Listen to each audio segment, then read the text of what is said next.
Mic check one, mic check one. Who's ready for some prime time NASCAR, baby? That's what it's about. Nationwide Series, the bunny ears are back. Can I get a mic check one?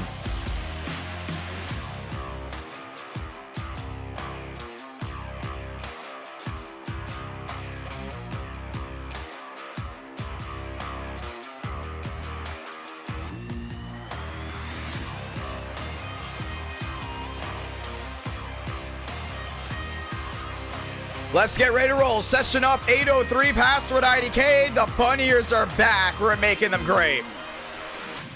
And with that being said, hello, ladies and gentlemen. My name is John Ramos, aka Idk Player. Ladies and gentlemen, for the first time since October, we're going prime time Sunday night, NR night in America Racing. 4 great races, maybe even 5 if we get to 400 likes, all nationwide. We go coast to coast with the NASCAR Nationwide Series machines, bunny ears in full effect. And we thought, man, a lot of viewers loved that Daytona race last Tuesday with the bunny ears, that pushing, that shoving, that wheel to wheel, the cars flying. Well, let's go ahead and now take them coast to coast. We start race 1 at Talladega. We go race 2 to the Sin City in Vegas, and let me say that race is gonna be multi-groove city. It's fast, it's wild, it's sleek, it's everything. You're gonna have cars ripping the top. You're gonna have cars going deep sea diving. Might have some of these machines even playing some strategy, so get ready for Las Vegas race 2. What's gonna be race 3? Ladies and gentlemen, how about we bring back an old favorite of IRP, Lucas Oil Raceway,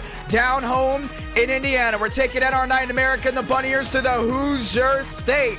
And that's going to be a lot of fun to see that top-heavy short track really play into the ranks. A lot of you long-term NR9 American viewers know about IRP. Used to go to it all the time, but we're bringing it back with the bunny ears. Race 2, 3, and 4, all-night races. Race number 1, well, guess what? It's set in the day. Race number 4, well, let's go to Kansas. Haven't been to Kansas in a while, and that track is fast, sleek, ripping top, bottom, unbelievable racing. We have showcased in the test at Kansas, at Vegas, at IRP, and who can forget Talladega? That will be race 1. Ladies and gentlemen, you're in for a treat. And for whatever reason, if you miss any of the great racing quality you're going to see tonight, you can watch back on it whenever you want, because this stream will be staying up for the long term. Thank you, Clark Nance, for dropping the $2 super chat. Thank you, Burns, for dropping the Champions Club membership earlier in the stream. That's Tristan, by the way. Ladies and gentlemen, session just went up. Password IDK.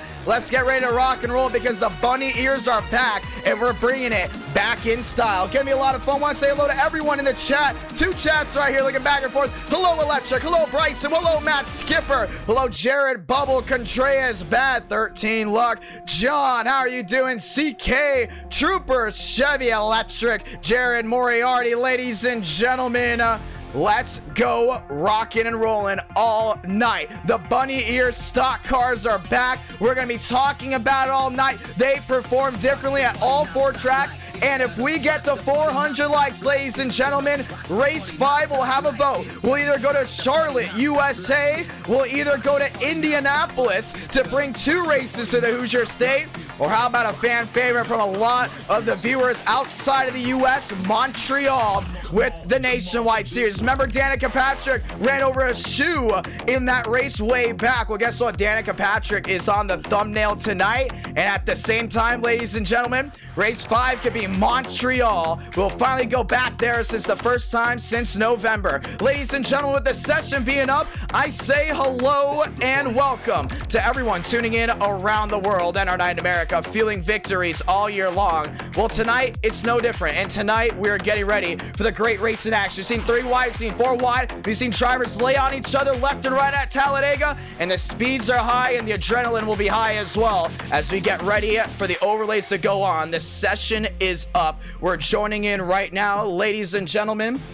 Want to say hello want to say thank you to everyone that has chosen this YouTube channel and NR Night in America to be your home of entertainment and great racing action. We have a line of events lined up for you to talk about. Let's start with Talladega. A Talladega event coming very, very soon. Have the date right here. That's right. On April 22nd, we'll be doing a 2022 Geico 500 2 days before the actual event, where we'll predict and have everyone run 2022 next-gen stock car schemes. Also, the Allstate 400, aka the Brickyard 400, is an event we talked about looking for May or June. And there's a really good chance we will have a partnership with the Nashville Fairgrounds to host an event with them on July 1st for the All-American 500 with the NASCAR Xfinity Series. Ladies and gentlemen, a lot to look forward to with NR Night in America. A lot to look forward to indeed, with a lot of things coming forward. With that being said, session is up. Vila, Contreras, Anderson, Balderas, McCart, Thornquist, Nance, Rawlings, Workman, Mosteller, Gilliam, Joyner, Johnson, Baker, Ron, DeAngelis, your championship leader. DeAngelis, Thurston Beckman, Thompson Carr, Banner West, Palmero Armstrong, Champagne Glick, Sanders, Steinmeier, Moriarty, and more have joined the session here tonight. And we're ready to go at it. I want to say thank you to everyone that's tuned in once again. Love the chat, love the hype. The hype is real as we close in on 26,000 subscribers to the 300 plus that have tuned into this stream. Before we get ready to rock and roll, thank you and welcome to NR Night in America. Who do you think is going to go to victory lane? Let's talk about the championship battle. DeAngelis up 3 points on the championship bid. He's going to be the first driver for PTSRI to take the lead in the championship standings for the month of April. He's up 3 on a lot of machines that raced at Chicagoland. Up on Champagne. Up on a lot of these drivers that have a great shot at the bid, but right now anything can change on any given NR Night in America. Ladies and gentlemen, DeAngelis enters the stream, your championship leader. Will he leave the championship leader is the real question. You hear that? That's cars on track, which means you're ready to watch the greatest action on sim. Welcome to NR Night in America.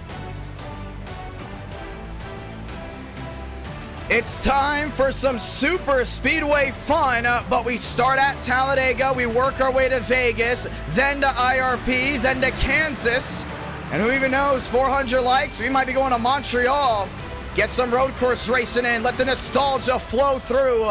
Ladies and gentlemen, welcome to Talladega. Cody Rawlings down the backstretch, beautiful Chevrolet, and that's his all baby blue 60. There's the 32 in front of him, that's Joseph Armstrong. Not the best start to a championship bid, but looking to go 4 for 4 tonight if he can get it done. Chad Thornquist in the mix as well in his Chevrolet. We've seen him very fast with an opportunity to win the championship back in March. Well, it's time to reset and go again for the 0-2. He crosses the line on the left side of your screen. You can see how everyone's rolling.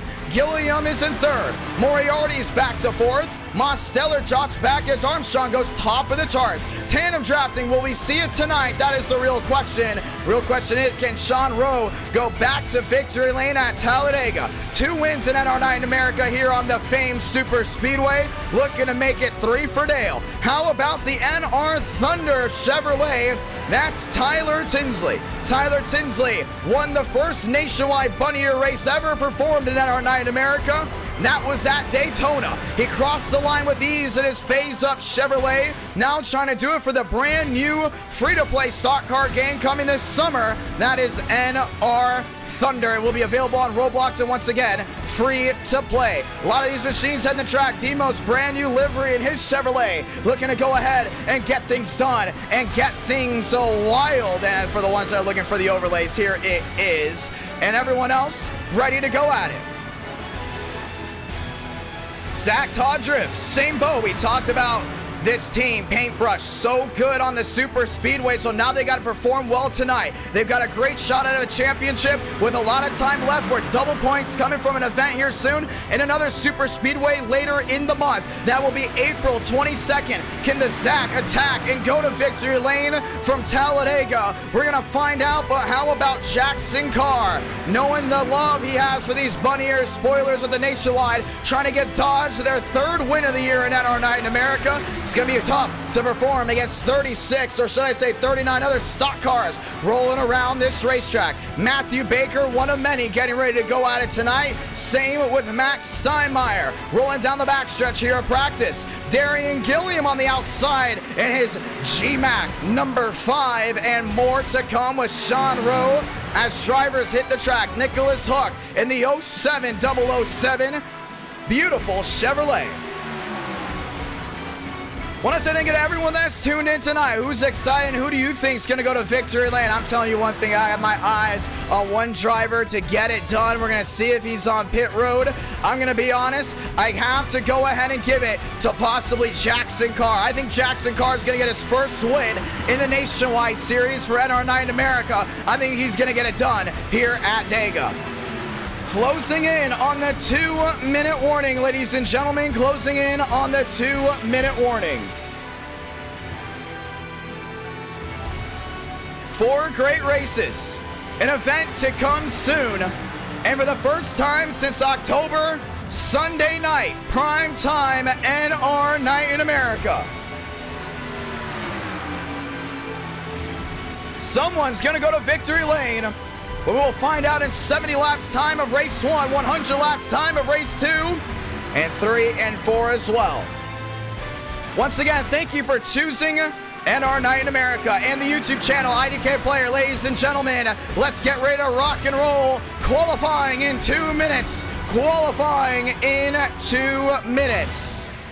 And we're very excited about James Thurston down the backstretch. We talked about him, so good at Bristol, Nashville Super Speedway, Nashville Fairgrounds, Homestead, Miami Speedway. Well, that 96 has yet to really get it done on a super speedway. Let's even get it done here. How about Matt Deason hitting the high banks right through the tri-oval, this time by with the Flex Seal 4. Back to the line. Deason looking to get a decent run here tonight. 125 the difference. Well, guess what? Top of the charts, it goes Cooper Glick with a 49.73. Cooper Glick got his first win in NR Night in America here at Talladega in the next gens, trying to go and get his next win here tonight for race number 1. Michael Gregory, fresh back from Martinsville Speedway. Well, he's getting ready to get it done here, heat that car up, because it was cold, icy last Saturday night for the NASCAR Cup Series heading over to Martinsville. Cody Workman in the AMP 81 Chevrolet rolling his way down to turn number 4, back to the short chute. Ladies and gentlemen, 47 seconds makes the difference as we get ready to watch the greatest racing on sim, the NASCAR Nationwide Series, here from Talladega. And here's the main pack as well. A lot of these guys working on pack racing. That's really important. Ron down the backstretch, trying to get some great racing in as well tonight. Ron has yet to go to victory lane in NR Night in America. Best performances have come from the super speedway. Get ready to watch that red Chevrolet possibly go to victory lane. And how about Cody Rawlings? A bridesmaid multiple times. Last win August at Homestead Miami Speedway. That was in the car tomorrow. And they told us the car tomorrow race is very, very similar to what we've got here. And we're going to see if Rawlings can go in and get it done from Talladega. He's also one of the devs working on NR Thunder. And there's Tyler Tinsley. Ladies and gentlemen, practice has concluded. It's time to go racing from Talladega. NR Night in America, feeling victories all year long. Let's go ahead and do it right here, right now. Welcome to the High Banks. David Joyner in the Rockstar Chevrolet rolling out.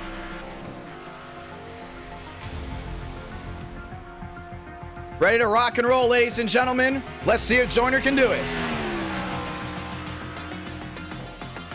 Nearly 200 watching live.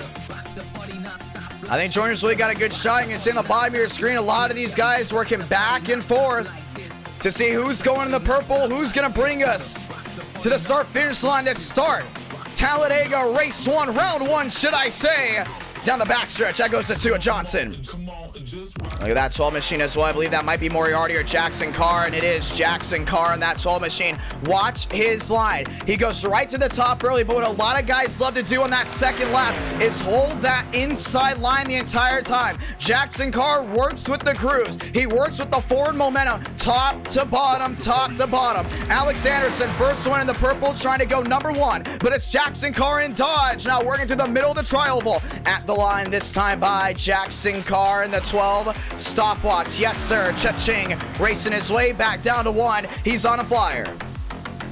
And a flyer indeed. I think he's going to go in the purple here.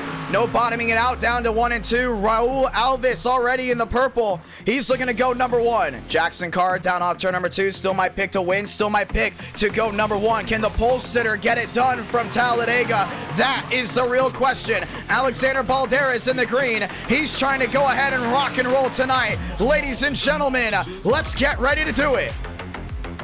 And we see Carr do his thing all the way down to turn number 3 and 4. Rawlings still get to set a time. Joe West out there on the bottom. Jackson Carr works his way just slightly off the banking. Back to the short chute. This time it's going to be a flyby here for the 12. Dodge has 2 wins in NR9 in America. Looking to go number 3 at the line. David Joyner, top of the charts. It's a 53.266. Does Jackson Carr beat it? I think he does. Jackson Carr, top of the charts with a 53.23. And this will be Moriarty, also driving the same scheme. Once again, these old Xfinity cars don't have a lot of schemes out there.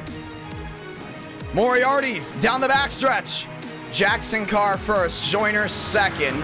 Clark Nance 152 back.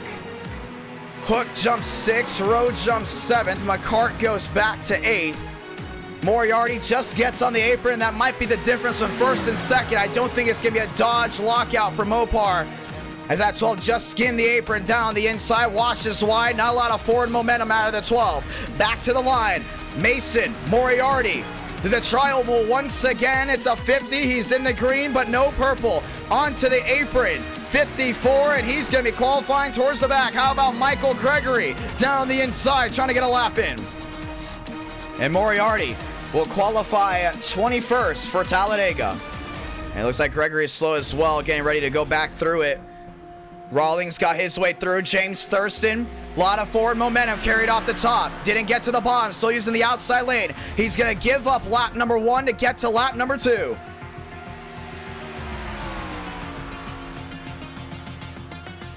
This is what it's about. Thurston right now sits 9th. He is in the yellow. Looks like he's not going quicker than his previous lap. A lot of these guys are trying to go ahead and copy what Jackson Carr did, but he was flying. Back to the line. Thornquist goes number 2. It might be a Chevy Dodge front row. Looks like it will sit that. We talked about the manufacturer award. Justin Champagne down the backstretch. This is how the manufacturer award comes down. Chevrolet 47 wins, Toyota 35, Ford 17 with Dodge 2. That is all in the year 2022. 1 lap left here for Justin Champagne. Back to the tri-oval this time by. We talked about his championship bid last year. Well, this time it's up to a slow start this month. Champagne at the line. Yes, sir. And it was in the green. He's going to go 11th. 53.293. The Bunny Ears are back, ladies and gentlemen. Vegas is going to be wild. So is Kansas and IRP. But before we can get there, we got to go to the biggest oval in NASCAR and one of the fastest as well. It's going to be Talladega. James Thurston across the line sits 9th, and he's not going to improve off that.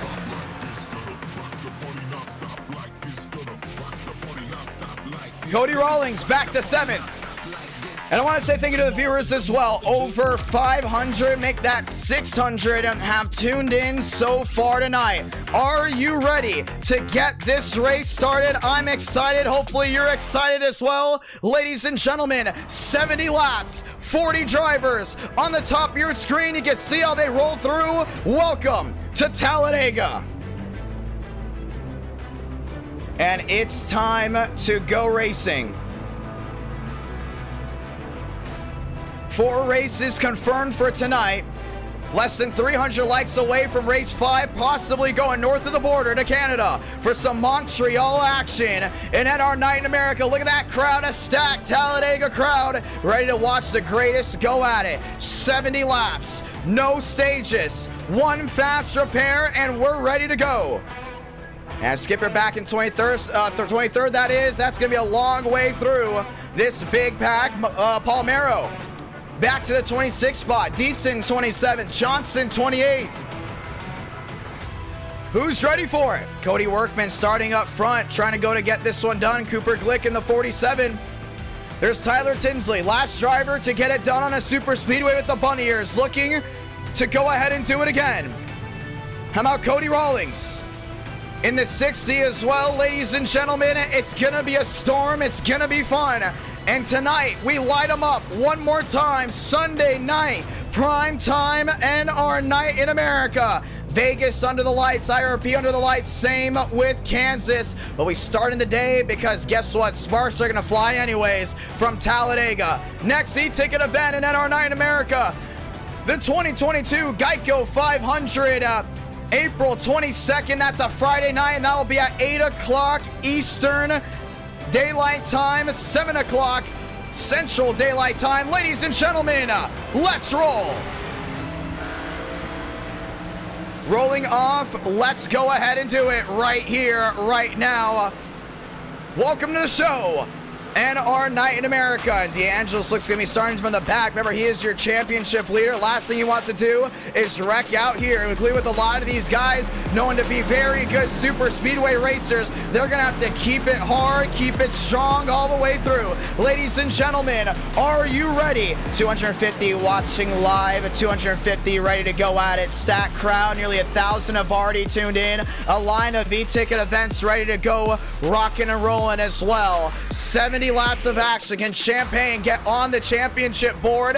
How about Thurston? How about Jackson Carr? A Tyler Tinsley win here will put him number 1 in the championship standings. But ladies and gentlemen, you know those words better than anyone else. Let's go ahead and say it. God speed drivers. You are go for throttle up.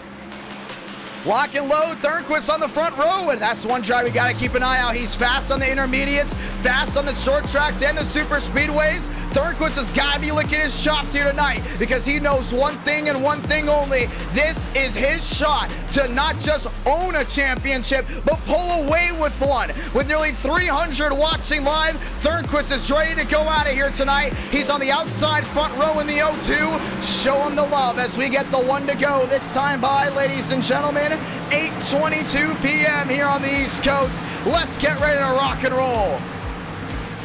A storm is brewing, and it will be brewing here tonight. Ladies and gentlemen, the sirens ring loud from Alabama. Everyone on their feet. They'll come down pit road to check pit road speed one more time as we go ahead and get the one to go. Jackson Carr electing not to do it. Some have the opportunity to come in, some not wanting it. Vila, Champagne coming in also gives them the opportunity to run to the back. Ladies and gentlemen, let's get ready to go racing from Talladega. The bunny ear spoilers are back. NASCAR Nationwide Series action. Last time we streamed, it was NASCAR Xfinity Series action. This time, it's the same type of car, but a different setup, a different engine, a different spoiler, and completely different handling. They're going to be fast. How about very fast on the intermediates and the short tracks? Same here. Do we see the tandem drafting? Do we see the 3x3 racing? We're going to find out in just less than a lap because we're getting ready to go racing. Ladies and gentlemen, I say thank you to everyone that has tuned in. Thank you all so much as we close in on 26,000 subscribers. It's time to go racing from Alabama. Dodge, Chevy, row 1, Chevy lockout, row 2, Chevy lockout, row 3. So many drivers looking to win, so many drivers looking to get it done as Martin Bouquet drops the 5 CA. Thank you so much, Martin. Very grateful indeed. Ladies and gentlemen, it is time. It's time. It's time. And we're about to find out who's going to go ahead and get this one done right here. Everyone working their way down the backstretch for the final time under pace laps. 70 laps, and we have the opportunity to see strategy. We have the opportunity for comers and goers. Certain teams run into the back to save their car at the end. We've seen big ones happen early. We've seen big ones happen late. We've seen long green flag runs early as well. As you get ready to hear the stat crowd here at Virtual Talladega as we get ready to rock and roll. Everyone on their feet because it's always a party down in Alabama. Ladies and gentlemen, let's get ready for it. Cooper Glick in the top 5. He knows how big a win will mean for him, including his new team, Schulte KS. Ladies and gentlemen, let's roll one more time. Pace car making the hard left onto pit road as we get ready to ride into the night because it's all about that Sunday night action. So ladies and gentlemen, without further ado, light the fuse and bring Dodge and Chevrolet to the gears one more time as we're rolling down in the Bible Belt. It's Talladega. Let's go racing.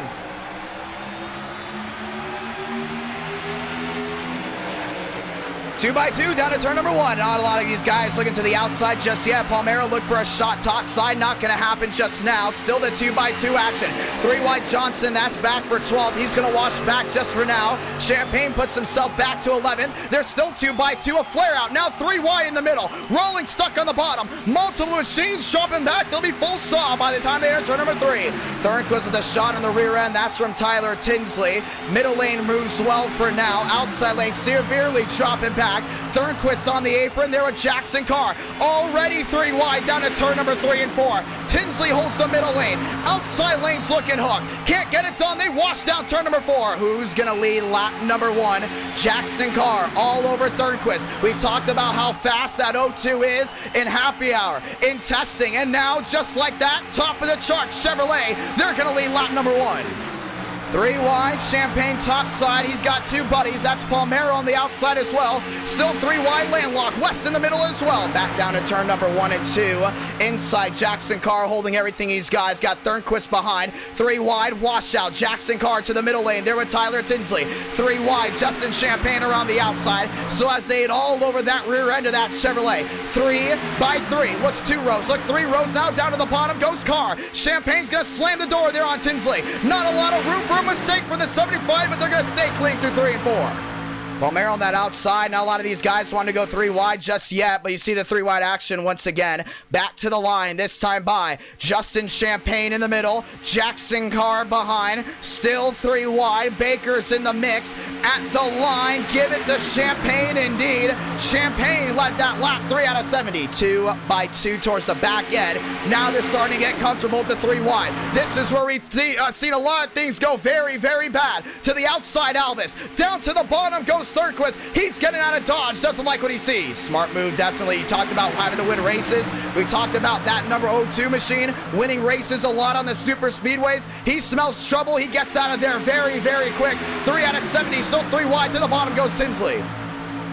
Tinsley there with Carr, but it's Alvis leading the lead. Now down to turn number 3 and 4. Tinsley swapping it back and forth. Alvis holds the lead through the middle. Now they're dead even wheel through the short chute. Back to the triangle 3 wide. Palmero on the outside. Lined up there. He's got Baker behind. 3 wide at the line. Tyler Tinsley, yes sir. Got it done. Champagne back to 3rd.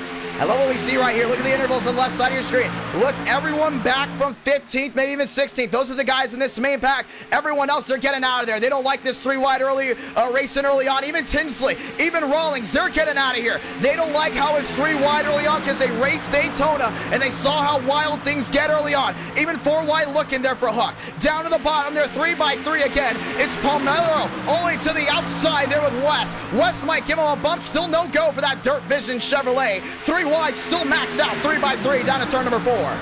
Justin Champagne, your race leader, down to the inside. Jackson Carr follows. It's still Alvis in the middle. It's Palmero on the outside there with West. Gregory in the mix as well. 3 wide again. This time goes for Jay Champagne. 5 out of 70. They're rolling their way back to turn number 1 and 2.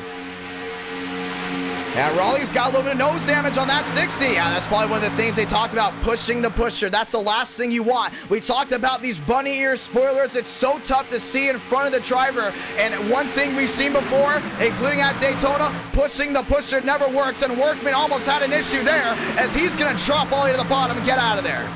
So a lot of these guys not very pleased what's going on up front with the 3x3, but the viewers are loving it. 3x3 once again down to turn number 3 and 4. It's Palmero on the outside still there with West. Gregory's going to join the mix as well. It's a run down the hill by lane 3. They're going to take it to the tri-oval. Palmero 3 wide, now 4 wide. West top side nearly slings the Reed Menard Chevrolet in the wall. The entire outside lane fails. Alvis led that one 6 out of 70.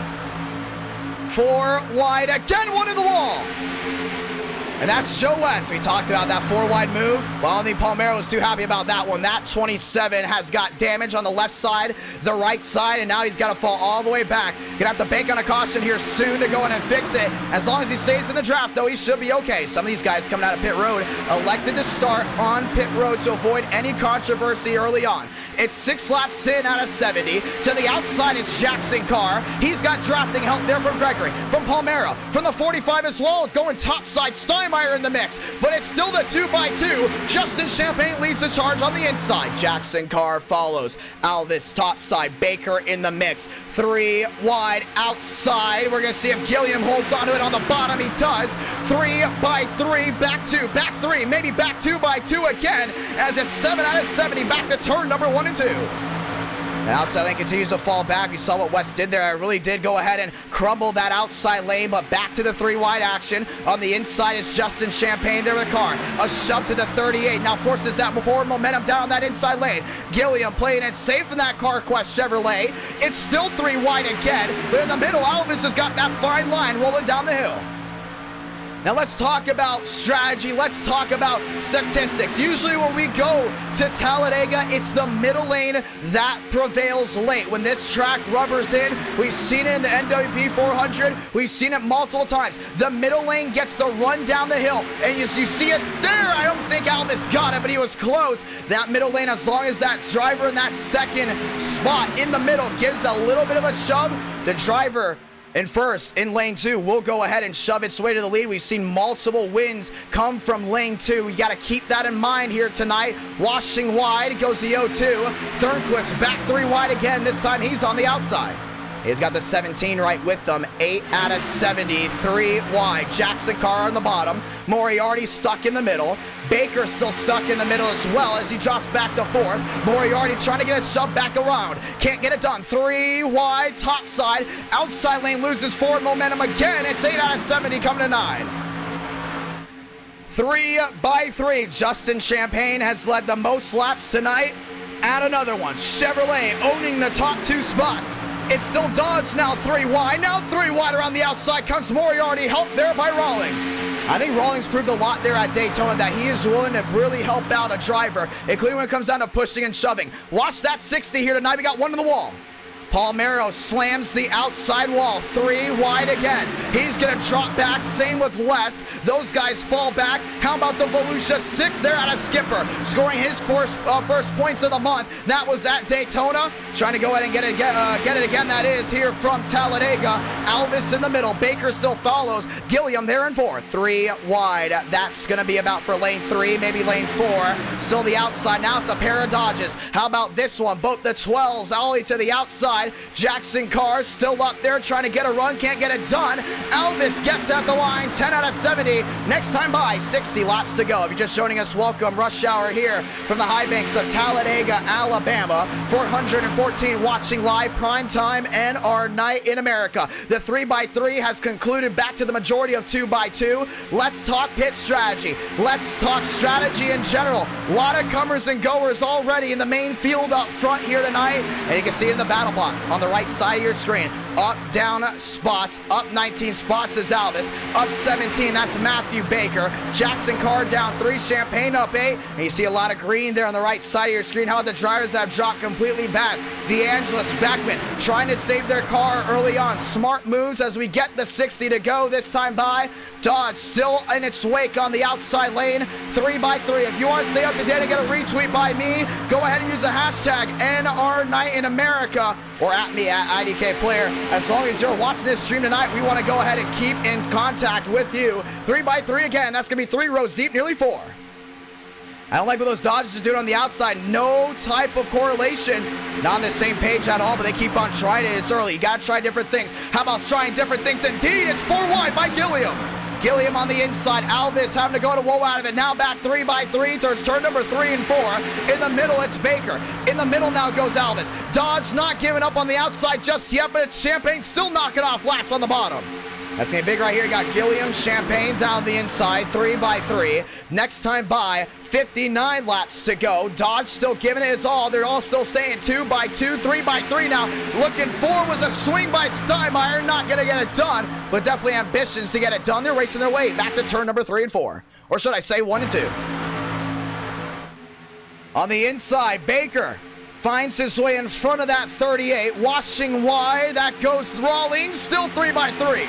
Now let's talk about what the drivers talked about in testing. They said they can really lay on each other with these cars, but they're also nervous about that because usually when drivers think that, they're going to race more aggressively. Well, tonight we've already seen the aggression. We've seen guys lay on each other. We talked about West going to the wall. We talked about majority of guys also possibly hitting the outside wall, but so far it's calmed down just a little bit. I think this main group realizes, hey, let's get to green flag pit stops. If we get to that green flag pit stop run, it's going to be a big eye-opener for a lot of those guys that are laying around in the back. Also, there is a possibility for this race to go green. Remember, no stages at all. We start the race, so we only stop the race unless there's a caution. 13 out of 70, 3 wide again. Alvis stuck in the middle, but how about Michael Gregory there in the middle? That's the purple and black Chevrolet. He's stuck in the middle there with Alvis. And on the outside lane, Jackson Carr lined up there with Moriarty.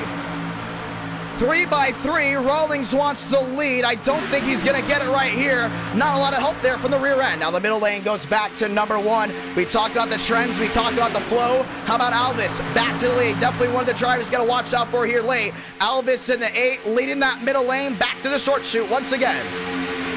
Ooh, tight squeeze on the inside lane. Got to watch out for Banner as well. Here we go. Slingshot engaged. 3 wide. Michael Gregory. How about you lead a lap here tonight? Yes, sir. Gregory got that one for PBR. 14 out of 70. So Gregory takes the lead. Top side, Jackson Carr now finds his way in front of Alvis. They're back 3x3 again. Justin Champagne on the outside. Skipper back to 10th. Left side of your screen, you can see the top 20 as they roll. But a lot of these guys still trending back. Decent trying to get out of this area. Anderson through Thurston on back. They're trying to stay away from this, but if you look farther deep in this pack, you see the stragglers. You see the single car stragglers all the way towards the back. You're talking about Palmero. Already hitting the wall once tonight. How about Thornquist? He didn't like what he saw up there up front. He's straggling in this main pack to see what's going on, and he has to make an evasive move. Nothing is about iRacing. You can dump it in the grass. The second you dump that car in the grass, you're not gonna have your splitter absolutely dug in. But these Xfinity cars, should I say nationwide, trouble. There goes Michael. Up and into the air goes Alvis once. Now back on his lid. Still flipping. Maybe, maybe not. Still upside down. The caution's gonna wave for the first time tonight. Finally gets back down on all fours, and before I can finish the sentence, I talked about how these cars are so prone to flipping. Well, he just saw it right there. Alvis upside down just across the line, and the caution will wave for the first time tonight. It looked to maybe be a bumper hook there by the 60 of Rawlings, who also did get collected in it. And that 8 machine is junked. Last thing you wanted to use is a fast repair early. Well, you just got it. Tough break indeed for those drivers running up front. Maybe a 6, maybe a 7 car incident. 466 watching live, and the caution's out for the first time tonight. Let's go in and see exactly what happened here. We kind of just caught the tail end of it as we're talking about how if you get in the grass, it's very prone to going upside down. Well, look at this. Oh, that was all the 60. Rawlings got into the back end of Gregory, and that 8 machine just catapulted back out in front of this track. Went on his lid. Moriarty sees it all. And that 12 had to pump the brakes as everyone else went sliding down to the inside. And it's going to be a PBR nightmare as actually both their machines were tagged. That was Todger just getting the rear end there of Rawlings. And a big lockup. But how about this one here for Alvis? Upside down multiple times. And then finally he gets back down on those wheels, but it took a while. We thought at one point he was going to get back down, and he finally did. right next to the driver that caused this one. That's going to be Rawlings. It actually flipped right over the bunny ear spoiler. And then finally came back down on all fours, and the caution's going to wave. Let's go ahead and see if we can get a better view. We talked about these guys getting aggressive just a little bit. Rawlings trying to push, and we actually talked about Rawlings being a very good pusher here early on, but he just laid on the right side of that quarter panel. No centering at all, and just caught the rear. And you kind of see how he's braking. He's braking just a little bit. He's trying to go ahead and undo what just happened, but there's nothing he can do at that point. And I don't think Alvis even saw it coming. His spotter couldn't even tell him what's going on. He just got hit on the right side. That's the worst thing you want to see. And I think Moriarty just had a Code Brown moment as that Dodge nearly came right into the 8 machine. Caution's going to wave. First time tonight. Let's go ahead and ride on board again. This one's going to be with Moriarty all on the outside as we get to go ahead and see what he saw.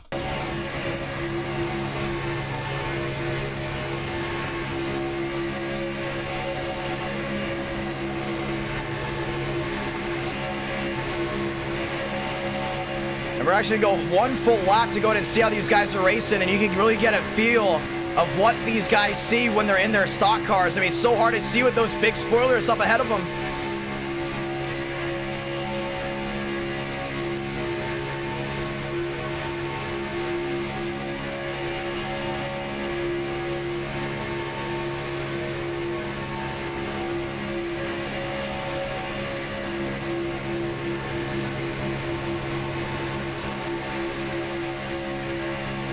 And this has just got to be a scary moment right here.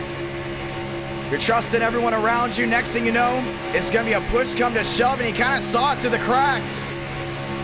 So all of a sudden, bam. Full composure there from Moriarty. Caution is out for the first time here tonight. Pit road, well, it's wide open. And we're going to go ahead and get ready for a restart. Frank DeAngelis back to your race leader, but we've seen this a lot by that 69. He likes to go ahead and stay out one more lap before we get the one to go. And well, this has been just one interesting night indeed. 17 out of 70. Rawlings obviously gonna have to make his way possibly back down pit road. Let's go ahead and talk with some of these guys to see how their race is going, how they're enjoying it. Already 17 laps of this 70-lap race. We finally got the first yellow. 2,000 viewers have already tuned in tonight. It's Sunday night. Very rarely do we do Sunday night NR Night in America. We're giving you that much-needed, much-wanted NASCAR view. How about we talk to Skipper here there in second? The underdog, they're racing for Dale Tanhart Incorporated. Skipper, it's IDK. You got a copy? Yes, sir, I do. We just talked about there, you're racing for DTI. You got their point there at Daytona. Well, guess what? It's Sunday night. It's prime time, my man. You're in the Elite 8 right now. How's your race going? And did that wreck surprise you at any moment? No. I'll push back a little bit. So I started 23rd, and I was talking to Thornquist and Darian, and I was like, you know what? Like, if y'all are going to ride in the back, just let me know. Well, they were trying to compete up front, so I'm like, all right, I'll stay up in the lead pack, like, towards the end. So I decided to go to the middle, and if you look at the replay, I mean, the seas just parted as I was crossing through. So I mean, Code Brown moment for me. I think whoever it was that flipped, I just barely missed them. Other than that, I'm currently 7th at the moment, and I think I'm just going to stay up front, see how the rest of this plays out. If it gets too aggressive, I might drop back. We talk with drivers, and usually when there's a big wreck, they kind of do the old school way of going through the grass, because in iRacing, you won't tear up your splitter. You will probably just a little bit, but it's definitely not race ending like you're used to seeing in the Cup Series in modern day. Well, a lot of these guys have talked about not going through the grass because their cars are very now vulnerable of flipping, including when they get completely sideways. Is that something that you're keeping in mind, or is that something that, you know, worst case scenario, you got to go to the grass no matter what? I mean, this is a hosted session, so I mean, I'm not going to get striked for going through the grass. I've got good car control, so I know if I go through the grass, I can be able to hold on to it. This Volusia Speedway Park Dirt Car Nationals car knows what to do when you're sliding around. So just surviving. DTI's winless in NR9 America. Let's go ahead and see if that double or zero can go ahead and change to a big old one.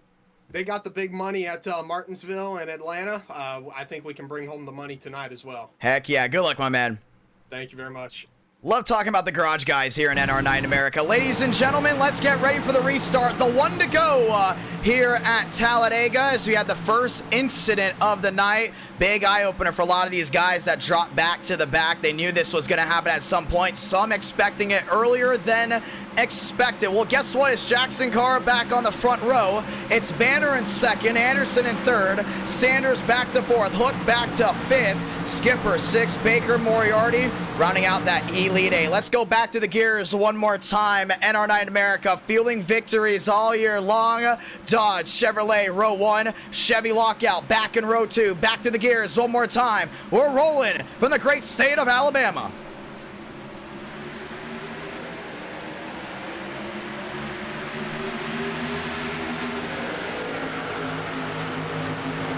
Wheel to wheel, back down to 1 and 2, and no one helping Banner there on the outside lane. That entire outside lane just crumbled back. A lot of shifted back through the gears. Outside goes Jackson Carr. Skipper to second down the inside of his Volusia 6. They're wheel to wheel, back down to turn number 1 and 2. Side by side as the outside lane fails. A lot of these guys have completely just washed back. 2 by 2, 3 rows deep. That's with the top 6. Everyone on a different agenda here early on, trying to find their buddies. Sanders nose to tail there with Champagne. Decent right behind as well. Third-Quist back within 10th. They're wheel to wheel, back down to turn number 3 and 4. Top side, Anderson all over Jackson Carr. Carr's going to get the run down the hill. Don't think it's going to be enough to get the lead. Skipper on the bottom there in the tail. Should I say Dale Tanhart Incorporated Chevrolet. Wheel to wheel, Kim Volusia go number 1. 3 wide, battle in the back. That's for the battle for 6, maybe 7. Yes, sir. Skipper gives DTI their first lap sled of the night. 20 out of 70. Next time by, 50 to go. And the 3 wide is back to the outside. Champagne, he's going to go ahead and roll there with the 4. That's decent on the outside, rolling there with North Carolina. That Flex Seal Chevrolet's got a lot of heat. Hits the Jets, rolls there with Rawlings as well. 3 by 3 by 3. This is going to be the battle for the lead. Champagne topside, Jackson Carr in the middle, and on the bottom is still Skipper.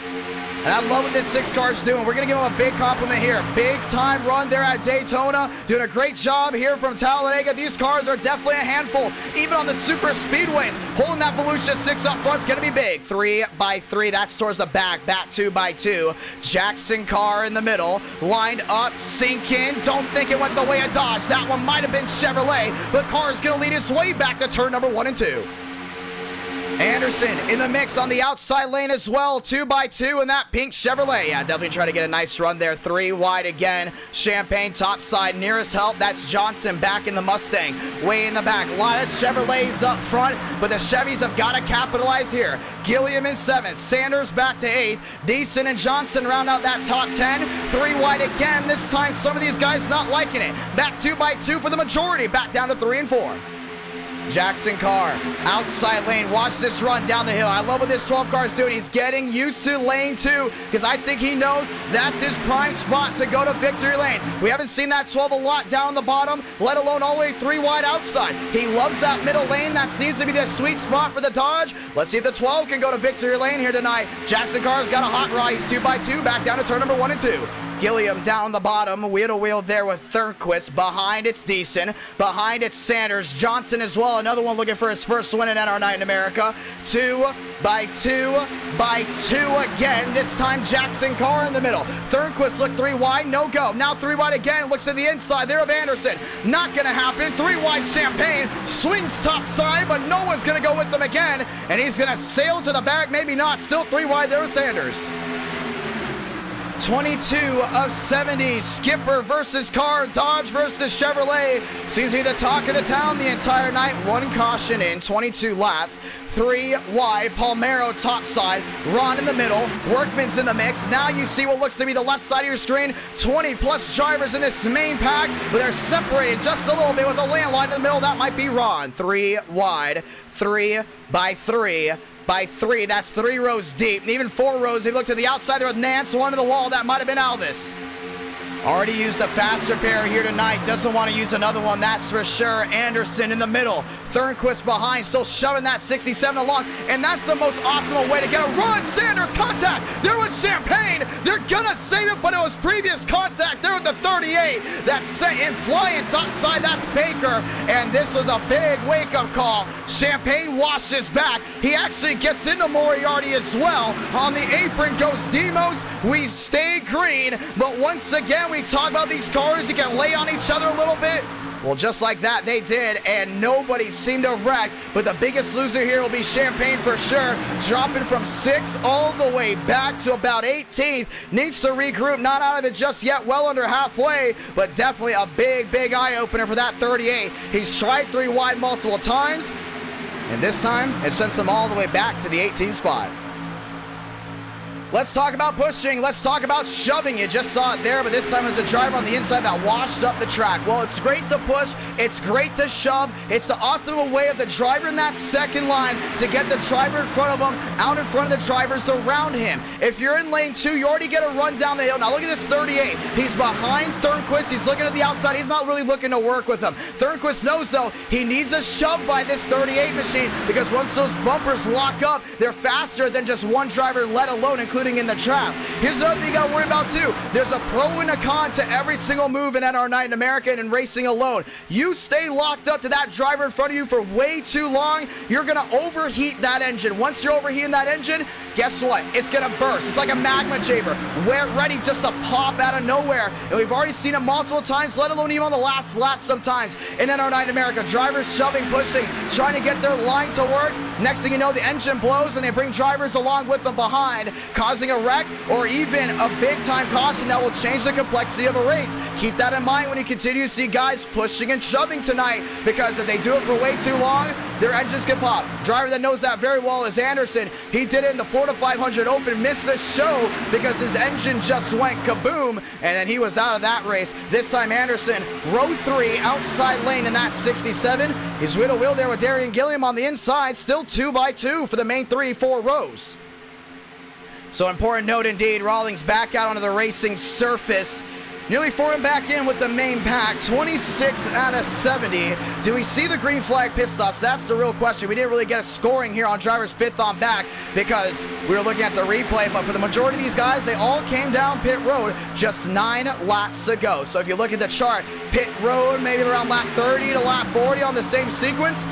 Get ready for something big around lap 50, 60, even towards lap 65.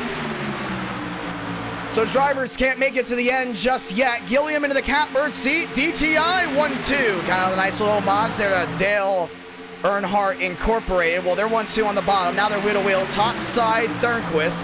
Nose to tail there on the outside with Jackson Carr. Jackson Carr is shoved here to Thornquist. And you just see that speed difference. So the drivers on the inside aren't pushing. The drivers on the outside get the run down the hill. Now they go 1-2. Jackson Carr into second.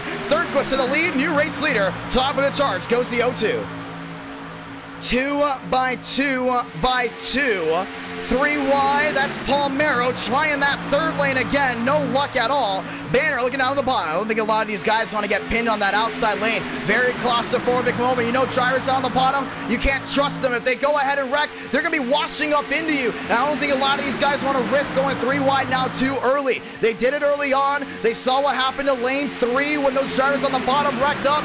I don't think a lot of these guys are trying to get up there except for Rawlings. Just came out of pit road there in the 60. One on the bottom, that's the 7, and that's going to be Alexander Balderas. A lot of damage to the Danica Patrick GoDaddy Chevrolet. Johnson on the bottom, lined up there with Nance. 2x2, slingshot. Oh, and just a big fake out there from Skipper. Went topside with the 12 and said, no thank you, I'm going back down on the bottom. And just because you're on the bottom end doesn't mean that's the fastest way around this racetrack. We talked about that outside lane working. Well, here we go. How about we try 3 wide, but this time it's going to go back 2x2 with the drivers on the outside going way wide, putting the 12 in the middle and washing back. Outside lane completely just falls apart again. Now they're all scrambling. 3 wide. Darian down to the inside. That's Gilliam. Nose to tail there with Carr. Anderson stuck on the outside. And a lot of these guys not working together, faking each other out. I wonder who's going to be working with who here late. 29 out of 70. Laps winding down. And we want to say thank you to everyone that has tuned in once again. NR9 in America, feeling victories all year long. Over 3,000 have tuned into race number 1. Do you love the nationwide racing you see here? Well, go ahead and drop a like if you enjoyed the action, and make sure you subscribe with notifications on, because we're working our way up to 26,000 subscribers. You can enjoy this great racing, and we'll be back this Friday again with either Gen 6 action or early 2000s Gen 4 racing. So get ready for that next NR9 in America this Friday night coming up. It'll be at 8 o'clock Eastern, 7 o'clock Central. 2x2 here from Talladega. Gilliam winding out to the outside, going for the lead again. Thornquist on the bottom, Gilliam on the outside, side by side, back to the line, give it to the 0-2. Gilliam top side there with Jackson Carr, and Jackson Carr's a great ally you can have right here from the outside lane. Yes, it's Dodge versus Chevrolet. No, they're on the outside, two competing manufacturers, but you love what you see here. Jackson Carr knows his opportunity going to be late in the race if he's in lane 2 is to get the driver in front of him out in front. Well, he's in a great test right here, pushing Gilliam on the outside lane. 2x2, Skipper washing around, but still the 0-2 right in front of him. That's Thornquist. Now Gilliam's going to drop back down the inside. Wheel to wheel, and the 5 is going to go number 1, Darian Gilliam, a.k.a. Black Flags Matter, top of the charts here at Daytona. And you got to remember, too, his first win in NR9 in America and only win, it came from Talladega in the Gen 4. Right now doing an amazing job up front there in the 5 machine. 2x2, back to the line. Can do, yes he will, Darian led that lap, 31 out of 70, ladies and gentlemen, 40 to go from Talladega. 40 laps remaining, laps winding down, back to the battle box on the right side of your screen, and you can go ahead and see who's been moving up and down, up and down. It's always really important to see who's on the 1 stop, who's on the 2 stop. Everyone on the 1 stop right now, as we've had 1 caution, no green flag pit stops just yet. We got to go ahead and start crunching the numbers here. There's a really good chance we can see green flag stops. Anderson looking to the outside, back 2x2. It's Carr in the middle. It's Skipper up the 4th. A lot of these guys in this top 10, they've been up 20, 12, 30 spots. They start in the back, they work their way to the front, because a lot of these guys that started up front, they've now worked their way to the back. Why did they do that? To avoid a possible incident. Well, we've seen 1 caution for 31 laps. We're used to seeing 2, 3, and in some cases even 4 for the first 32 laps. New car, a lot of these guys still very interested about what's going on. Another thing is, the drivers set the tone of the race. Strategy, definitely something everyone's got to look out for as it's Dodge versus Chevrolet back around towards turn number 2. Thornquist getting skeptical down to the inside, and the 0-2 says goodbye. Top 2 now nose to tail. Anderson on the outside there with Jackson Carr. Now Anderson slingshot engaged, yes sir. Down to the inside, Chevy Dodge side by side. Back down to turn number 3 and 4. Rawlings looking to the outside, 3 wide. Moriarty stuck in the middle. Tinsley still stuck in the middle as well. Decent back to 4. 32 out of 70. 3 wide. Back to the short shoot, back to the line. Anderson's got it made, but it's still Carr in the middle. Carr with the run down the hill. He's been batting 1,000 with that. He's going to get it again, but not the lead at the line. 33 out of 70. This time Decent back in the mix. And watch for that Flex Seal 4. This is his best track, no doubt about it. Unbelievable racing you got right here. And Decent, loving this crowd up front. Very comfortable. But right now, you got to watch with a lot of these guys that don't usually win a lot that are running up front. Skipper, Decent, Moriarty, Gilliam, a lot of these guys that have a lot of success here at Talladega. Well, guess what? They're trying to go back to victory lane. And right now, they got a really good shot of it. They get all the super chats in the chat as well. I'll be saying thank you and reading all those super chats at the conclusion of Talladega. Thank you to all the viewers that have tuned in as well. 480 watching live, 33 out of 70. Anderson on the inside, Gilliam with the shove, the outside lane. Look at the run, hit the jets, goes to Dodge. Wheel to wheel at the line, but I think it's going back to Chevrolet. I'm telling you, Decent, and I believe that's also Carr. It is. Loves lane 2, and as that track continues to rubber in, just look at this track right here. You can see how much it's really rubbered in throughout the night, throughout this race in the late afternoon. It has been unbelievable how lane 2 has really gone ahead and changed this race up, just with a lot of guys very confident up in that second row. 34 out of 70. Do we see the green flag stops? That's the question. Workman on the bottom, Tinsley on the outside, top side, Moriarty as well. It's still 2x2. 2x2 back down to turn number 3 and 4. Anderson stuck there with Gilliam back down to turn number 4. And here's another thing too. Once you see one guy come down in this main pack, you're going to see multiple guys come down in as well. And this is a big thing too. When we go to Talladega, when we go to Daytona, we see a lot of guys pit together. But here's another thing we usually see. We see teams pit together. And this is what really goes ahead and spreads out a lot of these guys.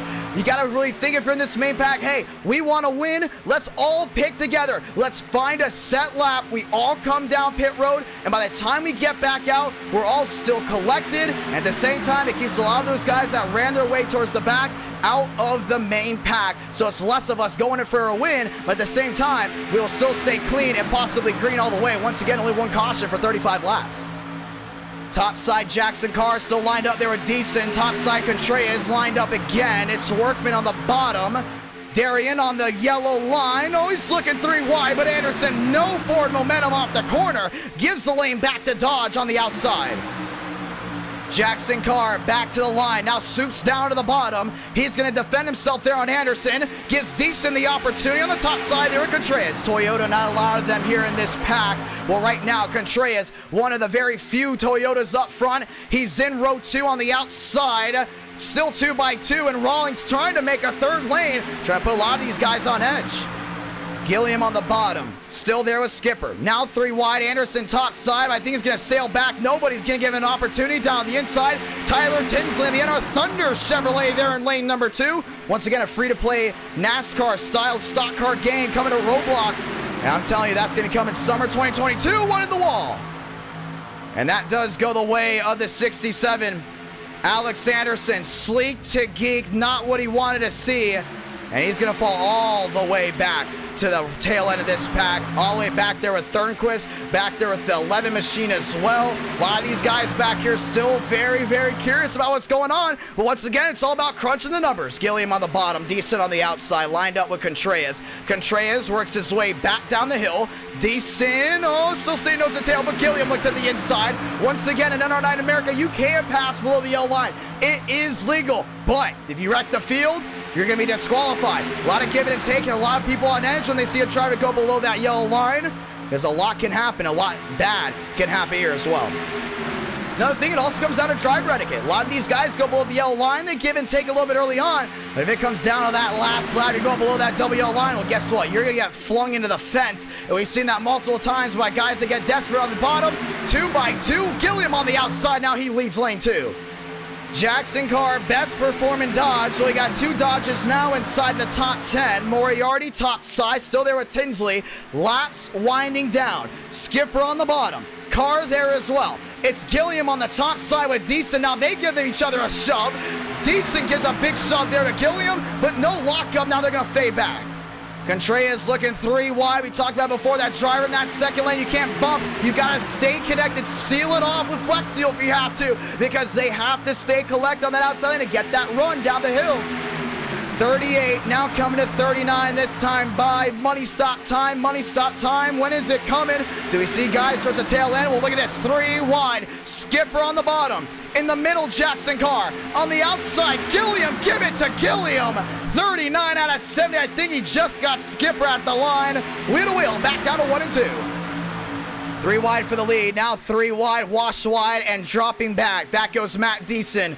And he's going to be the biggest loser on that. But how about a lot of these guys towards the tail end of the field already come down pit road and just running in the back, looking for a caution. Workman up to 5th. Gilliam on the bottom. He's led a ton of laps here tonight. Now Workman's going to join him. DTI 1-2 on the bottom. 3 wide.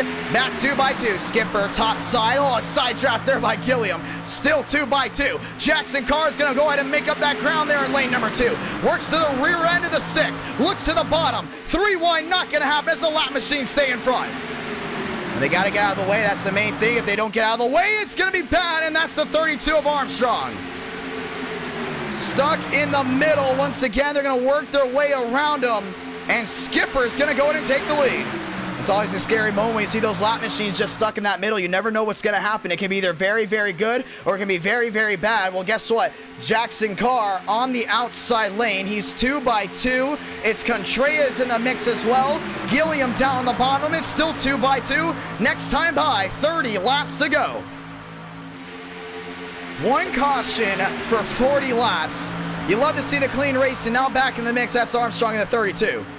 On the outside, that's Baker there in the 38. Contreras still lined up there with Jackson Carr. Skipper on the bottom to the inside. Gilliam testing that luck. Don't think it's going to work. He's going to sit with his teammate. Garage guys trying to go to victory lane for the first time in NR9 America. Well, they're going to have to beat that yellow Dodge because Jackson Carr is going to be the man to beat tonight. Right now, driver of the race for sure. 30 to go. Back down to turn number 1 and 2. Lower scene right here. We even got Baker in that mix. Workman back up front. How about 3 DTI drivers down the bottom?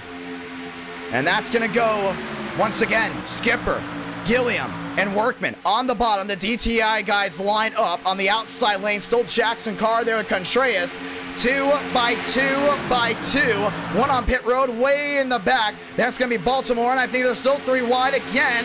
To the outside, Justin Champagne trying to work his way up. You're not used to seeing a lot of these guys up front that you used to see. I mean, you just see the great racing up front. Look at the left side of your screen. McCart's back up here. He's now in 8th. Palmero's up here. You used to seeing some of these guys perform pretty decently on super speedways, but you're not used to seeing them perform on intermediates and short tracks. Well, guess what? They know this is prime real estate to get much needed points, including with one race being double points with an e-ticket happening April 22nd. They know they have to perform at Talladega or learn how to do it and make a lot of allies. Jackson Carr doing it. Skipper doing it. Gilliam, Baker, this top 5, you're not used to seeing them go to victory lane a lot. Well, guess what? They got a really good shot at doing it here. 42 out of 73 wide. McCart on the bottom. In the middle, it's Rawlings. On the outside, Palmero. And McCart looking to go and stun the field as he's still 3 by 3. On the outside, Joseph Armstrong working there with Tyler Tinsley. Remember, Tinsley went to victory lane last time with the Bunny Ear spoiler machines. Guess where that was? Daytona. Trying to do it again, but this time at Talladega at the line. Dodge prevails over Chevrolet. Jackson Carr, 43 out of 70. Laps winding down. Definitely one of the fastest Talladega races we have had. The speed on and off the track is unbelievable. The intense racing back 3 by 3. Ron back to 11th. Palmero up to 8th. Workman stuck up to 6th, but your Elite 8 looking for a first time winner. Workman up to 6th. Jackson Carr knocking off laps again in the middle. And Justin Champagne, remember, he has a little bit of damage on this last restart. He had a little bit of damage. What happened? Well, now he's dropped back just a little bit. So this main pack, he led a ton of laps early on. Jackson Carr is now taking the most laps led term. But Skipper's up there as well. Don't leave him out at all. Tyler Tinsley is like a knight waiting in the wake.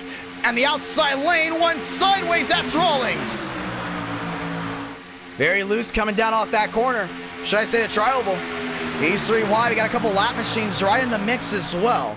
You got Baker stuck in the middle. You still got on the bottom there Skipper. You still got Jackson Carr, number 1. Coming down off once again, turn number 2. Down the backstretch, look at this line of machines. All single filed out. We haven't talked about Demos a lot. Well, guess what? He's another one just waiting in the wake. How about Johnson? How about we look back here as well? That's the 47 machine. That's Cooper Glick. You look back to Nicholas Hook. You look back to DeAngelis. A lot of these guys are trying to wait it out. They're not trying to go and put all their chips in the middle just yet. But it's once again 3 wide. Tyler Tinsley on the outside.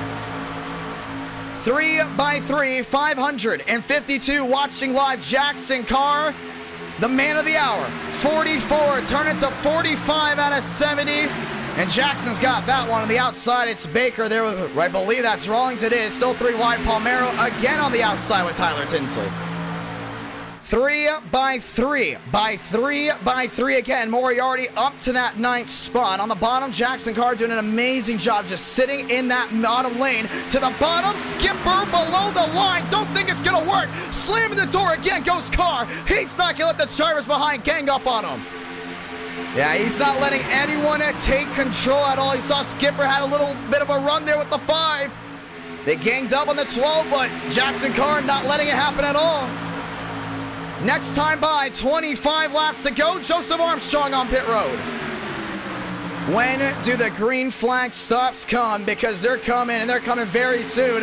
Jackson Carr has 24, or should I say 25, more laps to go here from Talladega. That middle lane hasn't been his best friend. As now they're dropping back. Carr back down to the bottom.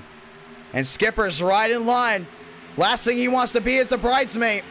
Off turn number 2, down the backstretch. Skipper there with Carr. Outside, Rawlings lined up again. Tyler Tinsley lined up. On the top side, Justin Champagne, Nance up there as well. Ron back to 11th. An unbelievable showing of speed here at Talladega. One caution, we had one go in the air, but we have 25 laps to go. Balderas again on the apron, and that 7 machine has been nothing but slow here tonight. 25 coming to 24. I think Gilliam's trying to take the shorter way around there on Skipper. Oh, contact! There goes Skipper. Does he save it? He does, but they wreck behind. Workman's around. Rawlings around. The caution's going to wave again for the second time here tonight.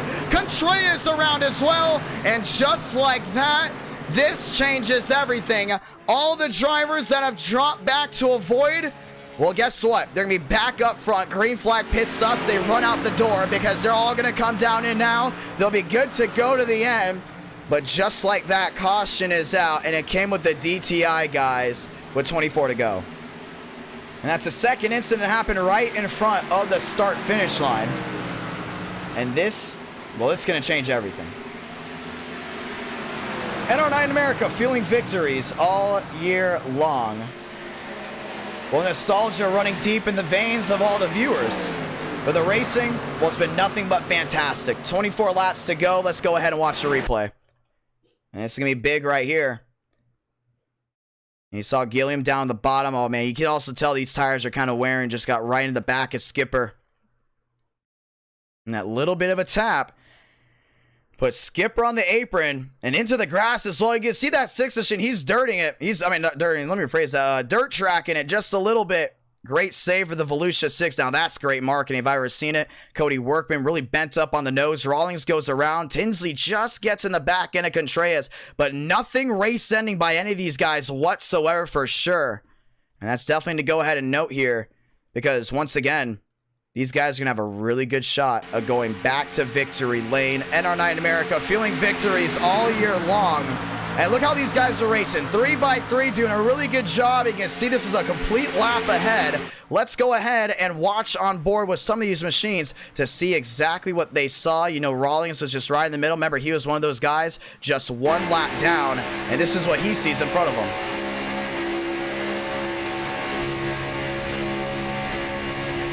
And it's tough to see. Remember, these are split-second decisions.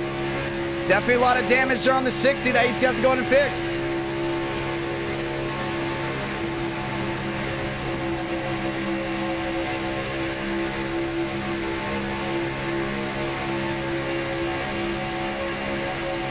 And all of a sudden, one little tap. Rawlings held his line, but Workman just hit him right in the side, and that was it. Locks it down. Caution is out for the second time tonight. Pit stops being made. Everyone on pit road, now off pit road, as you can see.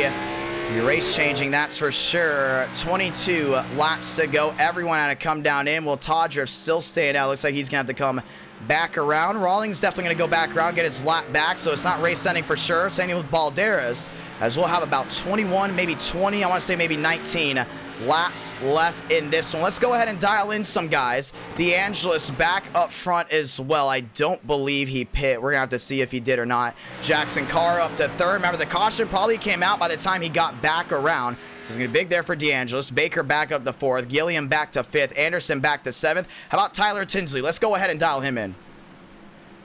Big indeed. A big crowd on hand for a Sunday night. 9/11 here on the East Coast. 4,000 have tuned in so far to race number 1. And it has been an enjoyable night. How about an enjoyable night indeed, including when we get later on into the night. NR9 America feeling victories all year long. How has Talladega been for you, the viewers? I want to say thank you to everyone that's tuned in and everyone that's dropped a like on tonight's stream. Remember, 5 races this time. I'll be heading to Montreal for race 5. As long as we get to 400 likes, we'll allow you guys to go ahead and vote. And it'll either be Indianapolis, Montreal, or Charlotte here with the Bunny Ear Spoilers Nationwide Machines. Tyler Tinsley, Idk, you got a copy? Yes, I do. How we doing? Well, you've been having one heck of a race and one beautiful looking machine there in that 75 Chevrolet. How's your night gone from your end? 2 cautions, 70 lap race, still 22 laps to go. Let's go ahead and give you the stats here. Usually when we have 2, 1, even 3 cautions, before we get down to 10 to go, starts to get wild, very chaotic here late. Are you prepared for that? Or are you prepared for this thing possibly going all the way to the end with a lot of guys, once again, dumping back? Because we only have probably 1, maybe 2 guys out of this race with still 38 drivers still clearly racing for it. Well, I learned in Daytona, track conditions, everything with these cars, they should run and have a good push with these. Plus, we have great teammates in Dimas, Joe, and May, so I feel like we can win this thing again. So. It's going to be big as well. Beautiful livery out there as well. Always driving magnificent schemes. And you always seem to be the guy that wins it when it matters the most, including at the right time. Either running up front late, running up front in the middle, really working with guys. You always seem to be in the right place at the right time at super speedways. So when you go to victory lane, that is. Well, right now, you're in the right place, and it kind of looks like the right time as we're going to get 21 to go and the 1 to go. Trust your guys around you, or still a little nervous? I definitely trust them. We got Deason, we got Anderson, Skipper. Well, maybe not McCart, but everyone else seems fun. Well, it's going to be interesting for sure. Some of these guys obviously trusting others versus others not trusting each other. 20 laps to go. What's your game plan here? We've seen a lot of three wide racing, then all of a sudden it drops back. Some of these guys not trusting each other, but lane 2 has severely just been the way to go when it comes down to the final 100 feet at the line. You got that in mind, that lane 2 might be the way to go here late, or are you just going to stick to the bottom? Yeah, lane 2's just going to depend on whoever's in the second car in the second lane pushing. Because when I was in the second lane early on, I think Jaw wasn't pushing me in the line. But when someone would go in front of me, I was able to push them to the lead. So it just depends whoever's in second in that line. So. Well, it's going to be a lot of fun, man. Let's go ahead and see if you can go back to victory lane. Good luck tonight. Yep, would like to get one for that in our Thunder. They're working hard there. Heck yeah. Thank you so much for that. Nice little plug. Good luck, my man. You're welcome. Thank you. 20 laps to go when we get to the line. A storm has been brewing all night. We've had 2 cautions, 1 car in the air, and now we have well over 38 guys still racing here with 21 to go. Who is going to go to victory lane? That's the real question. Jackson Carr, Baker, row 1. Gilliam Anderson, row 2. Skipper Deason, row 3. Tinsley Ron, row 4. Ladies and gentlemen, restart with 20 to go at Talladega. It's going to be big, and you got to be on your feet for this one. We've seen things get wild here late. We've seen a lot of things happen and go down at the closing laps of this one. Well, guess what? It's been a quick race one tonight. It's a sold-out crowd. It's Sunday night and our night in America, and it's like Christmas around the sim racing world. Well, someone's gonna get the big prize here tonight. We're about to find out in 20 laps time. To the gears one more time. This is it. This is now. This is Talladega. This is 20 to go for round 1. Baker with a run on the outside. Maybe Jackson Carr didn't get the shove by the 5. He did it. They're 2 by 2 down to 1 and 2. Baker top side. Now flinging down the bottom goes Deason. Outside lane crumbles. Inside lane prevails down to 1 and 2. I love what Gilliam's doing right here. He's just staying calm. He has that teammate behind him. Slingshot engaged. The 5 goes wide. No one behind him goes with him, but he still has a 38. 2 by 2 down the backstretch. Tinsley's going topside as well. Same with Thornquist. Inside lane crumbling. Gilliam, wheel to wheel, they're the Dodge, down into 3. And 5's definitely going to get a shot right here from Baker. 3 wide, top side. McCart's still stuck in the middle. Palmero's got a shove. Banner's trying to get through. That's the battle for 16th. To the short shoot, Jackson Carr again. He's got this baby on lock. 19 laps to go this time by. Skipper all over the Dodge at the line. Cha-ching. Mopar number 1 again. And Darian's got some right side damage. He's going to need that push on the big time on the outside by Baker. 2 by 2, 3 wide on the outside. A very dense pack in the closing laps here at Talladega. Darian still on the outside. Help there from Baker. Jackson Carr, a shove of a lifetime from the 6. Skipper puts the 12 back out front. Hit the jets, shifting gears down into 3 and 4. All Jackson Carr rolling wide down to the inside. Flying high goes Banner. Banner 3 wide there with the 38 of Champagne. Champagne loves what he sees for sure. He's got Banner behind. He's got McCart as well. They're 3 wide. Lane 3 coming in late. Say hello to that Chevrolet. Banner now going for about the battle for 5th. Carr got him at the line. 18 to go. 18 laps to go. 3 by 3. Jackson Carr on the bottom. Skipper on the bottom. They're a decent. It's still Gilliam in the middle. there with Baker, the run down the hill, but the GMAC Chevrolet gets some wheel to wheel for second. The inside lane slides to 3 wide, Banner on the outside. Man, that outside lane has formed in. Justin Champagne, the patient man's gonna get it in here late. Alvis back to 9th. Deason trying to roll in. McCard up to 9th as well, they're 3 wide. And Anderson's just stuck there in the middle. He's landlocked. There's nowhere he can go. He's just going to need a little bit more time. Here comes Banner on the bottom. Anderson in the middle. That's what I mean. Jackson Carr at the line again. Knocks off another one. 17 to go. 17 laps to go here from Talladega. Skipper on the bottom. He's there with Deason. Middle lane still Gilliam. Has a 38 behind. A bump once, twice. Now the run down the hill again. And Banner's still there with Champagne. I don't think Champagne's going to leave him just yet. They want lane 3 to work so badly. Has not worked at all tonight. Maybe very few times, but they're still 3x3 with this dense pack. Last thing you need right now is a big one if you're in the top 10. 17 to go, coming to 16 to go. 2 cautions, 1 upside down from it, but we have yet to see the big one. Everyone 3 wide once again. From tail end to nose, 3 wide, back to the line. Darian in the middle. Carr on the bottom, Banner on the outside, the roll down the hill for the 09, not gonna get it. Carr got that one again. 16 to go here from Talladega. Jackson Carr driving the late race of a lifetime, and he's got it right here down the bottom. Skipper has been his best friend tonight. The entire night, that is. 16 to go, coming down to 15. Opens the door on the bottom, and Skipper look for it. Not gonna give him the run. Skipper had to stay nose to tail. Gives the advantage to lane 2 again. Still 3x3. Contact. Outside McCart. 3x3. They're washing back again. A lot of these guys dropping way to the back. Didn't like what they see. Joyner dropping back. Sanders drawn all the way back to about 2 seconds. We do stay green. Some had a run to avoid. Do we throw the caution back there? We do not. But a lot had to go in and slow up. 15 to go from Talladega. And that was tough. Law had to go ahead for a single car, maybe 2 cars spinning down the inside. They all pumped the brakes, but no one completely wrecked. We do say green. 15 to go, coming down to 14. Banner looking wide. Sees a run by Baker on the outside. Still 3 wide back there. And Deason is loving what he's seeing. He's up front. He's down that inside lane. He's been in this verse before. Skipper, no help there to Jackson Carr for the first time tonight. Lane 3 priority. Justin Champagne, a swipe, not gonna happen. Banner gets it done in lane 2. 3 wide again. Back to the short shoot.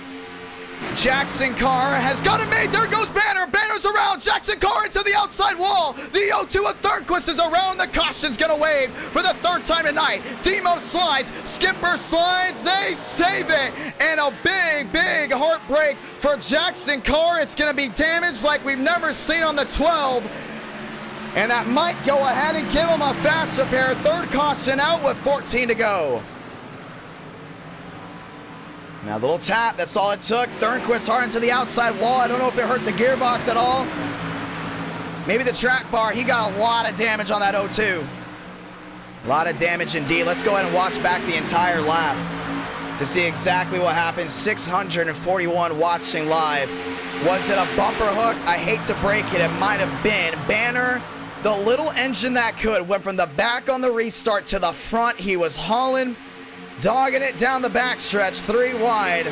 I think Darian just got a little bit too excited in the middle lane, and well, that's what ultimately caused it. We're going to have to see definitely from a better view.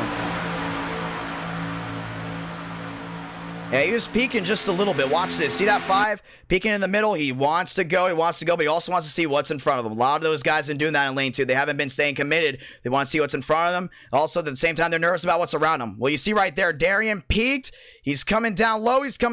Banner's blocking, and right into the right side of Jackson Carr. Jackson Carr obviously nowhere to go after that and went right into the outside wall. Look at Thornquist trying to thread the needle, but just got tagged. Was the 12 by the 67. Thornquist gets air just a little bit under that, or should I say a lot of it. Did not hit the fence though. Clark Nance got tagged as well. How about the guys going through the grass? How about Demos dirt tracking in the grass? We talk about these guys nervous about going through the grass because they're prone to flipping. And while Demos has already flipped in the grass before with these type of cars, well, he's not trying to go ahead and do that again. Skipper does a great job at saving it. Let's look back one more time. We talked about the peak. It's really hard to go ahead and say who's at fault here because, I mean, you could definitely go ahead and say for sure maybe the 5 because the 5's peaking, right? You want to stay 3 wide right here. You don't want to make a big move.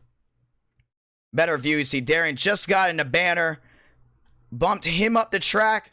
Banner's not clear because the 5's got a lot of forward momentum. Also, the 5's looking at Skipper down the bottom. Skipper forced his way up just a little bit, and Darian just stuck his nose in there.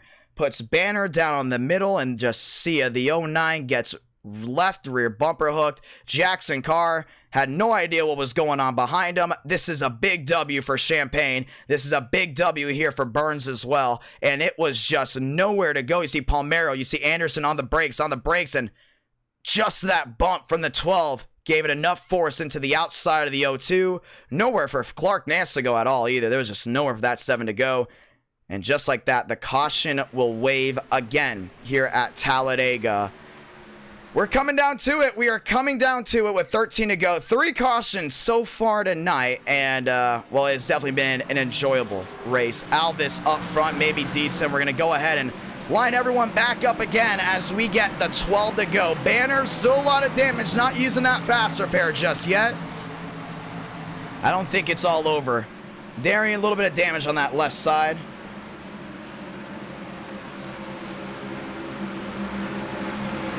You got Baker. A lot of right side damage as well. A lot of these guys not using the fast repair just yet. With 643 watching live, ladies and gentlemen, who do you think will go to victory lane in round 1 tonight? Once again, 400 likes. We will start the voting on where you want race 5. Either it's going to be Indianapolis, Charlotte, oh, Balderas in the wall, and no one's keeping an opening, and just like that, Alvis got tagged, and that's all on the 8. That's all on him. You got to keep a lane on the outside opening for the lap machines. That's just guys not paying attention. It's gonna hurt Deason. Oh man, that's gotta be tough right there. You race all these laps, and we talked about you gotta keep a lane on the bottom open for the drivers on the outside to roll back around, get their laps back, and we will go ahead and get the 1 to go.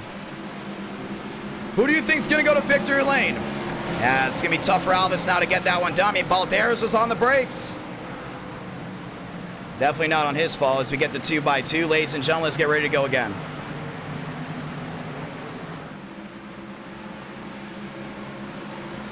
We are going to get just 11 laps to go. Yeah, that was definitely not the 7's fault. Nobody was opening a lane for him on the outside. Not one driver held the lane open there. And well, they're going to be restarting up front still. I don't think Deason's very happy with that 8 at all. 11 to go, ladies and gentlemen. This is what it's going to come down to. Not a lot of cautions tonight. Some of these guys up front with a lot of damage might go ahead and bottleneck everyone. But once again, somebody has to go to victory lane. The question is, who will that somebody be? Nearly 5,000 have tuned into race 1. It's 9:26 here on the East Coast. 70 laps in just under an hour, maybe. We're going to see if that's what it goes down to. Champagne top side, Baker on the bottom. Deason with Alvis down in row number 2. Anderson Gilliam, row 3 with Tinsley McCart lined up in row number 4. Justin Champagne, no points this month just yet, but we know he has the speed and the talent to be a championship contender. He's definitely going to be ones to watch when we go to IRP, Vegas, and Kansas. Keep a close eye on that 38, including heading into round 2. Ladies and gentlemen, after this, we head west to Las Vegas. We head to the Hoosier state of Indiana for IRP, and then we go rolling in Kansas for round 4. The championship bid, it might come down to a super speedway, depending on how many drivers win on these super speedways, but intermediates play a big, big role. Same with the short tracks. Ladies and gentlemen, let's get ready to go again. Back to the gears. One more time. 3 cautions. And now with 11 laps to go, we're going to find out who's going to win this one from Talladega Sunday night prime time and our night in America. Let's go again. And the outside lane did not get going. Justin Champagne's got a problem. I think he missed that gear. Possibly started back in third. Jumps everyone back. Alvis, Baker get out to a big time lead. Man, they're going to catch up to them real quick. Gilliam with Champagne down that bottom there with Skipper. Lined up on the bottom. They're going to get connected, and they're going to be like a bullet train right to the rear into second place. Everyone rolling their way down the backstretch. Right out of your Alvis, your Baker. There's nothing you can do. Champagne on the outside. There was Skipper. Gilliam stuck on the bottom. McCart in the mix as well. What a run here from the 8. He's down to the inside. I don't know about that one. That outside lane's rolling. McCart try to go to the outside. There's Steinmeier. 3 wide, 4 wide. Alvis stuck 4 wide there with Demos. 4 wide again. Not a lot of room. Steinmeier makes it back up to the middle. Champagne, your race leader, back to the line, this time by 10 laps to go. Justin Champagne, yes sir. Skipper down to second. Demos in the capper, back in third. And Baker's back down that bottom's back 2 by 2. 3 wide towards the back, not worried about it. It's Baker 3 wide, washing wide there in front of Demos. Right in the middle. Middle lane, back through it again. Baker and Demos nose to tail. Champagne's got the mirror drive for the next 10 laps. Last thing you want to do is lose this lead, including with under 10 to go with the Nationwide Series machines. Steinmeier in the middle, still there with Demos. Demos trying to give a shove to that 38. I don't think Baker's gonna get it. McCart up to 5th, trying to win his first ever NR Night in America race. In the middle. Still Baker, back to the tri-oval, a battle of bow ties, leads them back around. Champagne, 9 to go. 9 more circuits around to see who's gonna get it. As Skipper's back there in third right now, if you're just landlocked, all that you can do is wait and hope for an opening to come in. Gilliam in 6 on the bottom, still nose to tail there with Deason. And Deason's gonna sit with that 5 car as long as he can. Skipper on the bottom, a shove there by Champagne. Should I say 2 Champagne as they're still 2 by 2. And Demos is on that outside, trying to force that 40 machine back around. We talked about lane 2 being so important. Steinmeier back in 7th, 3 wide, way wide. Vila's in that mix. Cooper Click back in 12th, making it 3 wide again. Darian on the apron, 3 wide, back to the line. This is 2 by 2 for the lead. Give it to Baker, indeed, 8 to go. Demos is going to be a big ally here to the rear of that Great Clips 38. He's got to shove him as much as he can. Bunny ear spoilers on the 2012 Nationwide Series stock cars. You can't get better than this. 8 to go, coming to 7 to go next time by. And there's still 3 wide. Steinmeier on the outside there with Cooper Glick. Lane 3 has come in. They're coming to spoil the party. Skipper down on the bottom. He's trying to shove that 38 at Champagne. Champagne's just asking him, push as much as you can. They're 3 and 4 again. 7 laps to go here from Talladega. Steinmeier on the outside. There with Cooper Glick. 4 wide. That might be Vila. Vila 4 wide in the Camry. Man, he's making this one work. 7 to go. 7 laps to go. Demos with the side drop. Can't get it done. There it goes. Oh, man. Big wreck down to 1. Cody Workman's involved. Darian Gilliam's involved. Caution's going to wave. And we didn't get a good view. Some of these guys did blink out. But the caution's going to wave with 7 laps to go. 732 watching live, and Darian Gilliam hard into the outside wall. Cody Workman destroyed. We're going to see if he still has a car left, or should I say a fast repair. Is that car? Well, it is junked. You know, it's very hard to see it from that view. Caution is out. We're going to see who did what. It might have been Darian. We had a couple blinks, drivers blinking. And we're going to have a late race restart, but this is going to be the biggest winner here for what looks to be maybe the 11 of Vila. Look at this 4 wide, and that was Johnson. Oh, man, just lifted the rear tires up off that 81. Darian nowhere to go. Anderson into the wall. And that was Jackson Carr. Another incident. A driver that did so well earlier in this race just tagged. And this might be Cody Workman's fault. We're about to find out. Maybe a bumper hook. Oh, no. Let me rephrase that.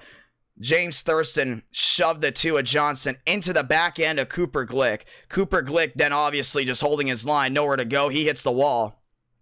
And Johnson just stuck in it. There was not a lot of room for air. Something was going to snap at some point, and it just did. Look at this. That shove by Thurston just put the Tua Johnson in the worst scenario. I mean, he was trending up into Cooper Glick anyways before the bump. But definitely, you cannot lie, the 96 did have some type of say in it. Oh, man, Workman just had nowhere to go. And you just see the undercarriage there of the 5. Flames rolling out the rear end. Nowhere to go, and the caution is out again, ladies and gentlemen. And we're going to have a late race restart. We're getting the 6 to go. Drivers coming back down pit road. And we're going to see who's going to stay out. I expect the majority of these guys up front to stay out because, well, let's be honest. 6 to go. You're going to come down to 5. You're going to restart possibly with 4. Vila has put himself into that 4th spot. Skipper up to 3rd. Baker up to 2nd. Champagne now your race leader. And just like that, we will go ahead and get the 1 to go next time by. Let's go ahead and talk with some of these guys before we get back to the gears. And one thing we've always asked, when you're a driver back in 8th, you're back in 9th, you're back in 10th, and you're coming out at the end of this, what can you do with 4 laps to go? What can you do with 3 laps to go? Because that's what it's going to come down to. It's going to come down to just 3 laps to go from Talladega. And we're going to ask those questions here in just a moment with some of these guys. But first, let's talk with Vila back there in 4th. What a run. Vila, it's IDK. Got a copy. Yep. 4 wide move. It might have been the move of the race because now with that caution coming out, you're going to go back 2 by 2. You're knocking off laps, not worried about getting hit. What's going through your brain right now? And, well, that move. How about that one?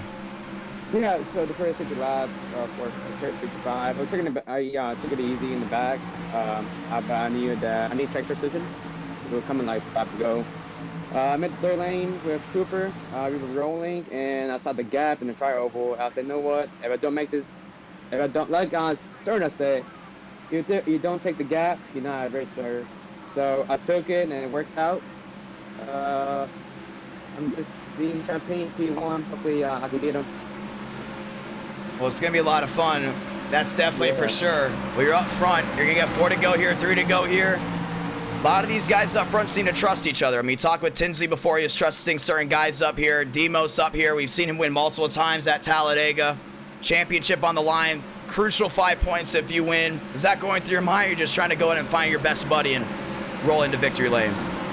Yeah, I talked to Thursday, getting right nice P11, Star nice be a factor. I know Champagne and Demo, P1, P5 can be like try hook together. It's gonna be hard. I know that the 40 cars have a little bit of damage, but it's gonna be hard. So, but I'm gonna push him, see what happens. Hopefully, we could be in front of Champagne and control the race right there. Well, it's gonna be a lot of fun. Let's see exactly how this one goes down, my man. Good luck. Thank you.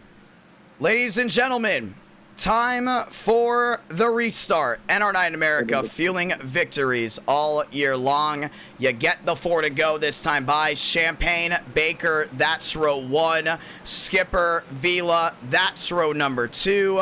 Everyone lined up. Let's get ready for possibly the final restart. Once again, there is overtime in NR9 America.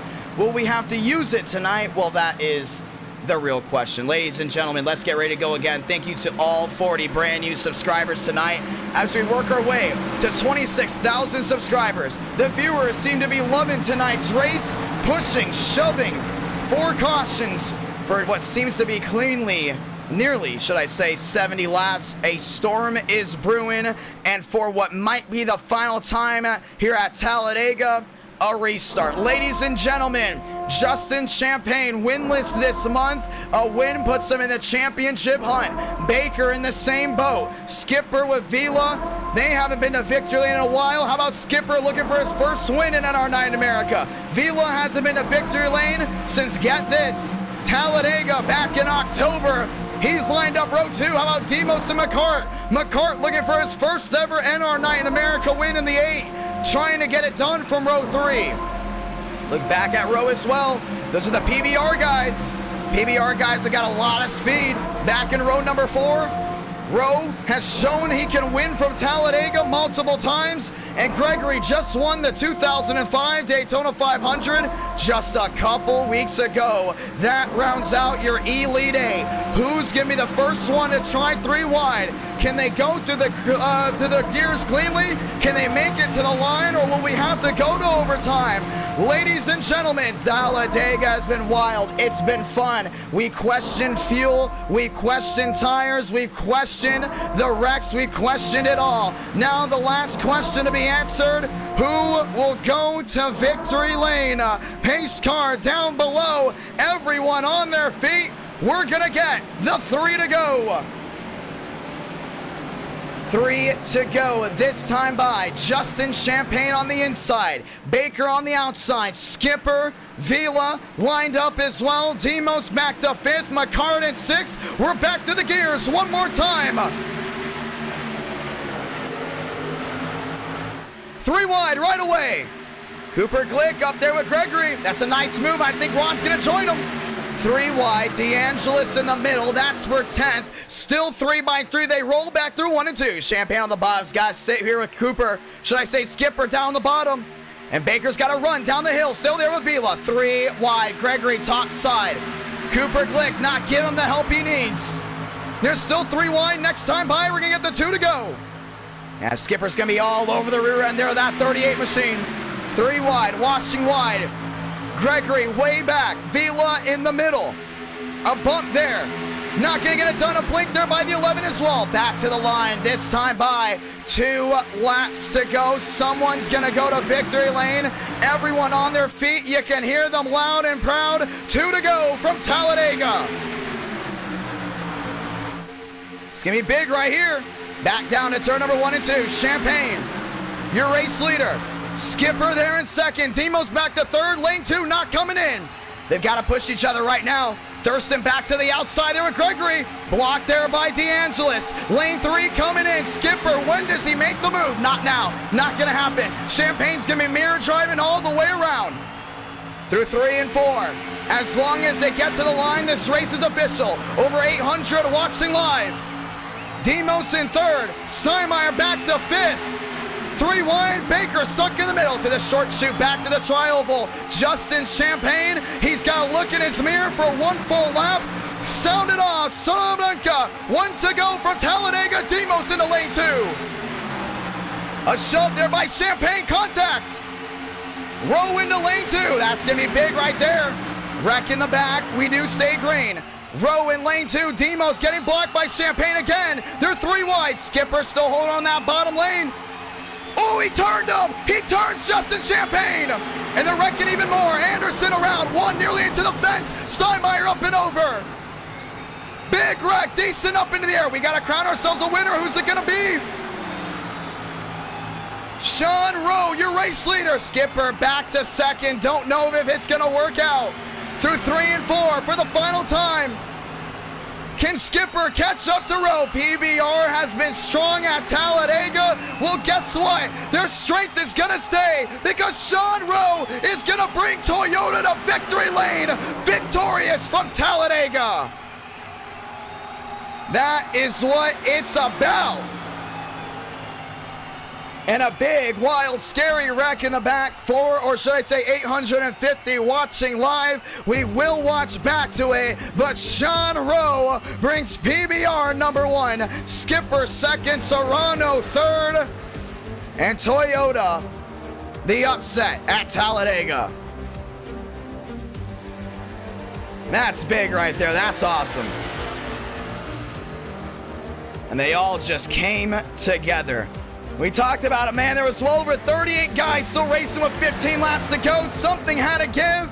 Well, guess what? The magma chamber came apart, and it was a Cat 5 hurricane down the backstretch. Someone had to go to victory lane, and Sean Rowe is your winner. Burn it down, Sean. You are now a championship contender and our night in America. Fueling victories all year long. Primetime Sunday night. PBR once again getting it done from Talladega. Unbelievable. And there's Gregory. Stopped. And they're going to go ahead and do burnouts together. Ladies and gentlemen, let's go ahead and look back to that last lap. This has been unbelievable. Look at that. Demos got tagged there by Skipper. Look how dense this pack is. Very rarely do you see a pack this dense at the following or nearly a conclusion of an NR9 America race. And it got wild. How about very wild at the end of this one? Champagne went topside. Demos flung it wide, 3 wide. Sean Rowe in the middle. Skipper wasn't happy about that block there on Demos, and you know what? He sent him spinning. Justin Champagne, first one to get bit. And then all of a sudden, Ron realized the inside lane is collapsed. He went for a big move to the middle. Collect Steinmeier, collect Demos, collect many others as well, and then came the flip by the 17. Oh, big hit there by Thurston. Nowhere to go for Demos. And they all started flipping violently down the bottom. How about this one by Baker? And out of nowhere, look at Deason. Hit there by Gregory into the inside catch fence, maybe just the wall. But goes over and over. And it's going to take a lot of flex seal to fix that 4. And it was just wild. Steinmeier with the wild ride. DeAngelis destroyed. Unbelievable. What a race. What a drive. And you knew it was going to get wild late with the amount of machines left. Sean Rowe, there he is. Through 3 and 4, Skipper needed help. How about Tyler Tinsley in the mix? Nearly getting it done. And there's the big one, there's the Omega one, and then there's everybody. And right there, that was just everyone. Skipper tried to get it done, but Sean Rowe, the drive to survive by the 19, and it just went right into the hands. And oh, Serrano wasn't happy with Skipper. Skipper still got to the line. Serrano wrecking on purpose to the line. Remember, that's a big no-no in NR9 in America. He might actually get a penalty for that. That's a big no-no. You cannot wreck someone on purpose at the line or coming to the line on super speedways. We'll keep you in mind on that 66. Let's watch back to what Sean Rowe saw. This is on the last lap. Matt Skipper brings it home P2. He will get the points necessary. Toyota back on the board. Sean Rowe has 2 wins this year, both from super speedways, now make it 3. And once again, all of them from super speedways. And he will now join the championship hunt. What a ride, what a wreck. Ladies and gentlemen, it's gonna get even wilder as we are gonna be heading to Las Vegas. Skipper in the championship hunt. Those 3 points are definitely going to help him out a lot. And Serrano will go ahead and get 1. It has been one fun night of racing, ladies and gentlemen. Have you enjoyed it? Let us know how you feel in the chat. Thank you to all the brand new subscribers, all the viewers that have tuned in. Let's get ready to go to Las Vegas. Let's see what Twitter's got to say. What a race, what a drive, and just like that, Sean Rowe, you, sir, are ridiculous. What a night so far. Primetime NR9 in America never disappoints, and that, ladies and gentlemen, concludes round 1 of 4 and looks to be 5. Once again, 400 likes. We will go ahead and go to either Montreal, Indianapolis, or Charlotte Motor Speedway. I really want to do Montreal. We haven't done a road course in a while. We'll really be excited to see what these guys can do at Montreal. But with that being said, let's get started with the next track, Las Vegas Multi-Groove Racing. And with the championship on the line, DeAngelis, maybe luck was on his side this time for the point side, because it's going to be tough for him to defend heading into Vegas, IRP, and Kansas. What a night so far. We always say we start out with super speedways for a reason. It gets the ball rolling, and oh man, has it got it rolling here tonight. Everyone was keeping an eye. Wow, 38 guys still possibly racing with 25-20 to go, then 15 to go. That's something you gotta watch out for. And oh man, we had well over 30 guys in that last pack going all out. Ladies and gentlemen, what a night we've had so far. Let's continue it here for the next one. Ladies and gentlemen, let's head west. We're heading to Daytona. Setting up this session right now as we go ahead and talk with your race winner, Sean Rowe. We're going to talk to him here in just a moment. What'd you think of that race? I thought it was wild. I thought it was interesting. Definitely a big eye-opener. Well, Vegas, 100 laps, only 9:47 here on the East Coast. That race one, went by very, very quickly. Sean Rowe, it's IDK. You got a copy. Yes, I do. Big time win, PBR. You guys just get it done here on the super speedways no matter what. Walk me through that one, my man. Dude, last lap, me and Demos were trying to figure something out. We knew we could get that high lane open. We did it. And the seas kind of just parted for me coming out of turn 2. They all started wrecking behind me. I knew I had it from there. That was big indeed. I mean, we talked about it before. Sometimes you need luck on your side. Sometimes you just need to be in the right place at the right time. But that entire race almost came down to a strategy-filled race at the end. What was your strategy there with PBR? A lot of you guys love working together. That's why it's almost like you guys always go to victory. At least one of you seem to find a way to go to victory lane. And you guys have become the most dominant super speedway team in NR Night in America. Yeah, we kind of just like stayed at the back there. Fun fact, I did not have a single scratch on my car until probably the last lap, I think. Wow. I had it, like, got through everything. And then seas parted and they just couldn't catch me because I'm too fast. Oh, I like that. I like that. I like that. My man, great race. He had over 850 watching live. That's a big eye opener. Now you're a championship contender again. And we talked about the eTicket event this month will be at Daytona. You got 3 wins, all on super speedways. I mean, you just got it. You just got it down without a doubt. Yeah, I just kind of, I don't know. I find my ways sometime at the super speedway. Sometimes not too good, like the last nationwide race at Daytona. Didn't end too well. But here, just play my cards right and was able to get it done. Session's up. Session is up, by the way. Password IDK for everyone that wants to join race 2 because, well, let's be honest, who's excited for Vegas? I'm excited for Vegas. And PBR riding high here. What's your strategy heading to Vegas? Because, well, one more win. Guess what, my man? You are a championship contender. You finished 2nd. You're the championship leader. How does that make you feel right now? It's great, you know. Just get a couple of good runs. I think I can do something good here at Vegas. Did pretty well in the Kansas test. And, yeah, I wouldn't be shocked if Contreras gets it too, because apparently he's really fast here. So watch out for him, watch out for all the PBR guys, and hopefully we can get it done again. It's gonna be a lot of fun, my man. Let's see what you can do here. It's gonna be great. It's gonna be a fabulous night. Sunday night primetime. Last time we did it was all the way back in October. Well, we got a lot more viewers. I think everyone's enjoying Sunday night. What do you guys think of Sunday night? Do you want to say anything to the viewers watching on? We had a stacked crowd for Sunday night, didn't we? Yeah, you know, love to see viewers coming out for this. Great show here. If you're not subscribed to IDK yet, do it right now. This is like can't miss action here in NR Night. Gonna be a lot of fun. Thank you so much for that. Sean Rowe, PBR, owned there by Todriff. Todriff's got to be happy, isn't he? He is very proud, dude. He's built such a great team, such great drivers on it. You know, we can really get it done. You guys seem to almost have a little bit of a cult following. I love seeing when I look in the chat, these guys are all rooting for PBR, including on the super speedways, because it says they remind him a little bit of the DEI days back in the day, and you guys just got it down. Yeah, we got it. We got our qualifying guy, qualifying sweat, some call him Jackson Carr. He can really teach us how to get it done, and we got a lot of good people here where we can work together, get our way to the front. Gonna be a lot of fun. Good luck, my man, for the rest of the night. Thank you. Session is up. Password IDK. Ladies and gentlemen, to everyone that super chatted during that race, thank you. I'm going to read them off in just a moment, but I also want to say thank you for the great compliments in the chat. I was wanting to say thank you like mid-race, but the main thing is I wanted to keep continuity on the race, so I want to say thank you also to Must Be Nick for the great compliment. I really do appreciate that. And once again, I also want to say thank you. I took a little bit of photos of some of them, just a little bit.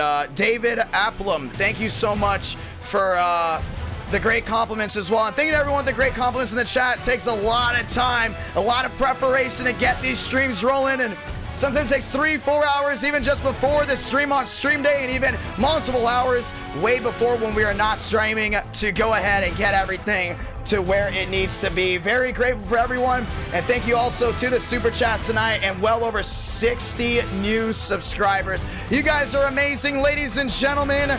Let's head to Viva Las Vegas. I love it. I love Las Vegas. One of the best tracks on the NR schedule, or the NR Night in America loop, that is. Always a lot of fun to see the viewers excited, because it's going to be loud. It's going to be proud. It's 100 laps.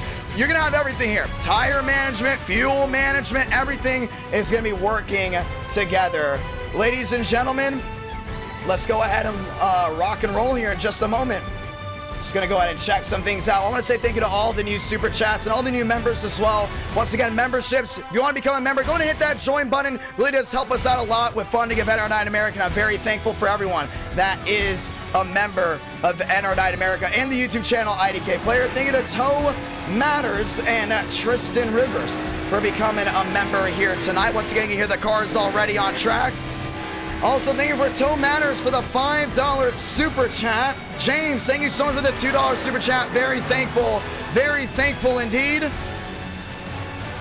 Thank you to Martin, dropping down the 5 as well. Clark Nance, dropping that at 2. Very grateful for that one as well. And thank you guys so much for helping us out here at NR Night America, fueling victories all year long. Well over 6.2 thousand have tuned in tonight. Ladies and gentlemen, we're heading west.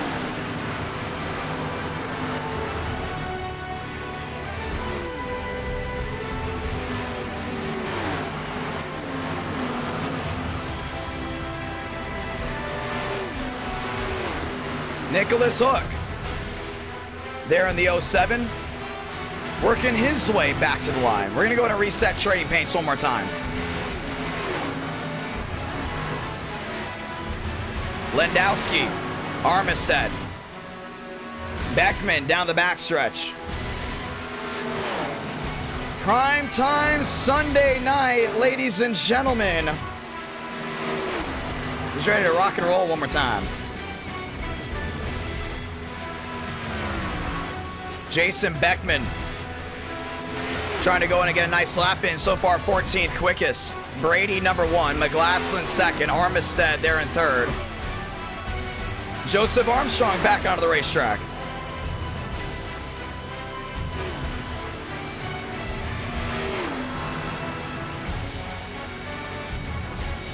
Thank you to everyone that dropped a like on the stream. Remember, 400 likes.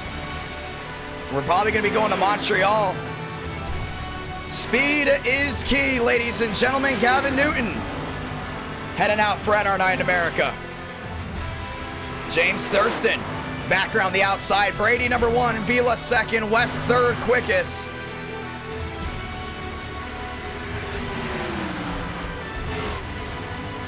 Hot track indeed. 420 left of practice, ladies and gentlemen. 420. Michael Gregory rolling his way around for PBR. Max Swearigan. Ladies and gentlemen, welcome to Las Vegas. 4 minutes left as we get ready to rock and roll. It's been one heck of a night indeed. Race 1 has brought the heat, and race 2, we've turned on the lights.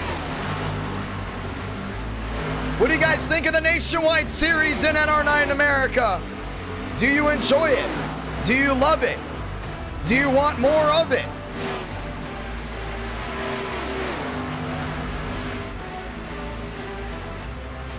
Very rarely do we do Sunday night streams, so when we do, it's always a party. And once again, we will be back this Friday night, either early 2000s Gen 4 stock cars, or we're going back to the Gen 6. As in a week from Friday, we will have the 2022 Geico 500, and not this coming Tuesday, but next Tuesday. We'll most likely be having truck racing. Truck night is back. It's truck night, baby. We love truck night.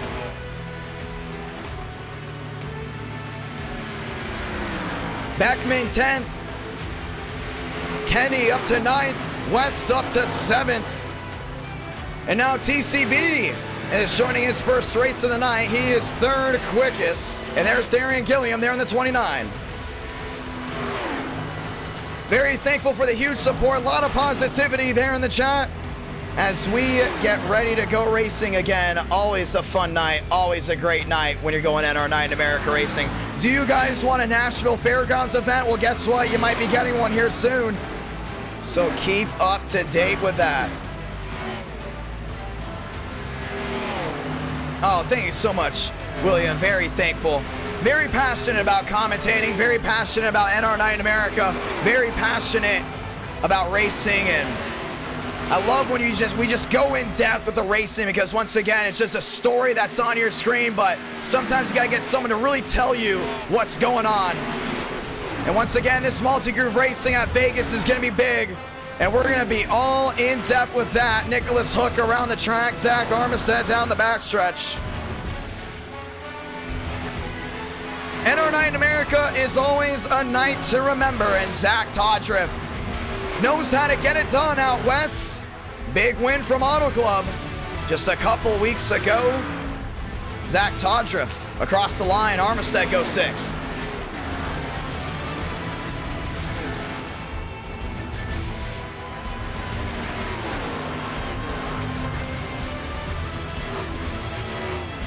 Sheridan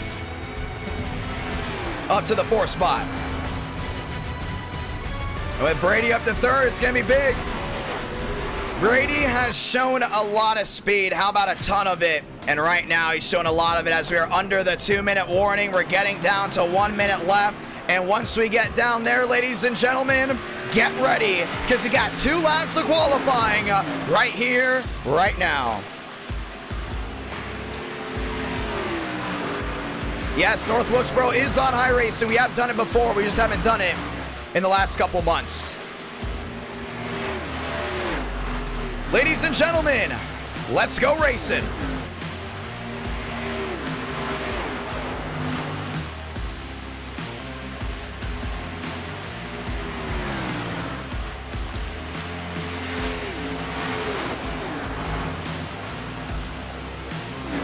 And we're excited to watch this great race in action. We talked about Vila being fast. We talked about Gibson being fast as well. Well, they are now 1-2. Toyota making their mark. Joseph Armstrong in his Chevrolet hasn't had a lot of speed in the last couple of weeks. Trying to go ahead and get back with that forward momentum. Cars on track, cars on pit road. Ladies and gentlemen, let's get ready to go qualifying.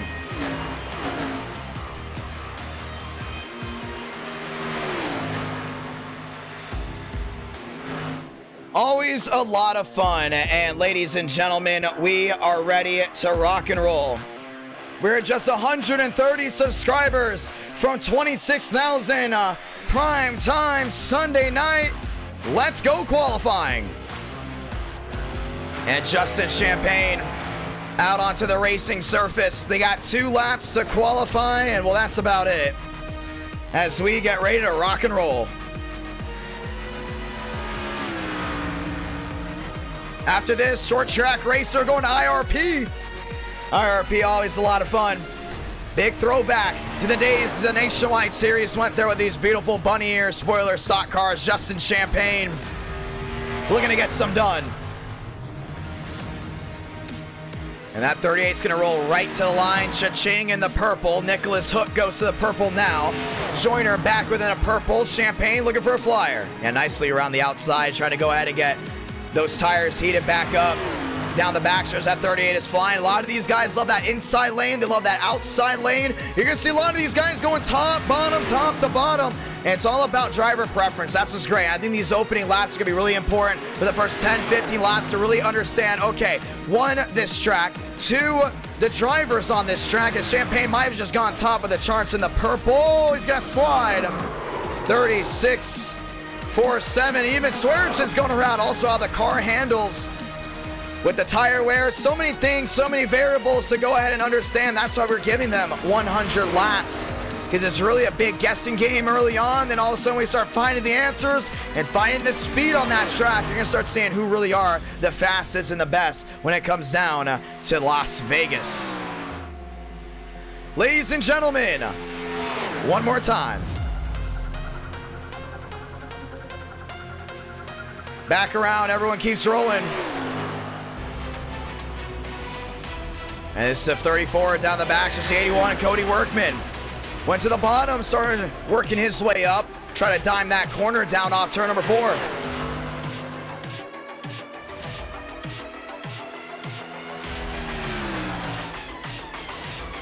Thank you guys so much for enjoying NR Night America. Thank you for all the great compliments as well in the chat. I'm really glad we have the viewers that really enjoy this product. Very thankful indeed, ladies and gentlemen.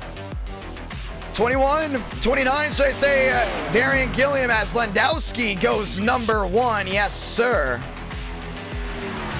Ready to go ahead and keep locking and loading. Gilliam, home track, down into turn number 1 and 2. And we're going to see if he's a favorite. He has been doing really well at Vegas with the COT and even the Xfinity Series. Real question is, can he get it done here with the Nationwide? Right now, David Joyner sits 13th. Frank DeAngelis, your championship leader, sits 11th. And there he is in the 69, back around the outside. Trying to roll to the line and bring it everything they've got down the backstretch. DeAngelis in the yellow. He sits 11th. He's back around the outside, and a lot of these guys still very confused on this racetrack with this type of setup. With everything going to be rubbered down, you're going to see a lot of spread out racing, but at the same time, you might see a lot of compact racing in certain areas of this racetrack with drivers going top and also to the bottom. Don't think it's going to be bottom feeding city though. A lot of these guys love that outside lane, including with one thing, get ready, tire management. Very important around that outside lane. Frank the Tank sitting 11th. He's going to stay there. Ladies and gentlemen, let's get it done from Las Vegas. Vila rolls across the line, not able to get it done. 340 watching live, well over 850 watching live down in race number 1 with 6.7 thousand tuning in. Ladies and gentlemen, this is NR Night in America.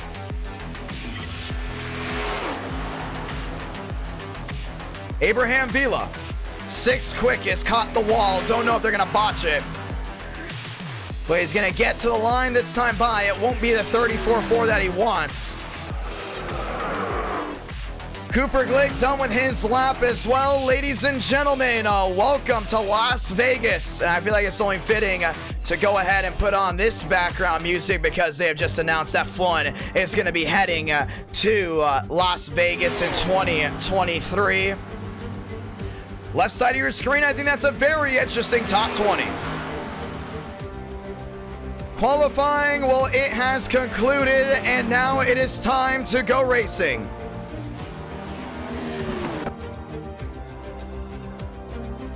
And yes, NR Night in America is open to everyone as long as you have a C-Class safety rating and a 1500 I rating. Ladies and gentlemen, 100 laps down in Vegas. Lights are on, the cars are loud, and guess what? The virtual crowd is here, and it's big and proud. Ladies and gentlemen, round 2 of 4. Tonight may be 5. If we get to 400 likes, once again, we get to 400 likes. You guys get to vote Montreal, Indianapolis, or Charlotte. I'm going to be honest, it'd be great to see a road course race with these guys around Montreal. Haven't done a road course race in a while, and I think tonight just might be that night. Gibson on the front row, trying to go ahead and lead us down. Gibson showed a lot of speed indeed. It's time. Yes, that's right. Las Vegas will be racing down the strip with F1 in 2023. Well, guess what? We're going to be racing in the desert for Las Vegas for race number 2. And race number 2 is here, ladies and gentlemen. Thank you to everyone that has tuned in so far tonight. All these beautiful machines lined up as you see them, getting ready to rock and roll as the night rolls on. Thank you to everyone that has tuned in. Thank you very much to everyone that has participated in NR Night in America. Landowski up front in the banana yellow with the blue on the side. Sean Rowe looking to go back to back. Talk about flying high off of adrenaline. He starts in row number 2 in that third starting spot. Ladies and gentlemen, let's roll. as we get ready to lock and load one more time. Are you ready for Las Vegas? James D. Gibson, 1 oval win in NR Night America. That came from Gateway. All of his other wins, I believe it's 4, have all come from road courses. Gibson saying he wants a true oval win here on a 1.5 miles. Let's see if he's going to get it, ladies and gentlemen. We're rolling away.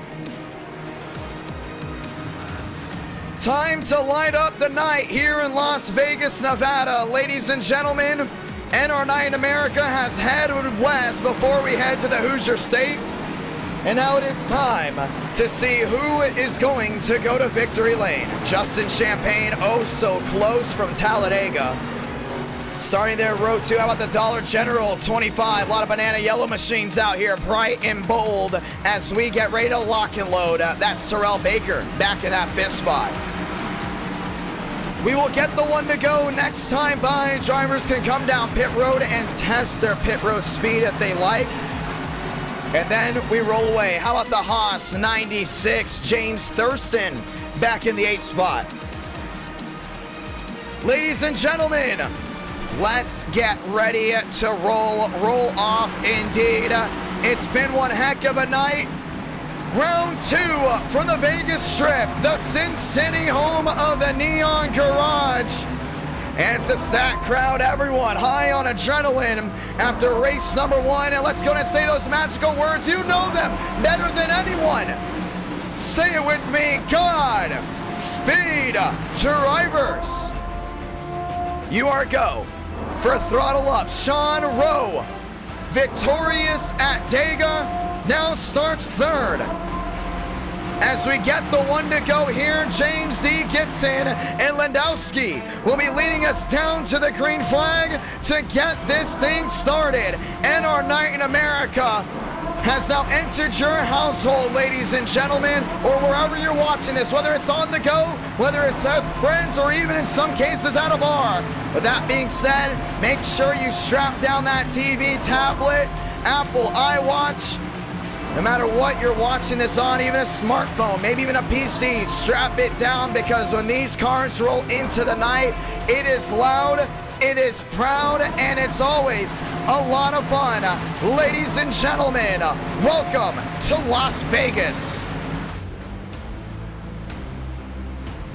And it's time to roll off. 40 drivers enter the strip looking for a win. 40 drivers enter the Ring of Fire, looking to go number 1. We've had multiple winners in NR Night in America, but tonight a championship could be swung open or closed back in. We will find out in just 100 laps time who's gonna go to victory lane, and this Las Vegas crowd is hyped. It's big, it's bad, it's wild, and now, ladies and gentlemen, without further ado, light the fuse. And we're rocking and rolling from Vegas. Green flag for the strip.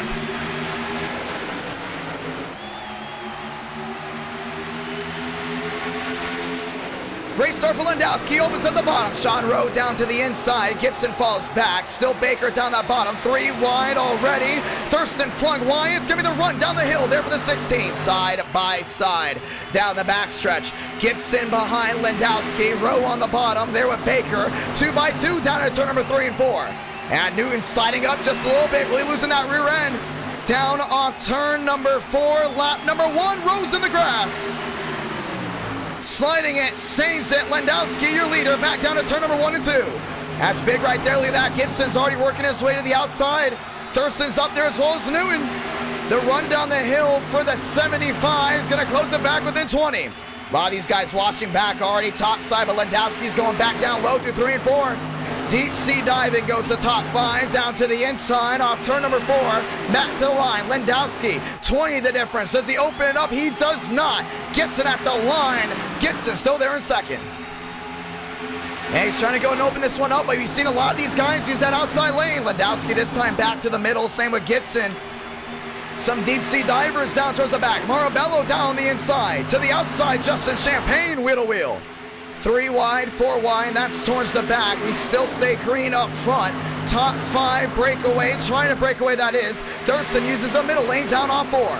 So multi-groove racing already in prime time action. Newton there in 3rd, trying to get his first win of NR9 in America. It's now Gibson there in 2nd, back to the middle lane. We saw the deep sea diamond from about 6 on back. We can see guys go up against that outside wall. I think as these tires continue to wear, you can see guys go all the way to the outside and down the inside. For the most part, single file for the top 8, 9 spots. Back to the bottom, Gibson trying to make up time. He went all the way back to a 46, this time down to a 36. Makes up a full 10th in the run down the hill. He stays about even there with Landowski. 5 in, the 16s let them all. But Thurston has closed in there to what looks to be Newton. Looks to the inside, not going to be able to get it. Matt through the middle. A lot of these guys seem to be on the same page. So really, really smart racing up front for the top 5. 1 second they go to the middle, they go to the outside, they go down the inside. A lot of these guys, once again, we talked about it, it's all learning curve. It's all about what you can do as the runs go down. Do you go to the inside? Do you go to the outside? What is your best shot at winning this race? Well, Gibson's made up a ton of time. 37 now the difference. Back to the line. Still the battle for the 16. Newton trying to close into the back end of that 75. Well, guess what? It's just not going to work out. Baker got passed there by Thurston. Now they're going to go wheel to wheel. Baker's going to shortcut the corner. Takes a shorter way around from that 96. They're wheel to wheel. Inside of the Haas, and just like that, Thurston's going to defend, but he got the run to Newton. Not going to happen. This will be the battle for 2nd. I think Newton's just trying to play smart right here. Knows it's a long, how about a very, very long race indeed. 6 in out of 100. Baker knows he's got a really strong car, very stable car. That's why he made that move there on Thurston. Now he's going to jump topside. Big test here of that 25, got to stick very well in the middle, and just like that, duck, duck, goose goes away to the 25. Thurston got played like a fiddle, and Baker's into the fast 4. Into the fast 4, now wheel to wheel. Conklin to the inside of Thurston, and Conklin says thank you very much. He's up to 5th. Now Baker's going to roll around the outside. Ace picking these guys off one at a time. 1 second went top side there on Thurston. Now he goes top side on Newton. I think these sides have really wear it into the way that 25 wants to go. Right to the outside. Newton can't hold on to it. Baker says thank you very much. Gets the run down the hill. Picked off one a lap ago. Picked off another this time. All eyes set on that Club Jerky Chevrolet. That's James D. Gibson, who has fallen off pace. 46 backed in Landowski. Landowski definitely the driver to beat tonight. And Baker's now got a run here on Gibson. He is closed in dramatically to that 75. And we know Landowski's got the short run speed, including with the track not rubber down just yet. The real question will be, can Landowski hold on to it when we get to a 20-lap run, 30-lap run? How about even if we go green for 40 laps, we've got to make green flag pit stops. All eyes on that 16 up front. Down to the inside, Thurston washing back. Ooh, contact nearly. Conklin into the outside wall. Marabella says thank you. He's going to go down to the bottom. Deep Sea Diamond goes to 37, washes up. Conklin in the Ritz machine, wheel to wheel, and Conklin wants that spot back. And Marabella just put all of his chips in the middle, going for that spot. He was in 6th, now back to 7th. You still see the wheel to wheel behind. And then you got Newton back to 5th. Conklin defending on Marabella. I think Marabella's going to shortcut this corner. He will. Ooh, down low, not gonna happen. Back nose to tail, Marabello. Bites down low again. Conklin slamming the door. This time the 37 can't get the bite underneath. Baker trying to close in. Now 1 second makes a difference there on Gibson. Gibson's got something out of that hot rod because now he's closed back in with a 4-2. So Landowski's led all 10 laps on to lap 11 this time, but Gibson has definitely been watching that line and studying where the 16 is making up ground, where he's not making up ground. 3 wide, back 2 by 2 behind. Top side went the way, I believe, of Newton. He's now fallen off a rock, has one in the outside wall. That's Marabello. We talked about Newton very well early on, but now he's got this big hornet's nest of machines behind. That's Joyner down to the bottom. Joyner to the bottom side. That's 3 wide. Now down the apron, and he's going to slide. The apron's just big, big ice skating left and right. You see a lot of these guys having a handful when they go down the apron. Yes, it's the shortest way around, but it's not always the fastest way around. And a lot of these guys are trying to make up time down there. So far, it just has not worked at all. See Champagne trying to defend himself here on row. Or should I say Conklin? 3 wide behind, still stuck in the middle. That's the 48. Newton stuck in a hornet's nest. He's got the 9 of McGlass underneath him. He's got Vila on the outside. Newton went from inside the top 3 to now just trying to hold on to the top 10. And that big battle's now going to go and coincide back. Brady up to 7th, finds his way around Marabello. Vila to that 9th spot. How about this battle? Matt to the inside, a shortcut of the corner. That's the 38 of Conklin underneath Justin Champagne. Can't slide to the quarter panel, but here's another battle. That's Thurston underneath what looks to be Baker. It is.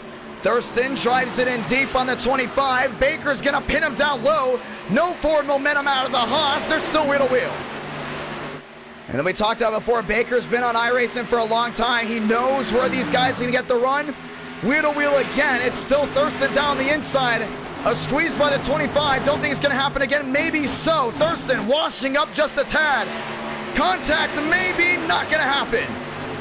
Yeah, I can nearly fit a piece of paper in between that one. Gibson getting loose a little bit on the straightaway. 44 the difference, and every time he gains, he loses just a little bit. It's a big back and forth battle, but definitely the fastest machines are top 2. I think Baker's got a shot at definitely going to go for the lead if he gets a caution, but 15 laps in so far, it's the top 2 in a roll of their own. 35 the difference. Baker back to 3rd, still battling there for the battle for 3rd. That's Thurston looking underneath. So far, nose to tail behind. Top side, that's Brady, biggest mover so far tonight. You look on the battle box on the right side of your screen. Who's been coming and going? When we went to Talladega, you had a lot of guys in the green that was inside this top 12. Look at the right side of your screen this time. A couple of these guys in the green, a couple of these guys in the red. You don't see a lot of spots being made up except for Kenny Brady, up 18 spots since the start of this race. That's 16 laps where he's made up 18 positions. Definitely keep a close eye on this 54, including if we get a caution. Late Racing could go ahead and put a big change in. Hey, see him even shortcutting again. Gets right back down to the bottom there of Vila. Trying to make it 19 in 17 laps, or should I say 16 next time by as we have completed 15 laps. Now Brady's in the wall. And that Monster Energy 54 really swiped in that rear end. Thurston's going to go battling underneath. Battle for the lead. 1-2, back to the line. 17 out of 100, back to the line. Gibson looking underneath. Don't think it's going to happen just yet, but he's definitely in the wake. There are the 16. Both those machines love that middle groove. It's worked the best for them so far, but you look behind. Baker still battling hard there for Thurston. That nose to tail's looking very interesting. Baker letting off a ton down into turn number 3 and 4. Gibson closing in to the rear end of the 16. Landowski's on red alert. 14 the difference, 13 the difference, 18 out of 100, and we got a battle for the top spot. And Thurston's dropped back. Champagne's finally got the roll around. That 38 definitely has some long run speed.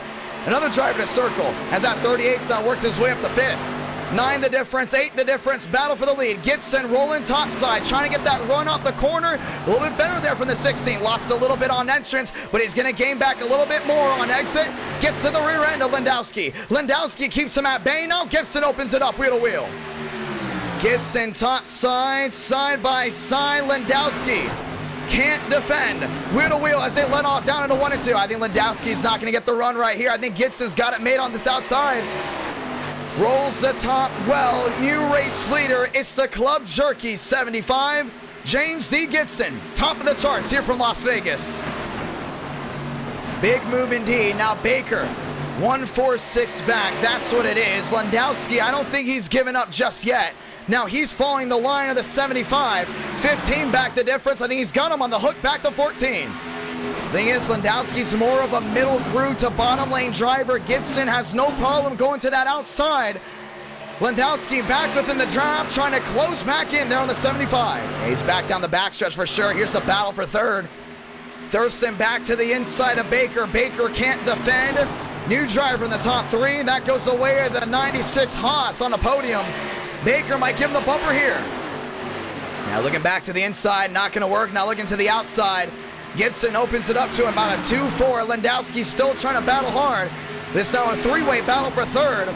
Champagne trying to open it up inside the fast 4. Vila even closing in as well as he's got his own problems. He's got Conklin around the outside. Yeah, he's trying everything. Look at Conklin. Went back to the inside, back to the outside. Battles around the track. The real question is who's saving those tires, because we've seen a lot of things happen in NR9 in America. the short pit. The short pit has just made things wild when it comes down to green flag pit stops. Whether you want to call it a short pit, an undercut, whatever you say, at the end of the day, you've seen a lot of success out of drivers that have come down pit road earlier on tracks that wear a ton on tires. Well, Las Vegas is just one of them. And right now, this battle for the lead still raging on. 23 the difference. The only thing is not as heavy as it was before. Justin Champagne, well, he's got his team owner right in front of him. This is still the battle for third. And look what Baker's doing right here. Oh, he's in the wall. How about not anymore? Big hit to the outside wall and a shunt by the Dollar General 25. Went from 4th all the way back to about the 8th spot. Swearingen closing in, and now it's going to be a game plan change by that 25 as that right side has just been completely KO'd. Yeah, that's not what he wanted to see. Then he got the battle for the lead up front. Gibson to the outside, Landowski down to the inside. Wheel to wheel. Gibson gets the run down the hill. Landowski's got to try again, and you just see the time made up on the outside. And I guarantee you the mics are hot from all the drivers that just witnessed that one. Gibson has made that outside lane his most favorable lane. Landowski goes back to the bottom. He gets back within 12, but watch this launch down off turn number 2. Unbelievable run down the back. Landowski trying again. This time he gets back within 13, within 12. But Gibson, another great launch down off the corner. And that 75 is saving tires, doing that as well. You got to watch back the third. A little bit about Thurston. Back within a 4-9. Trying to go in and close in, but definitely Gibson has got that outside lane to where he wants. Vila back to 4th, Champagne back to 5th. Conklin has had a battle the last 25 laps non-stop. Now he's got Lazaro right behind him. He look even farther back. Talk about Kenny Brady. Well, guess what? When he hit that outside wall, he is now dropped. He went from 8th now back to 11th. Demos looking to the outside of him. Wouldn't be surprised if this 87 gets to launch down the hill. And I think he will. To the inside of Kenny Brady, and no contest. Wheel to wheel. Demos down to the inside, not able to hold on to it. Kenny Brady is going to have to fight for another day, but Baker, ever since he hits that outside wall, he's now had to change grooves. This time he goes to the outside, trying to go ahead and minimize the mistakes from here on out. Banking on a caution, that 25 is, but a lot of damage on the left rear and on the right side. That is an aero nightmare by the 25. How about this one for Swearingen, up to the 8th spot. The battle's not ending just yet for Conklin, because now he's got Justin Champagne in front of him. Remember, he hit the rear end of TCB, and now he's got a lot of nose damage. Landowski again closing into the rear end of Gibson. This time I don't think Gibson's got what it takes. Yeah, this time he's really making that inside lane work, and Gibson sees it. Gibson back down to the bottom. Still the battle for the lead raging on for the top 2 spots. 27 in out of 100. Thurston back to 3rd. Vila back to 4th. And let's go ahead and watch inside here at this 16 machine to just see how these lanes are all being changed. We go in the cockpit. You see how the counter steering down in the middle of that corner? That means this car is very loose and on edge with this tire deteriorating a ton. Back down off the corner, Gibson gets a launch. He gains about 2, 3, 4 tenths. This time it's not going the way of Landowski. He's got a counter steer before heading into the middle of the turn 3 and 4. It's almost like you got to turn right to go left for the Cars fans in the chat. And this time Gibson really doing a good job pulling away. Now we just watched a lap here with Landowski. Let's watch a lap here with Gibson. Same thing. He is on edge. A lot of counter steer up to the top side. Counter steering right in the middle of 1 and 2. Centers it up in the middle lane. And then all of a sudden, this launch is going to get down the hill. Might be a little bit better here than Landowski, and he does. 42, 43, now opening it back up to about a 44. So that's something you definitely want to watch here if you're a James D. Gibson fan in the chat. Definitely have come close multiple times in NR Night in America. This time opens it up to about a 57. You can see that driver in the back, Landowski, not able to make up a ton of time. So keep an eye here on Gibson, Landowski, and multiple drivers as green flag pit stops will be coming here shortly. Thurston back to 3rd, 175 the difference. Well, guess what? Now he's got a battle with another driver. Try Vila.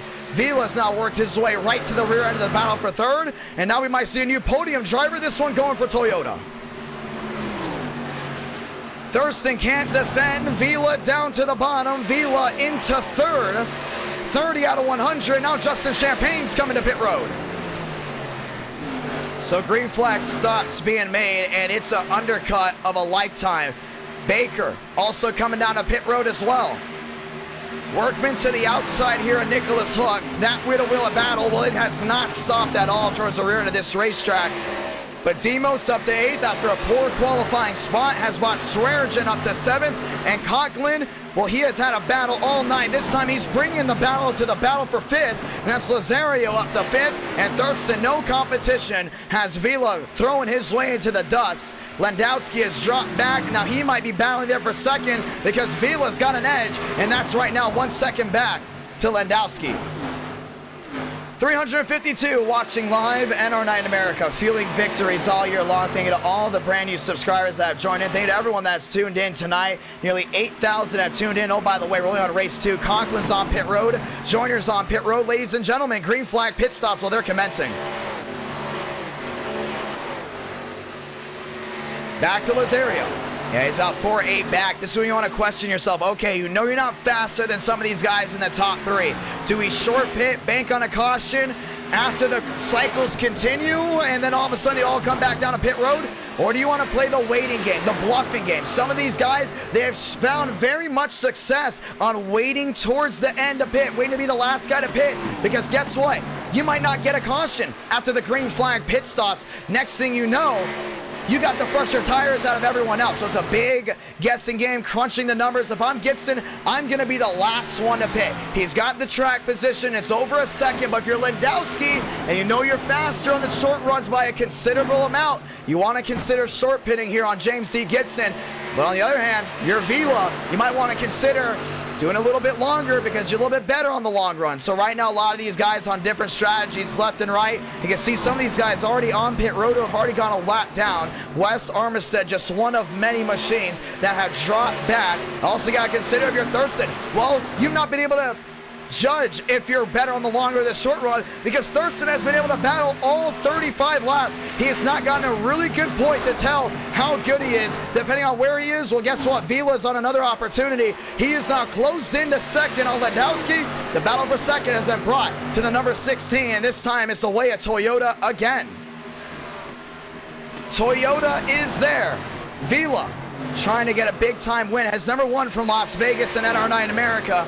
Gibson pulling away, 35 turns to 36. Landowski holds on a 2.5 back. Vila closes into the rear end, looks top on the Dollar General Toyota, stays with the outside lane. It's going to be another launch. I think that's what's hurting Landowski here. A lot of these guys that are passing him, it's about the launch off the corner. Landowski destroyed his tires early on, was banking on a caution. Well, just like that, no competition. Vila into the catbird seat. And just like that, Abraham Vila has got his eyes set on Gibson, and he is actually gaining in just a little bit. That's a big one to watch right now. If Vila is faster than Gibson, do you wonder if Vila delays the inevitable of coming down to pit road because Landowski's tires are shredded up? He can't run that outside lane right now, but everyone keeps beating him down off the corner. That 16's got to definitely keep that in mind as this race continues on. Thurston back to 4th. Everyone else has, for the majority of the parts, spread out. As now, how about this one on the outside? That goes Nicholas Hook. He's just one of those guys that came down pit road. Fresher tires means you're going to be faster, including by a big margin. To the outside, that's the 34 machine as well. As these guys have worked their way on pit road, Demos, one of many as well. Getting ready to work his way on pit road, that is. Well, the gap starts to narrow from 1 and 2. 53 the difference. Vila trying to go ahead and close it in. Newton coming off the pit road, one of the drivers that definitely had a lot of short-term gain success. But right now it's still Vila 159. Before that lap, it was a 164. So he is consistently gaining in little by little. The question is, it's all about tire management so far in the early portions of this race, and the drivers that have saved that, well, I'm not going to say saved at the pump, but definitely saved those tires as much as they can. Well, they're right now the drivers that are doing the best, and that is 1-2. Landowski banking on a caution. Don't think it's going to happen for him.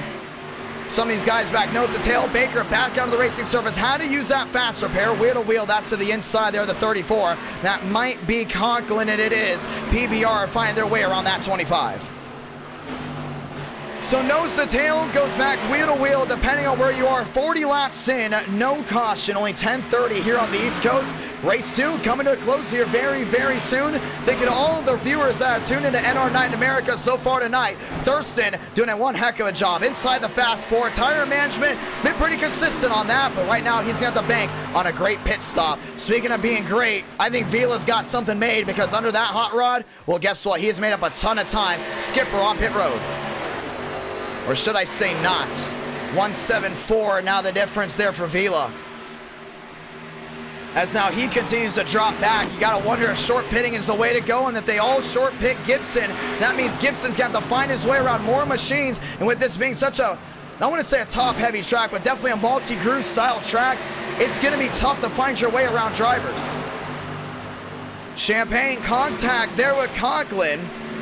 And down to the inside, that's the 45. That might be Molina, and it is. A lot of damage out of that 45 machine, having to work his way back to pit road. TCB underneath the 16, and Landowski gets ganged up on the drivers on the fresher tires. 42 out of 100. Strategy changing left and right. Champagne trying to hold on. This is a battle for position, as Champagne has Conklin going right back around him. And that's going to be big for Conklin indeed. The only thing is, Vila's losing a lot of time. As these guys continue to come to pit road left and right, it's going to go ahead and play into the factor of what do you want to do if you're the driver in second, the driver in third, the driver in fourth as well.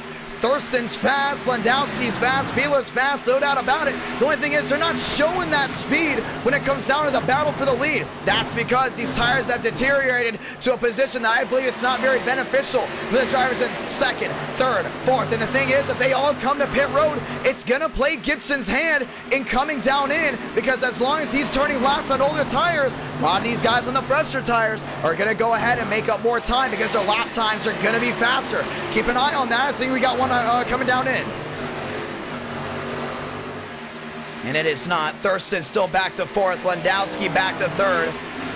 Vila gaining a little, then losing a little. 7-4 the difference. Baker to the inside of Vila. And these guys are all unlapping each other. And that's something you got to watch out for. 44 laps in, we've been green all the way. NR9 America fueling victories all year long. This race is spread out, but definitely track position has not been the name of the game. Gibson's down and in. And he's going to pit from the lead, which is going to mean Vila's going to do the overcut or the long pit, depending on how you want to go ahead and say it. Vila plays the guessing game well. Him, Landowski, and Thurston staying out. And now Gibson's going to have the fresher tires. I don't think this is going to play well here for Vila. We're going to have to find out. Down the back. And Landowski, see, oh man, Tyler Tinsley all the way down to the bottom. Having to go ahead and avoid. A couple of these guys towards the back end as well. That's Nicholas Hook. That's a 7 as well. So a lot of these guys battling for position. Landowski trying to close in on Vila. It has not been that easy. As now Landowski's got to worry about Thurston. This is a battle for second. Thurston to the inside. Gibson back out on the racing surface. Left side of your screen, you can see how much time he has really lost compared to everyone else. He's behind a ton of machines that pit earlier. So now that's got to be the big wake-up call if you're Vila. Gibson, your race leader, is behind all these guys that short pitted him. And it's going to be a long ride all the way back up to first for James D. Tinsley finding his way around these guys that are battling for second. Vila has yet to come to pit road. 47 out of 100. One in the wall. And that's the 14. That might be Devins Baker. Landowski being washed wide. Marabello nearly into the rear end of Thurston. Everyone else finds their way back down the backstretch. Thurston on the worn out tires. Same with Landowski. I think Landowski's got to pit here. He's lost a lot of time. He's definitely got fresher tires now than Gibson. That has been his Achilles heel on winning. Well, guess what? This race goes green all the way. I think if he pits at least next time by, he will have some type of advantage on James. The only thing is, James is pit, and now he's now turning much faster laps than this 16. And now Gibson's got to go ahead and work his way through all these guys that have already pit.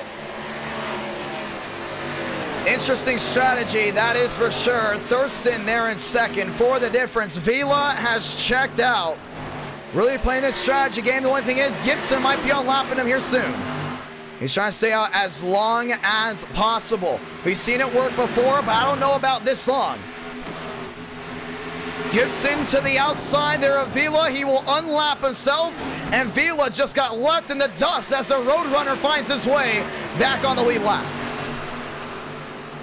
Joyner even looking to find a way around the 11. Yeah, they got to come to pit road. Just happened. Thurston, Demos, DeAngelis on pit road. 5th, 6th, and 7th. Does Vila come in this time? He will. And just like that, he will surrender the lead.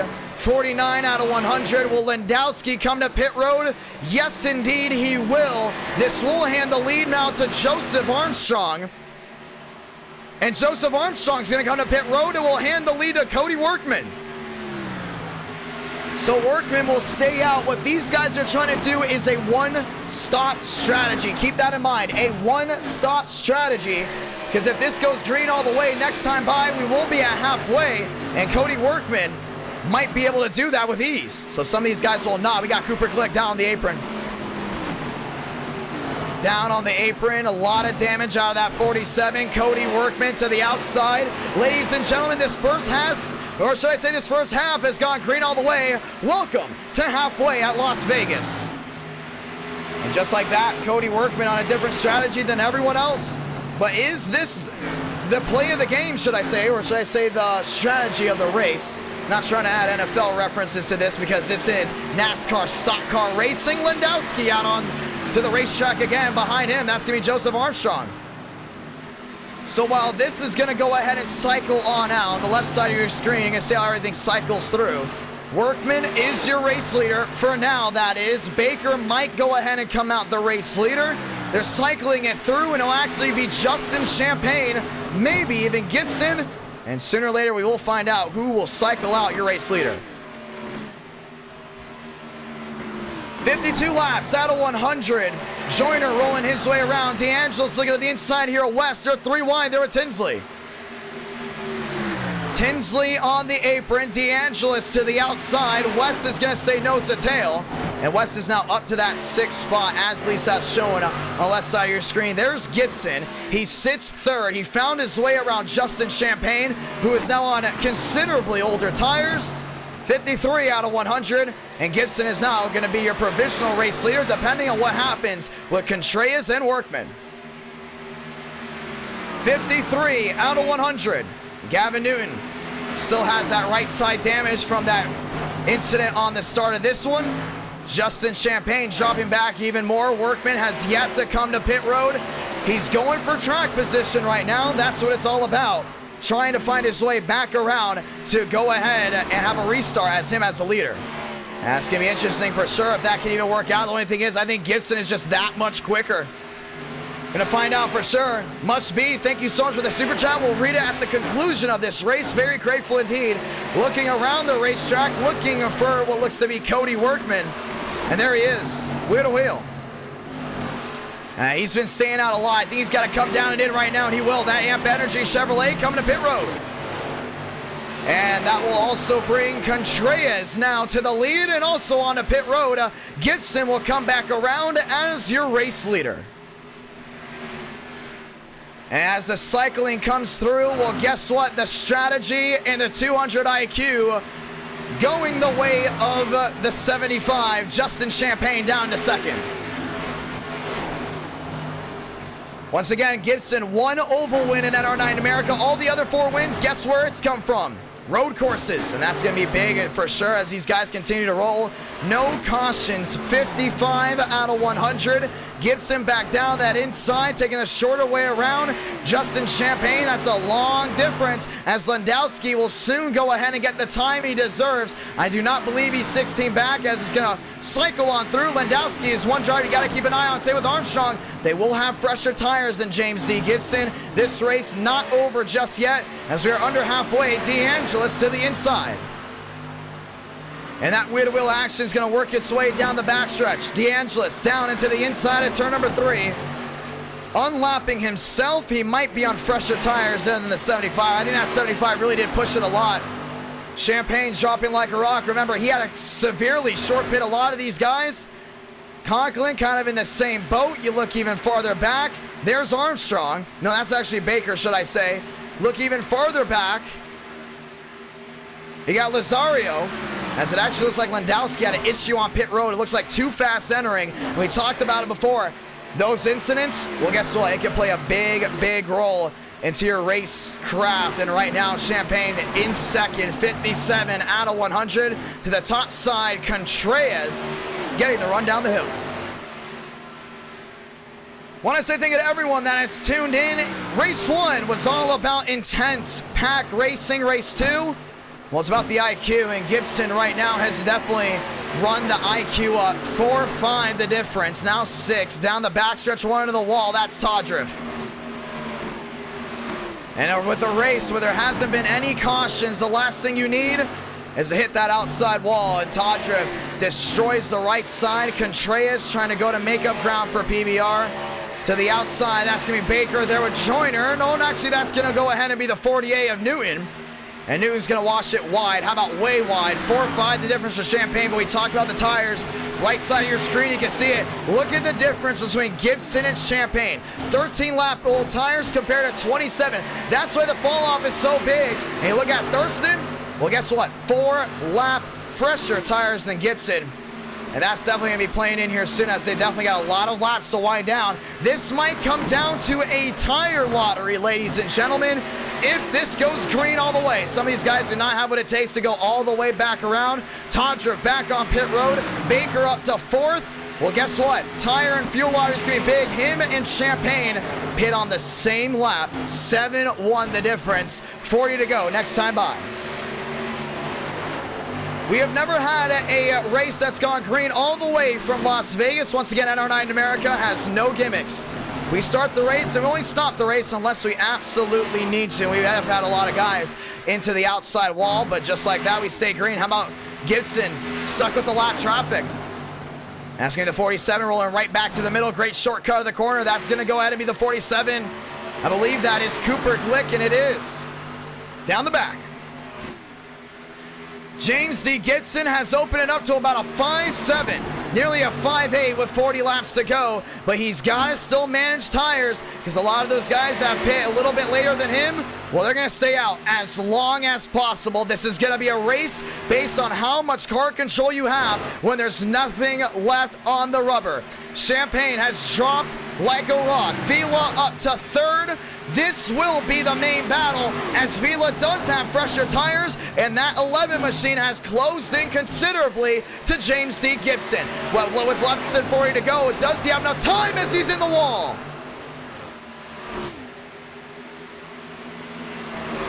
And that's the last thing you want to do, is make a mistake in a race that will not be very forgiving for mistakes.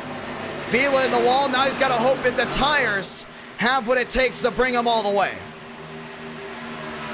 He's still there in 3rd. He's wheel to wheel there at Conklin. Finds his way around Conklin again. That right side has been crushed in. We're going to see if that's going to hurt his speed. I don't think so, as Vila is making up enough time. He's in the wall again down the backstretch, and that's the same mistake twice for the 11. Not what you want to see, including if you're going for a win. Not at all. Gibson, the second he gets that information, he's going to try to laugh his way away because Vila has considerably made up time to James. The only thing is, that's 2 crucial mistakes in the same area.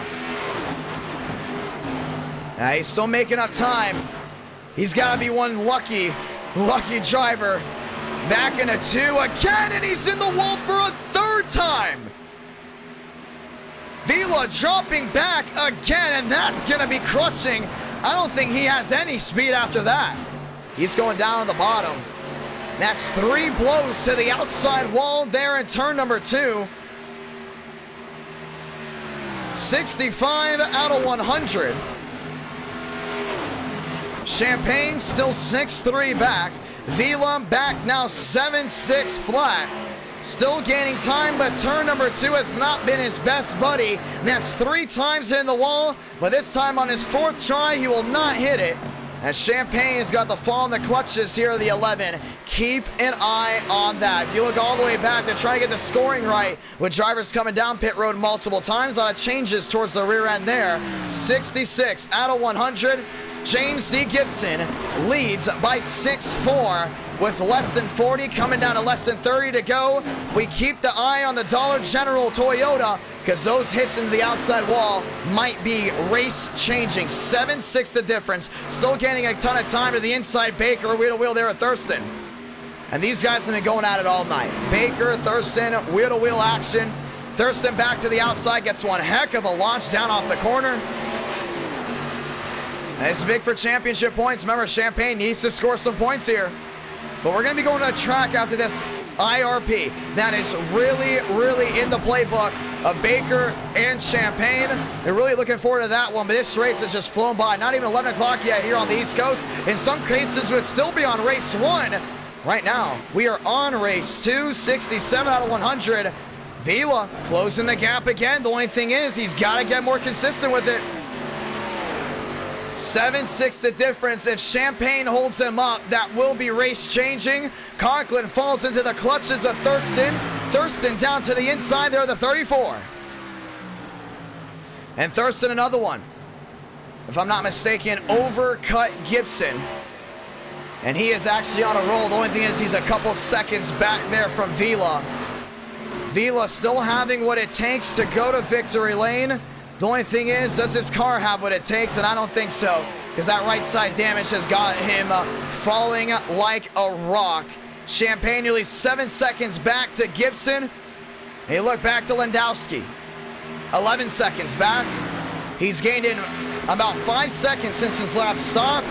But right now, he's in another one, trying to go in and close in. So a lot of these guys back here closing in that completely overcutted Gibson. The only thing is, track position might be their final blow. One to the inside, 3 wide, that's the 7. Baker washing wide. Next time by, ladies and gentlemen, we're gonna get the 30 to go. And it's gonna be 3 wide right here. Baker on the outside, Newton into the 25. Yeah, that 48 has just been on edge, 100%. Baker holding on, and he just got slammed on the left side. Look at that damage on the 25 machine. A lot of damage indeed. This time Newton back to the rear end. Wheel to wheel. Do we see the retaliation out of the 25? I don't think so. Next time by, ladies and gentlemen, and now this time it is 30 to go. 30 laps to go for James D. Gibson. Conklin back on pit road. This we talked about, the one-stop strategy versus the two-stop strategy. Who's going to have to work their way back down pit road? Do we have a fuel lottery? Is another big question. So you look back, we go all the way back up to Thurston, who is now in that 3rd spot. Vila into that 2nd spot. Some of these guys working their way on pit road. There's Gibson, 7-2 out of 100. As Vila continues to try to close in, there he is. Right behind this battle, on the outside, that's Darian. There's Vila. In that 2nd spot, 9 seconds the difference. Now, are they letting off because they want to save all the way to the end and they're not good? But here's another thing. Landowski is 11 back. You still got to remember, Gibson has 4-lap older tires than the drivers in 2nd, 3rd, and 4th. Do we see the rundown down to 10 to go where things really start to change?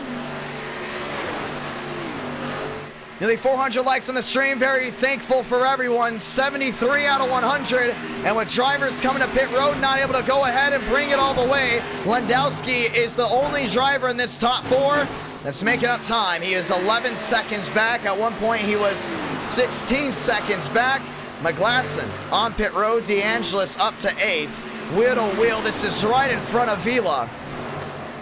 To the inside, Vila onto the apron. Little hit there, but Thurston's looking to find his way around. This is going to be the battle for 2nd. Next time by, ladies and gentlemen, 26 to go. Thurston blocked there by Vila. Now to the inside he looks. Yeah, not able to get it done. Vila's going to hold that middle lane. Even shortcuts the corner. Down the back. Thurston looking back down to the bottom. Now Thurston around the outside, looking for the launch down off the corner. This has been the longest green flag run we've ever had at Las Vegas. Thurston into 2nd, he's in the catbird. Now the question is, will the tires hold up for Gibson? Next time by, just 25 to do it. It's getting big. Now we're gonna watch this Haas 96. Chevrolet on it once again. Thurston making up time, maybe not. Gibson still pulling away now, down by a 10th, but Thurston making up even more time. 25 laps to go. Thurston elects that middle lane. Gibson holding on all he can. Well, 25 laps to go. Everyone coming back down pit road for the drivers that are doing the two-stop strategy. But you watch the top four for the one-stop. Justin Champagne to the inside of Vila. Finds his way around just like that. Down the backstretch, Thurston, 9.5 the difference. He is making up time. You can't say that on Gibson, as now Thurston goes to the outside for the launch down off the corner. And he will get it for sure. 24 laps to go. Do we see this race go green all the way? That is the real question. 8.2 thousand have tuned into this stream. Race 1 was a delight. Race 2, also a delight, but this one's on strategy. 9.3 the difference. Thurston's making up a ton of time. We will keep a close eye here on this 96. It's now 9.2 the difference. Last thing I want to see is a caution. I want this one to go green all the way because I don't think Gibson's got the rubber that Thurston has. Remember, Thurston has kept that car clean. Vila has not. And Landowski a little late to the show. Yeah, 10 seconds back. The only thing is, Thurston's making up a lot more time with 23 to go. He is on track consistently to go ahead and catch Gibson. That is true. He sits in second. He's now finding his way around the back marker, the 14. Down off turn number 2. They will be wheel to wheel, but it is going to be Thurston. 9-1 the difference. Once again, as long as he keeps this consistent run, Gibson is not going to pit. He's not going to pit whatsoever. With 9-2 the difference, Thurston's definitely got what it takes to go all the way for a win. And just like that, over 400 likes on this stream. Let the voting commence. One in the wall. That might actually be Armistead. And it isn't. Devins Baker. Devins Baker hard into the outside wall, and Vila's going to join him. Vila into the wall for the 4th time. Devins Baker slow on the outside. He's going to find his way to the bottom. We stay green again. And now it's going to be 3 wide. As Thurston continues to close on in, he is on track still to catch him. See, baby got one to the wall. That's Cooper Glick into the outside wall. 8-9 the difference for Thurston.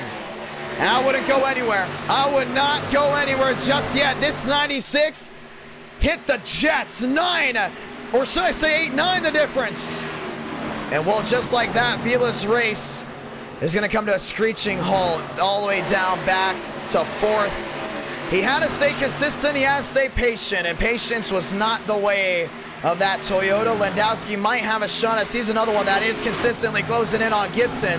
The only thing is, Thurston's got to deal with all these guys that are much faster than him right now, finding their way through. That's West in the middle. Thurston 8-9 now the difference. We continue to watch on. Matt Skipper into the wall. Yeah, the second these guys catch Gibson, though, it's going to be interesting. Remember that he did lose a little bit of time. He's going to gain it back right here. 9-2 the difference. Last thing Thurston needs to hit is an outside wall. 19 to go. And these guys that are much faster than him, remember they came down pit road for that short pit, so they're going to go ahead and catch James D here in just a moment. Look at all these guys that are much faster than him. Look over here. This is Gibson, all the way out in no man's land, riding around. And now he has Champagne and Contreras, who are much faster than him, with all these guys behind as well. Well, it's not over, but it's 18 to go, and Thurston has lost that time with the lap guys going around him. It took him off edge. Now he's got to gain it all back. 9-1-7 the difference there for the 96. Washing it wide. He was making up a lot of time on that outer lane. Looks like he's doing that right now.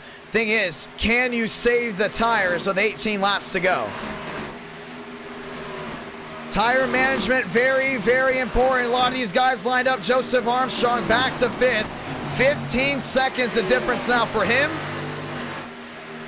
Thurston trying to close his way back in, but it's still a 9-6. And we watch these lap machines have now closed their way into James's territory. and that will be Justin Champagne. I don't think they're going to wait much longer. If Gibson's going to hold them up, it's going to be big. Well, Gibson's using that bottom lane, and ever since Thurston went to the bottom, he has not been able to make a lot of time up. I think he's got to do a complete opposite here. I think he's got to go to the top and run his way down the hill. That's what's going to make the difference on him catching this 75. I think Gibson's going to be forced to use this middle lane right here as here comes Champagne. 16 laps to go. Champagne down the back to the inside, forcing Gibson wide, and this is going to give Thurston the much-needed advantage, at least for the time being. Gibson will not hit the wall, but he will lose crucial amount of time. 15 to go, and these guys behind him are going to be on the same boat too. That's Tinsley. That's the 45. Contreras in the same boat. 15 laps to go. There's Thurston. Now 9-3 the difference. A caution-free race has brought everyone back around, as now they're still very much in the area. Gibson back to the outside. It's going to be Tyler Tinsley to the bottom. Tinsley to the inside. And now he's going to go ahead and find his way through. And it's going to be one more. That's going to be the 45. And then after that will also be Contreras. Now these lap guys have definitely found some speed, trying to go ahead and get the fastest lap tonight. 9-8 the difference. Thurston was on track to go number one. Well, this time it's going to be on edge. He's got to be perfect, that's for sure. Gibson back to his happy place. That's the bottom. Thurston not out of it yet. He might be falling back to 10 seconds. 13 laps to go. And he's going to run his way down the hill, as the lap machines have not given him much to go ahead and be happy about.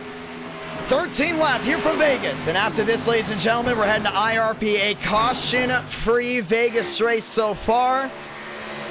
Gibson loves what he sees. He's out front nearly by a full 10 seconds. Vila, definitely one of the drivers to watch for. But after hitting the wall nearly 5 times, he has fallen back to 4th. Landowski has not been able to gain on Gibson ever since the beginning of this race. Vila's in the wall. How about again? And now these guys will work their way on pit road. On pit road goes the drivers from the back. And as you see him there, once again, Vila rolling his way back around. They're in 4th. Joyner, one down again down the backstretch. Landowski trying to close in.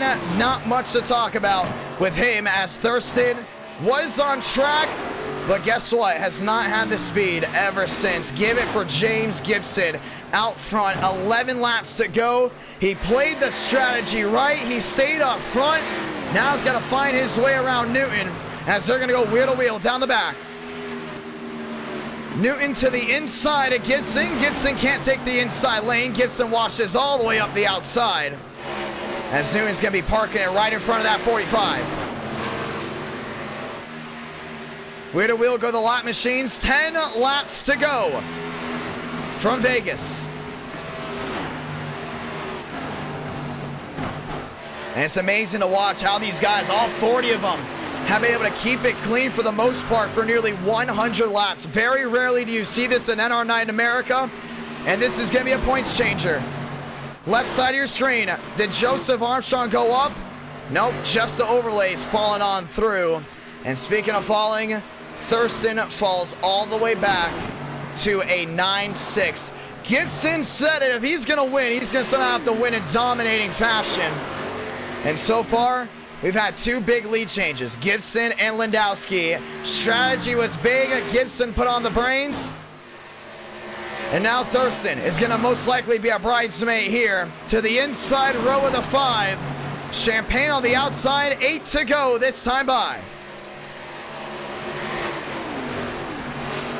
8 laps to go from Las Vegas.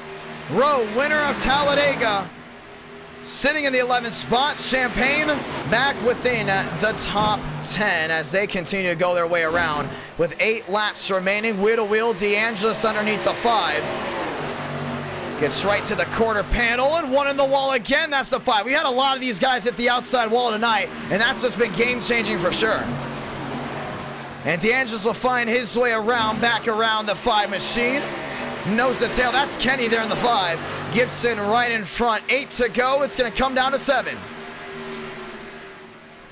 7 laps to go from Las Vegas. Thurston, nearly 10 seconds back. It might as well be 20. Because we have never seen a strategy and speed out of a driver like we've seen here tonight. James D. Gibson has not won an oval race, how about a race in general in NR9 America, since 2021. And now with 6 laps to go, he's got the lap machines in front. 6 to do it, DeAngelis trying to block Kenny. And Kenny's right to the outside. Gibson playing with fire just a little bit, 6 to go. Trying to lock in this win, finds his way to the outside of the 69. Kenny back to the rear end there, the 75 contact, DeAngelis. And DeAngelis will work his way right back down to the bottom, 3 wide, those are 2 lap machines. 5 laps to go from Las Vegas. Gibson finds his way through. As we get ready to close this one out, goes right back to the outside, and he has used every lane to his advantage tonight. Kenny down the back, DeAngelis into the wall, now he loses a ton of time. But 5 laps to go, that's what it's gonna come down to, now down to 4. Sean Rowe, pitted twice, but not enough speed out of his machine. Gibson gets it to the line, 4 to do it.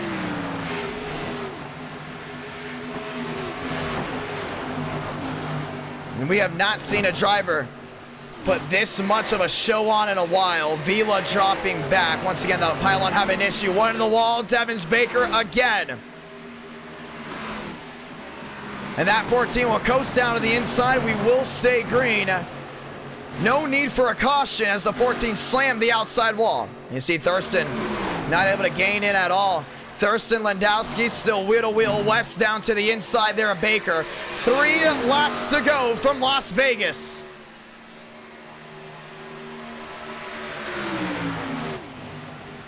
West finds his way through.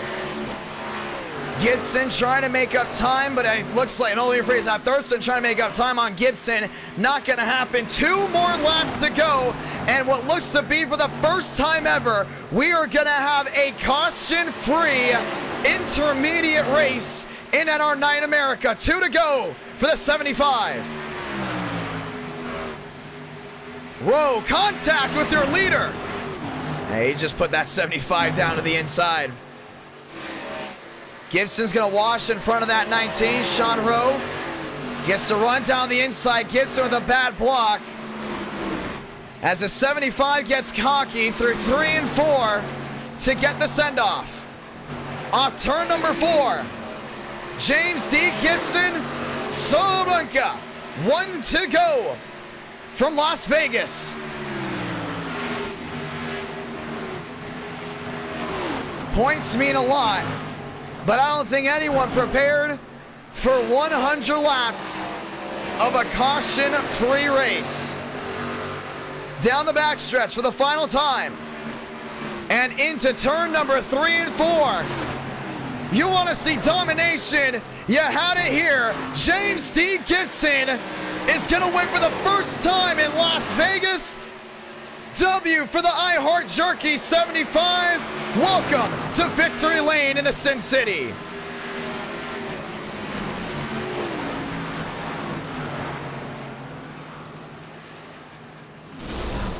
And that was probably the cleanest race we have ever seen in NR9 America. Definitely not a bad one in my opinion. Because you had 100 laps and your best driver tonight won. That's what it's about. 2 great races, 2 completely different races. Thank you to everyone that dropped a like on the stream. Thank you so much, James, for dropping down the $2 super chat. Very grateful for that one. As well as I want to say thank you for the $10 super chat by Must Be Nick. Very thankful indeed. 11:06. We've already completed 2 races, and James D. Gibson came out and just absolutely put it on. Checkered flag 75, NR Night in America, fueling victories all year long. Joseph Armstrong gets a point, Thurston second, Gibson third, and he's gonna park it on the front stretch.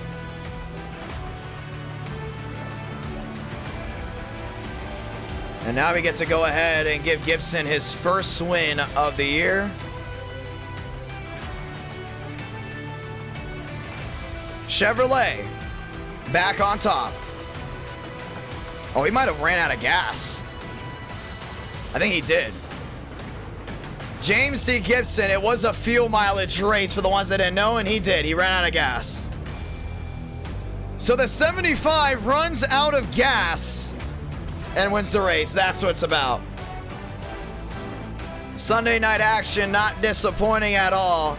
Add up the points.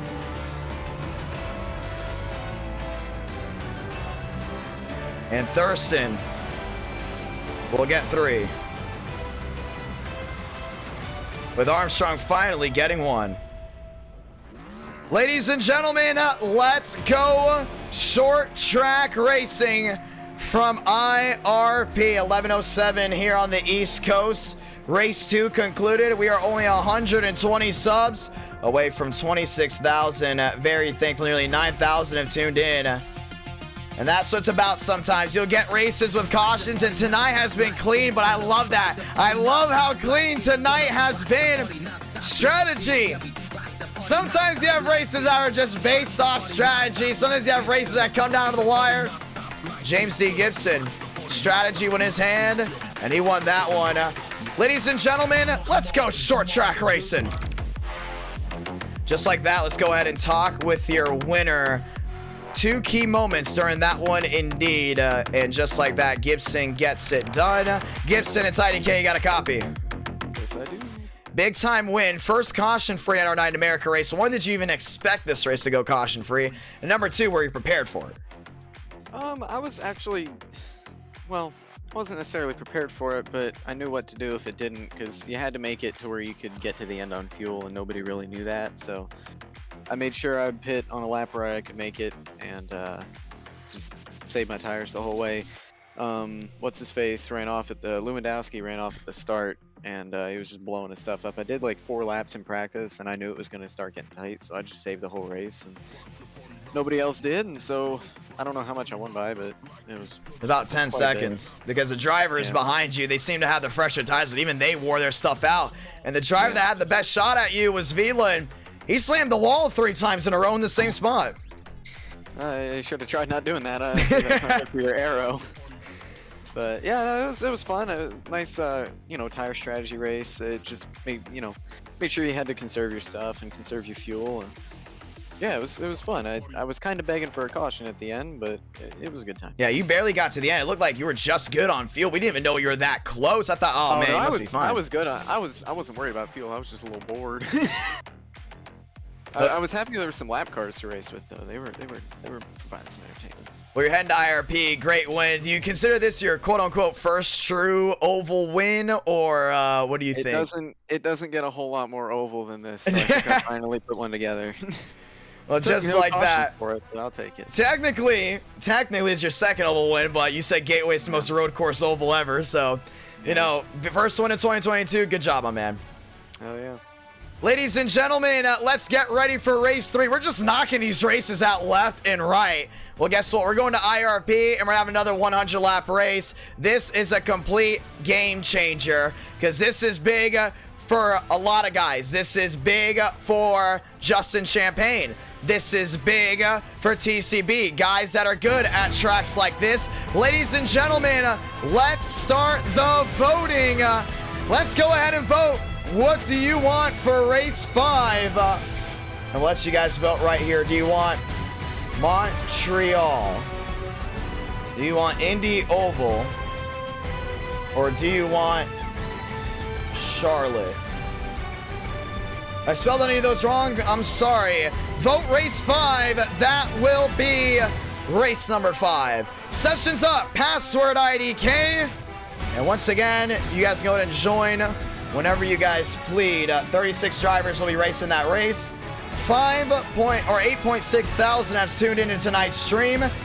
Thank you guys so much for all the brand new subscribers as well. A lot of you guys very excited about NR9 America. A lot of fun indeed. And it has been one fun night. Retweeting a bunch of stuff there on Twitter. And want to say thank you to everyone that has tuned in for that one. 100 laps green. I don't think we've ever had a moment like that. A lot of people usually say, oh, we'll have a wreck late. Well, that was a lot of fun. A caution-free race. Thank you to all the new followers as well. Thank you guys so much for everyone that's enjoyed NR9 America. We're tweeting a bunch of stuff right now on Twitter. Session is up. Ladies and gentlemen, let's head to Lucas Oil Raceway, aka IRP, for race number 3. And a lot of drivers have already joined in. And we're going to see a lot of you guys are voting Montreal. Wow, a lot are voting Montreal. A lot want to see road course race, and I would love to see some road course race. I think it'll be great to have some great road course action. NR9 America fueling victories all year long. And this field was tough. DeAngelis, Gibson, Rockefeller, Steinmeier, Champagne, Baker, Tinsley, Conklin in as well. Benjamin Walker in here as well. Ladies and gentlemen, joining the session as we get ready to get going. Thank you to all that have tuned in. It's been one heck of a night, and it will continue to be one heck of a night as you can vote now for race 5. Well over 400 likes. Thank you guys so much to everyone that's tuned in. Talladega was fun. Las Vegas was different, which is a good different, because, you know, if you just have a race that always has cautions here and there, something unique. That was a very, very unique race. Kind of reminded me of Darlington a little bit, where you just had one driver that had it made and just owned that race. Unbelievable. Now race number 3, IRP. We have not been to IRP in a while, and well, now it's time for us to take her. Time to take her there, ladies and gentlemen. Let's go racing.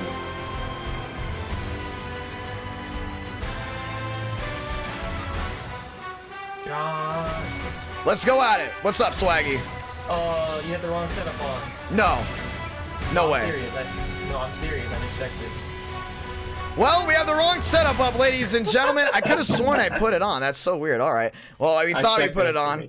Ladies and gentlemen, we're going to back out of this session, and we're going to go ahead and buy a new session. Sorry about that, ladies and gentlemen. Oh, my gosh. That's embarrassing. I thought for sure we put the right setup on. People were saying we did. Are you sure? Yeah, I went in there and it said Vegas. Oh, why? Was it driving like Vegas? No, because whenever I loaded in, it said Vegas nationwide. And I'm like, ooh, well, we put the wrong setup on. For the ones that don't know, we have to do 100 million things to get these sessions up. Well, oh my gosh, it does say it. Well, now it says IRP. How about that one? We changed it up. Now it says IRP. We just got the new session. Ladies and gentlemen, thank you to everyone that has tuned in tonight. Thank you so much, Swearigen, letting us know. I was about to say, wow, we had a lot of guys in there. You know, why isn't anyone on the track? Well, now we know why, because, well, I goofed it. Ladies and gentlemen, let's go racing. Thank you so much, Swearigen. Yay. We're ready to go at it, ladies and gentlemen. We're ready to go at it. Wow, I was scared. I was like, whoa, he just came in the chat out of nowhere. Sorry about that. Well, now we have bought the new session, and now everything is a-okay. Sorry about that once again, as we are going to retry that again. IRP, a lot of fun indeed. And personally, I love IRP. I think IRP is a fantastic track. Very top heavy though, short track racing. So we go from a super speedway to an intermediate, all the way down to now a short track, as now we get ready to try this again. Session is up. Wow, it didn't even save. Maybe there's a saving issue because it didn't save. Okay, has it saved now? It did. Ladies and gentlemen, let's go racing. Session is up. How is everyone doing? My nose is a little itchy. That's okay. We have created the session for race number 3, and we are guaranteed 5 races tonight. Championship battle's looking good. D'Angelo's still your championship leader. We're going to see if we can go ahead and open that up. Remember, 1 double points race this month. That will be April 22nd at Talladega. And once again, top 5 get points for that. Everyone else, as you guys know, we go off the 5-3-1 format. Long green flag runs, that's what it was about. Day going like 4 cautions, that was unbelievable too. Can you believe it? Did you think Sunday night, ladies and gentlemen, was only gonna have 4 cautions for the first 2 races? Oh my gosh, if you're a betting man and you bet that, that was unbelievable. I did not expect that at all, and well, we got it. We did get it for sure. Well, this time the session is up. A lot of guys have left that session. Now the new one is up. We didn't change the name or anything like that. So you're gonna join the session that has more time on it. 301 watching live. Get this, for the first 2 races, 9,000 viewers. 9,000 viewers for the first 2 races. A caution-free Vegas race has brought the strategy viewers out, and we're very thankful for that. Now the question is, how will IRP be? Will it be a complete copy and paste from Las Vegas? Because we got a lot of great drivers racing tonight for sure. Or will IRP go ahead and have cautions, a lot of bumping and banging? We see the tempers. Do we see the tempers out of Vegas? Or should I say IRP? Because we didn't see it there at Vegas. So right now we're looking at the voting system. It's looking like Montreal is going to win. Looks like a lot of you guys really want to see Montreal. A lot of viewers want to see it, including with Danica Patrick being on the thumbnail. It's going to be interesting to see if we get to Montreal, as obviously the voting is still going down. Some of you wanted Indy Oval, some of you wanted Charlotte, but we have not gone to a road course in quite a while, and it's a beautiful Sunday night. Let's read out the drivers again. Marabello, Conklin, Terrell Baker, Zach Armistead, Todd Drift, Rockefeller, Bundrin, Frank DeAngelis, Stanley, Devins Baker, David Joyner, Vega, Demos, Walker, Stanley, and more. Ladies and gentlemen, let's now head over to IRP. And this Friday we will be live again. Don't forget, we will be live again this Friday, ladies and gentlemen, with either Gen 6 night, where we go to Daytona, or Gen 4 night, where we go to Daytona. It's gonna be a lot of fun. Really excited for that.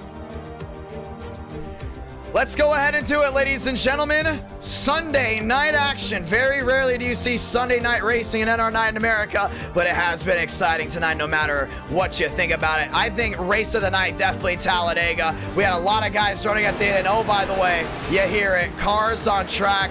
The waiting is no more. You may now look at the beautiful machines on to the racetrack.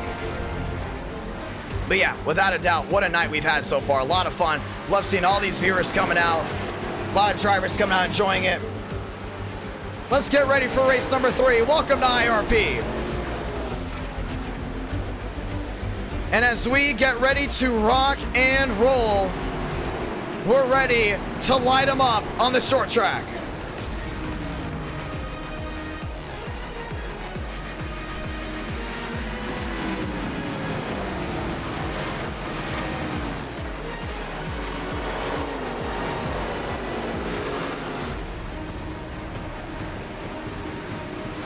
Well, this should be a lot of fun.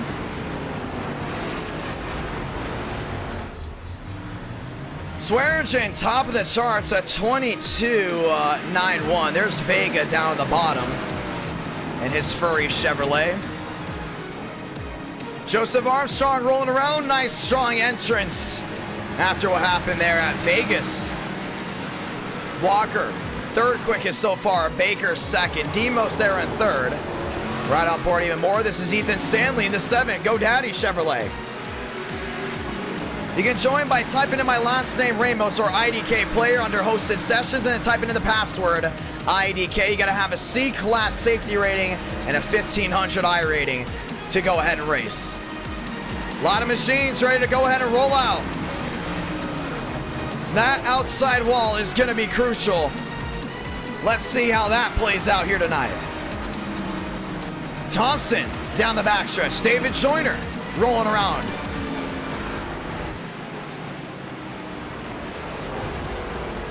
Glenn Bundrin. Jerry Rodriguez in the FaZe Clan Chevrolet. The password is IDK. I know, it's running me.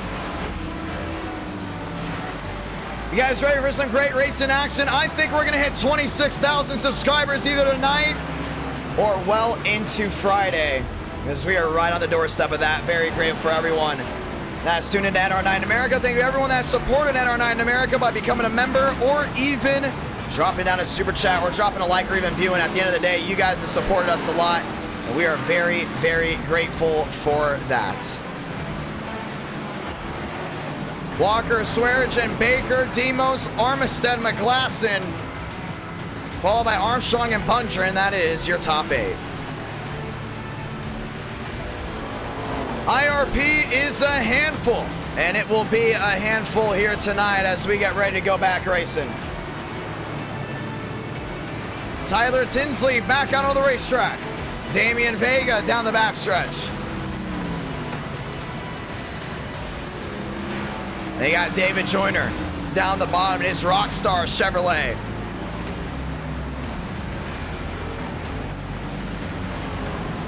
Really excited to see what Joyner can do. It's gonna be a lot of fun. Marabello into the outside wall, goes back down through the grass, and a lot of these guys are gonna go ahead and chase the tail pen of that driver right there. That's Terrell Baker. IRP is the track made for him, and he's ready to do it. And a top-heavy racetrack like this can be interesting. Once again, you cannot wall ride for wins in NR9 in America. Unless it's a complete dive for the driver, you cannot just actually wall ride. We're gonna see who's gonna get it done. Ladies and gentlemen, 3 minutes before we line them up.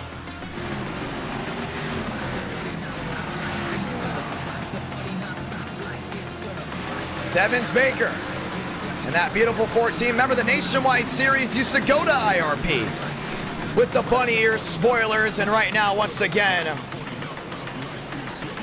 we are back, this time in 2022.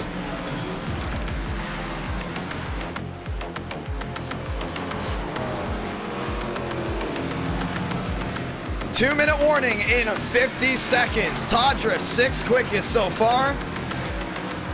And we're gonna see if TCB knows how to get it done. Justin Champagne on the inside. Remember, Baker 1 win so far this year, but no points so far this season. Rockefeller there in the 12. Jerry Rodriguez rolling his way around.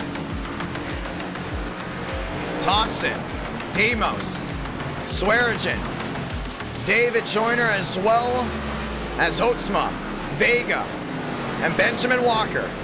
2-minute warning, 2-minute warning, ladies and gentlemen.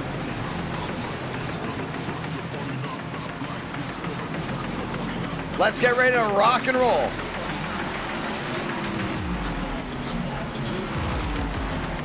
And it's gonna be a lot of fun for sure, watching exactly how this all rolls through.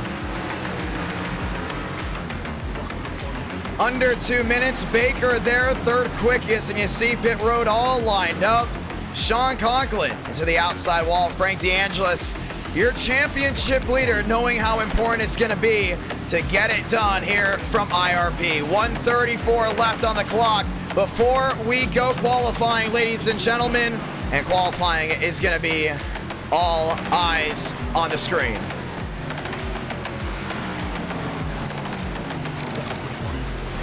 Let's get ready to do it. 1 minute remaining. Cooper Glick still on pit road. Nicholas Hook. As these guys roll on through, 3 different styles of tracks for the first 3 races.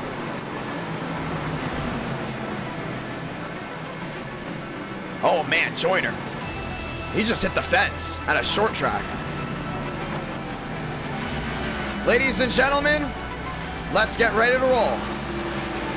Marabella, Tyler Tinsley, and I honestly think Swearigan has what it takes, but look at the left side of your screen. You don't see James D. Gibson anywhere in that top 20. We might have a new winner.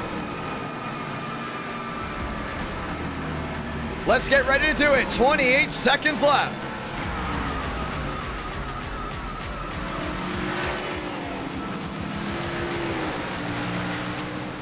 Time to roll.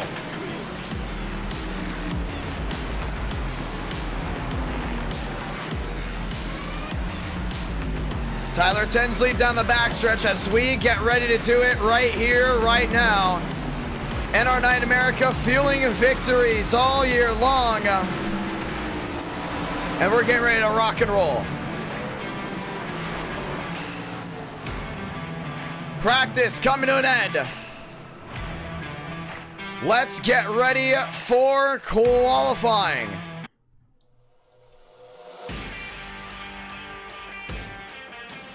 $285 watching live. Justin Champagne, definitely one you want to watch out for.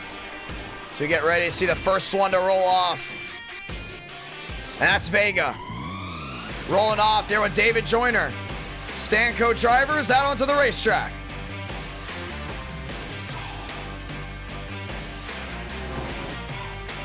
And it's going to be fun to turn it up here. That's going to be a lot of fun. Bundren, Joyner out on the racetrack. Baker out on the racetrack as well. I think he's going to go top of the charts. Let's find out. At the line, Terrell Baker already into the purple. Yeah, they wasted no time to put him in the purple. Back to the green as well. Back to the outside. We talked about IRP being such a top-heavy racetrack. It's going to make for some great racing, though, I will say. Short track action, goes to the middle, washes back up. Trying to get some traction in those tires.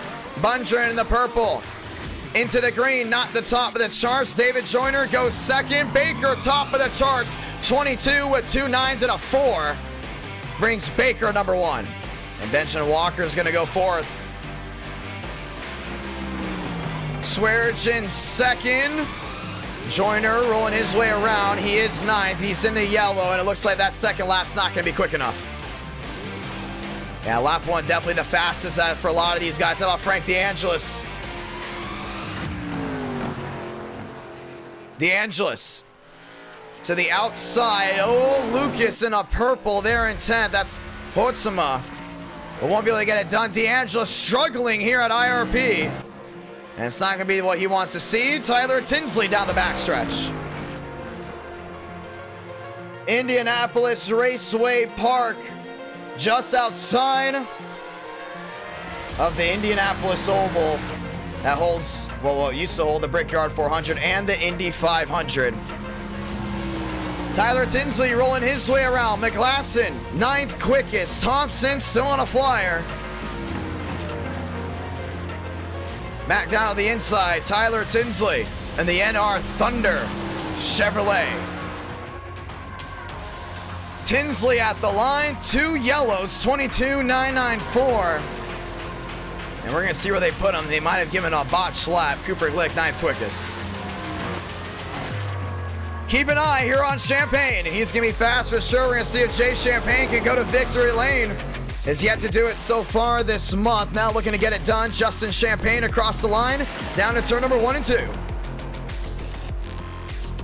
And it's going to get a nice exit. Champagne into the purple. Now it's gonna be a fly right here. He might go pole.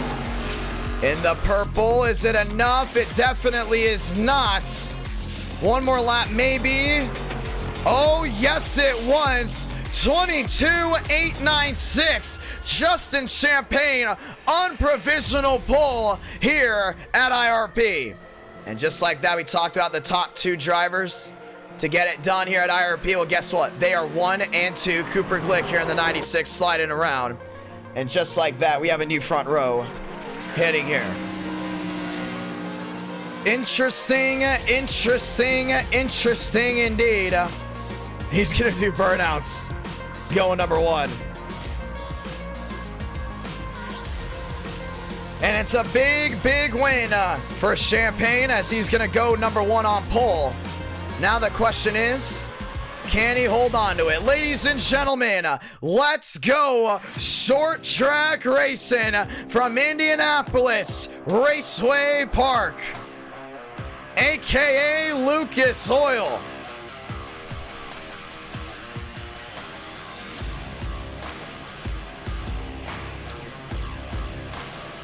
And the first caution-free oval race was race 2. Now we're going to see if that actually happens here. 100 laps of action, ladies and gentlemen, let's do it.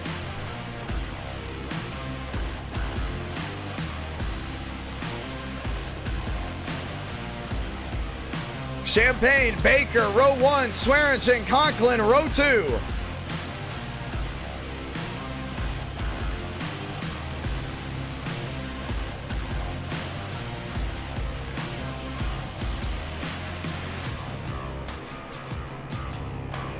it's going to be fun to see how this one goes down. I think Baker's got a really good shot. The only thing is, that's a TCB front row.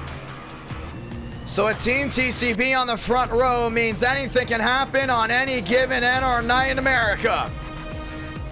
Last time we went to IRP, it was October.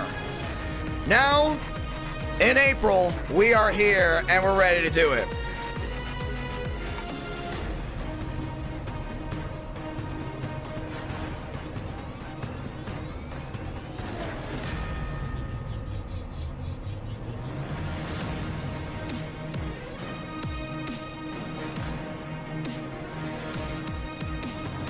Let's rock and roll.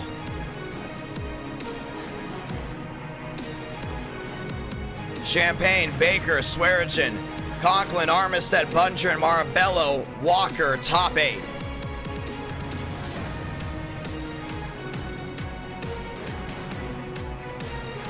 And Steinmeier looking to go to get this one done. Ladies and gentlemen, we're rolling off. And it is time to get down and dirty in IRP. Welcome to Indianapolis, ladies and gentlemen. Now Baker's got a really good shot. He's gonna elect the outside. No, Baker. Champagne's gonna elect the inside lane. Baker on the outside lane. Who's ready to get it done? Under the lights.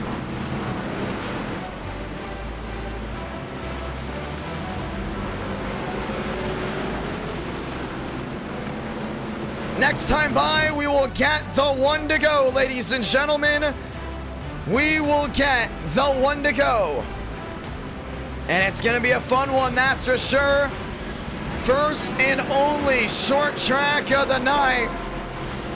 The Ring of Fire. 36 drivers around this racetrack, and this should be an interesting one. Chevrolet lining up front. And this means anything can happen on any given NR night in America. Let's get ready to roll. And let's go ahead and get those famous words into the air. God, speed, drivers. You are go. For throttle up, Champagne, Baker, row 1, Conklin, Swearigan, row 2, Bundren, Armistead, Walker, Marabello. Ladies and gentlemen, 100 laps at Lucas Oil, short track action. Oh, let's roll.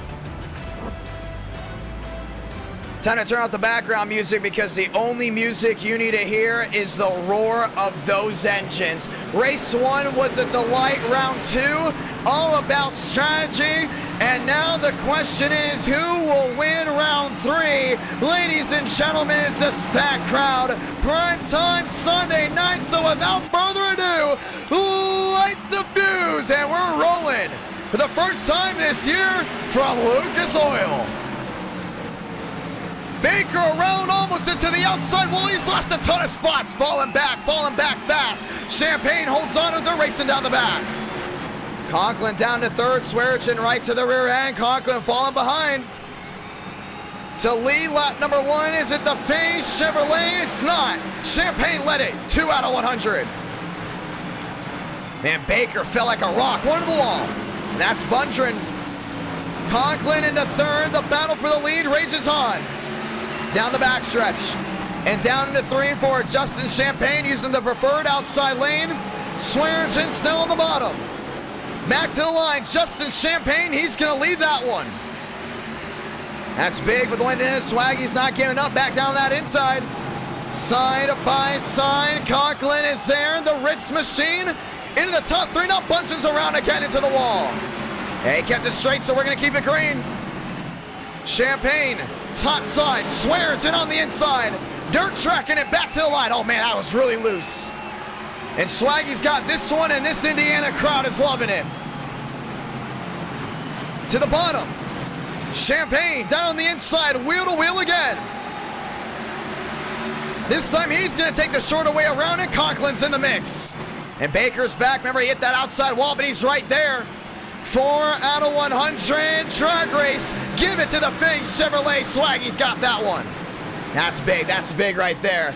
Nice and easy in and out. Justin Champagne on the bottom.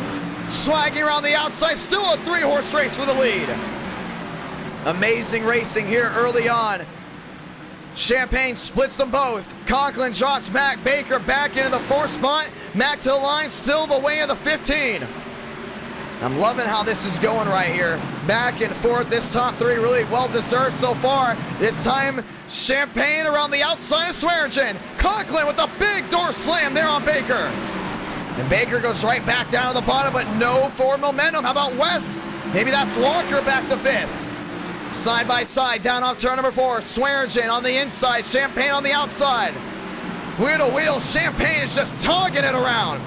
And right now, Baker has hit the jets. He's back up within 4th. Walker back within 5th. It has been just one unbelievable night of racing so far. And right now, they have set the tone here from IRP. They are going to give it their all, and so much they have. Unbelievable. 8 out of 100. Champagne around the outside. Swaggy still on the bottom. This is wheel-to-wheel racing. Well, it's not going anywhere. Conklin closing back in once again. Back there in 3rd. Demos trying to close in, but it's going to be a cutoff there by the 26. As Hotsma down to the inside of Demos. Rockefeller nose to tail. Marabello looking to the inside of Armistead. Swaggy lost the lead. Now this time Champagne's got it made. Oh, man, that 15's in the wall. Yeah, it's a big hit. Now Conklin's going to try to clear himself. Don't know if it's going to happen, though. Conklin trying to clear. Can't get it done. Maybe a slide up, and it will. But the only thing is, Swaggy's going to cut it back across. He does. Wheel to wheel for 2nd. 9 out of 100. Turn it to 10. Walker back to 5th. Unbelievable racing here at 9:38 at night here on the East Coast. Well, right now, IRP has given us one heck of a delight, that's for sure. 10 out of 100. Conklin, half a second back. Walker to the outside. You still got more wheel-to-wheel racing. That's Hotsuma down to the inside. Marabello, nearly some contact. And these guys are racing their way right back through the corner. I mean, there's not a lot of room for error. There's Devins Baker. Next lap car to possibly catch up, but Champagne can't go anywhere just yet because Conklin in the Ridge Chevrolet that is, has closed on in, and Baker honking the horn to find his way through that 19. Trying to find that way through indeed. Conklin goes deep sea diving, washes wide. Baker trying to get 2nd, couldn't get it done. And tires are going to be big, that's for sure. Look at this hornet's nest. Towards the back. Demos to the inside. The Marabello. Armistead as well, washing up into Stanley. 12 out of 100, and we have the race of the lifetime behind. Yeah, a lot of side-by-side racing. The only thing is, Champagne can't get away because here comes Conklin. Conklin to the inside. Walker with a dangerous block. Do we see the bumper early? Not just yet. Conklin down to the inside, trying to drive it on through. Nose to tail, 14 out of 100. And look even farther back. Contact, there goes Rockefeller. Once again, we've seen incidents in the last 2 races, including this one. We have not seen the caution. And Rockefeller's got to know that we do have a very safe driver's list tonight. Last thing you want to do is be involved in an issue. Conklin trying again. That Ritz 19 has got the speed. No doubt about it. Looking back to the inside of Champagne. Walker back there in 3rd. Conklin 20 back. Looking at 19. Walker's got the speed. Baker worked his way all the way back up, but a lot of left side damage is going to affect that machine. And Swearingen has led a ton of laps already tonight. Not enough right now, as it's going to be 16 out of 100. Conklin goes deep sea diving. It's wheel to wheel again for the lead. Well, the Champagne's going to have to run the outside. We talked about this being a top-heavy racetrack. I don't think it's top-heavy anymore. These guys have been using the middle lane a lot. How about this 3 wide behind contact? Armistead around. Everyone goes to avoid. He keeps it rolling. And we were about to throw it. We do not need to. And it's a quick, lazy spin. We do stay green. That Great Clip Chevrolet is absolutely KO'd. Armstrong trying to find his way around. One through the grass. That's a 38. Conklin is there. Wheel to wheel. There was Champagne. He's side by side. It's going to be close. Conklin down on the inside. Forces his way up into Champagne. Champagne doesn't budge. He's trying to use that 38 up. But the only thing is he's got to know no one's going to use him up at all. Walker's there. Conklin looking for the bump and run. Not going to happen. Justin Champagne holds the lead back down off turn number 4. IRP, him at the wake-up show. Great racing early on. Yeah, 19 laps in so far, and Conklin's definitely still got what it made. Right back to the rear of that 38. Oh, has some daylight underneath. He's going to take it. IRP putting on a show. Wheel to wheel, Conklin to the bottom. See, Champagne's trying to gas it back around that outside. Don't think it's going to work. Yes, it will actually. Not in the way for Conklin. He's going to lose a spot there to Walker. Walker says thank you, and Baker's going to say thank you as well. He's going to go wheel to wheel with the 19. And those two have had a little bit of a run-in tonight. Same with the 27. Baker's going to let that 19 back in line. No, he's definitely got a lot of speed. But should I say not, as he's going to move the 19 just a little bit. Roughing him up. Back to the line, Justin Champagne sees all the action behind him. Walker wants a shot at the lead. How about Gateway waking up tonight? Wheel to wheel behind. That's DeAngelis. Up to the 7th spot there was Stanley. Stanley into the outside wall again. I think DeAngelis is going to try to clear himself right here. Don't know if it's going to happen. Remember, DeAngelis gets a 3rd. Oh, Baker around. Championship implications as DeAngelis is involved. And for the first time in 122 laps tonight, we got ourselves a yellow, and DeAngelis is not happy. And he's not happy with Baker at all. We did not see exactly what happened live, but definitely the first caution coming out tonight. And this is going to involve Frank the Tank. And Stanley was involved as well. Caution is out. Incident down to turn number 4. Well, let's go ahead and watch what happened. And Baker is there at Conklin. Did he get the bumper by Swearingen? And that's the real question. Oh, man, he sent it. Nearly into Conklin.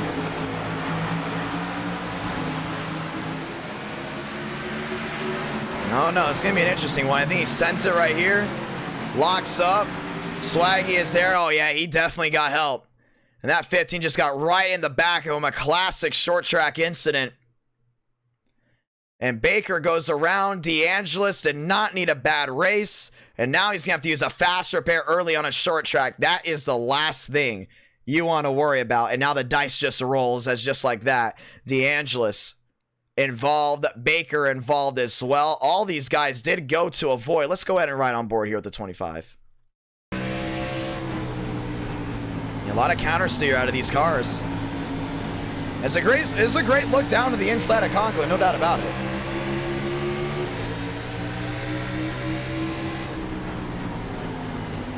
And just got right back to that rear end. And just got tagged. I don't think he even saw it coming. Just like that, DeAngelis out of nowhere. And the caution will wave for the first time tonight at IRP. Ladies and gentlemen, if you've been watching since Vegas, this is the first caution in 2 races. And now even the 99 has issues. That's J-Rod. Pit road busy. But we have had a delight of a run up front. Champagne, Walker, Demos, Conklin, Fast 4. Well, let's get ready to try it again. NR9 America fueling victories all year long. And just like that, we're gonna get ready for the 1 to go. 1 to go coming back out. Already 25 laps into this 100 lap race, and this will be a pretty quick IRP race as we'll go 100 laps from Kansas right after this. And then we go to Montreal, race number 3, as it is 9:45 here on the East Coast.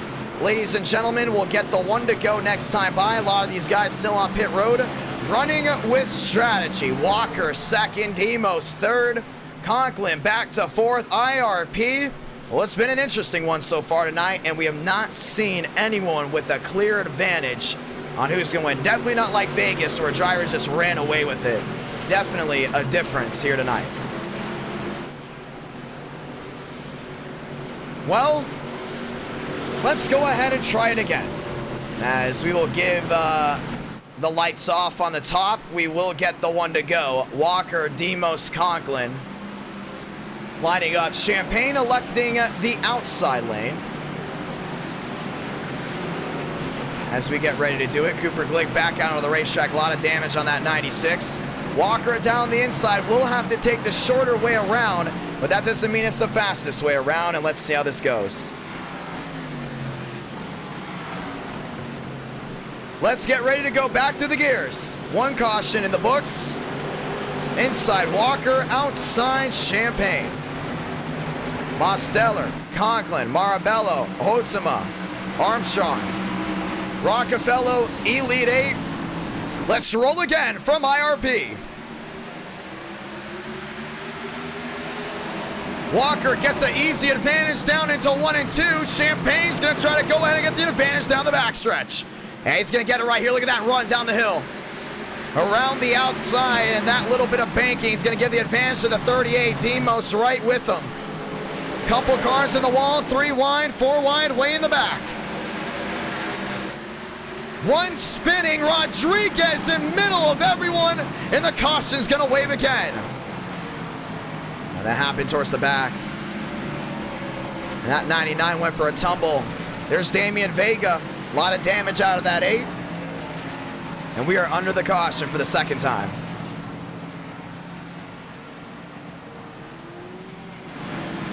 Caution is out again, and this is obviously race 3 of the night. Let's go ahead and see what happened. Yeah, we saw Tinsley got put into the wall, and all of a sudden Armistead just drove through the 37 like he wasn't even there. And Rodriguez gets loose down on the apron, and then cuts it right back across. And nowhere for Vega or Tinsley to go. Both those machines just got pinned into the outside wall. And just like that, the caution's out for the second time. Pit road won't be as busy this time, as the majority of the field will go ahead and stay out, which means we will have a quick yellow. And it looks like we will most likely be getting the one to go this time, and we will. Only a couple drivers coming down pit road. Those were the drivers that were involved in that issue. As we will extend the caution, actually one more. We'll go around one more time. 31 out of 100. 3 races so far already tonight. It has been one fast stream. Once again, very thankful to everyone that has tuned in. Let's get ready to go again.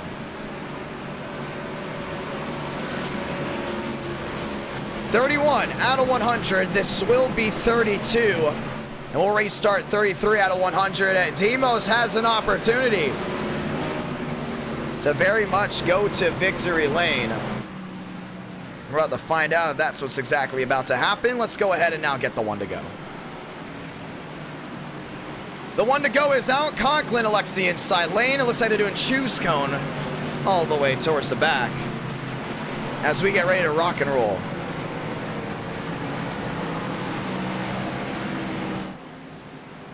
Two by two again. Conklin on the inside, Champagne on the outside, Mosteller, Walker, row 2, Hatsuma, Armstrong, row 3, Marabello, and Baker, row 4. Ladies and gentlemen, let's go again. Pace car down and away. Justin Champagne's led the most laps tonight, but it has been a dogfight for every single lap he has had to lead because it's been tough with drivers on his door and on his rear. Let's go again. Armstrong 3 wide there with Walker. Yeah, he's not wasting any time. Baker's there as well. Up into Walker, contact. Conklin is there. Conklin down the bottom, washes up in his Champagne just a little. Demos trying to hold on around the outside. Gets a nice run down the corner, but Conklin's going to slide. Conklin slides. Demos still there, 2 by 2 behind. Hoonsema's trying to get a run. 3 wide goes Baker through the middle of 1 and 2. Man, they're giving it their all back down the backstretch.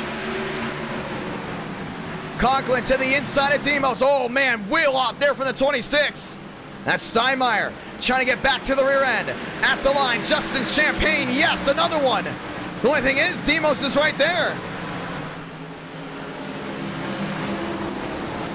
Steinmeier trying to get the run down the hill. Conklin trying to clear him. Can't get it done. Still Whittle there for third. Demos a bumper to the rear end. Not enough time. Trying to close in. We've already seen the bump and run tonight. Demos under Champagne side by side. 36 out of 100. He goes deep sea diving. And Champagne's in the outside wall. New race leader goes the 87. Man, it is a traffic jam. Like sardines in a can. 36 out of 100. They're doing a fabulous job too. New race leader, that's going to be Mosteller. And the dogfight's going to be carried now to the 87. Conklin to the inside of Baker. Conklin down low. Whittle wheel there. Steinmeier can't clear himself. He tried it, couldn't get it done. That means Marabello's up into the outside wall as well. Justin Champagne wants that lead back, and he's got the fight for it. The only thing is, he's 26 back. Steinmeier, actually, let me rephrase it. That's Hotsuma. Hotsuma driving this 26. All the way back to third. Wheel to wheel, that might be the battle for fourth. Baker, Conklin back nose to tail. Marabello back to seventh, nose to tail. Champagne closing in there on Demos. 39 out of 100. Justin Champagne back to the rear end. Now he might move him right here. Demos was really willing to do bold things, including early on. Real question is, how bold can you get? Champagne back to the rear end of Demos, down off turn number 4. 40 out of 100, next time by, 60 to go. Swearingen in the wall. He really smacked that one. And he's going to get a bump by the 26. And that's Patty down to the inside. I don't know if that's payback or not, and it might be. He's trying to turn him. Swaggy blinking once. Patty going to try it again. Looks right to the rear end. Don't know if it's going to work, but we watch the battle for the lead now. As Justin Champagne's close right back to the rear end here at Demos.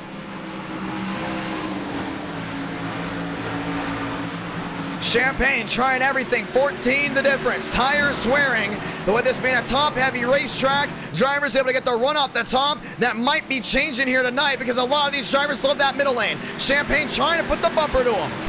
And Conklin very fast early on, now drops back to 5th, Baker into 4th. And that's going to be another Baker on the bottom, that's the 38. There's only one thing though, Justin Champagne is there, and he's willing to go ahead and put the bumper to him. Now they're both in the wall. Indiana Racing. 42 out of 100. Champagne sliding down the front stretch again. 14 the difference. Now he's going to try his luck around the outside. He's going to have to run down the hill. Lost a lot of time to the center. The launch down the hill gets him to 18, but it's not going to be enough to really gain in. He's got to follow Demos' line. And Demos came in there sliding down to 3 and 4. Look behind as well. That's Patty down to the inside of the 15 of Swearingen. We're going to keep a close eye on this one. Those two don't seem to be very happy with each other. And it's once again, Justin Champagne tries again. Marabello puts the block there on the 15 of Swearingen.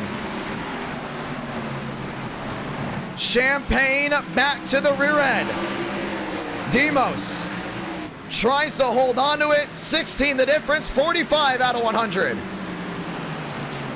And this has been unbelievable racing. Champagne trying again. 19 back, down to 17. He's definitely got better luck down the front stretch. 1 and 2 isn't as good for him as 3 and 4. Look at all this time he makes up in 3 and 4. And that's going to be some prime real estate for him, including when it comes down to the end of this. Demos trying to hold on. Champagne down to the inside. Wheel to wheel for the lead. Demos is going to try to get the launch. He's better in 1 and 2 than he is in 3 and 4. Side by side, down the backstretch. Demos to the outside. Trying to hold on to it. And Hotsuma going to close in as well. Champagne knows how big this win can be. 47 out of 100. Drivers have fallen back. Three-way battle for the lead. Champagne on the inside. Mosteller on the outside. Demos gets the run down the hill.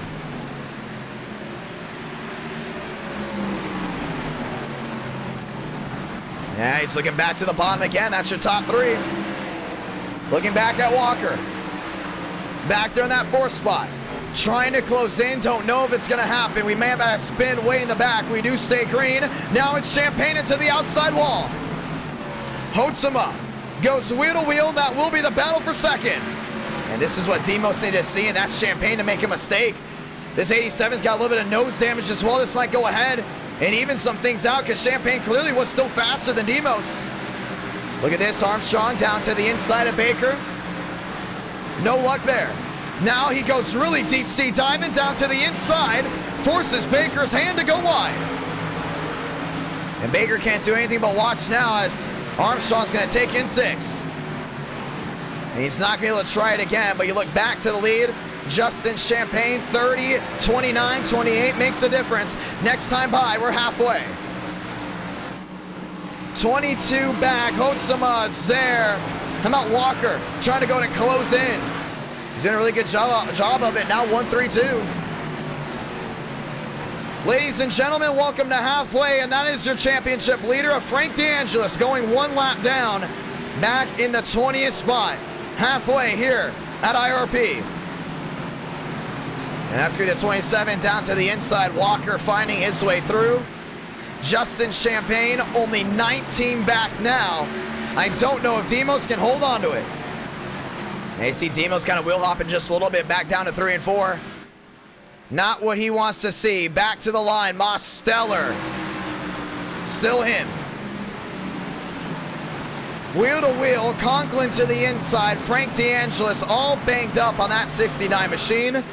Definitely needing a caution.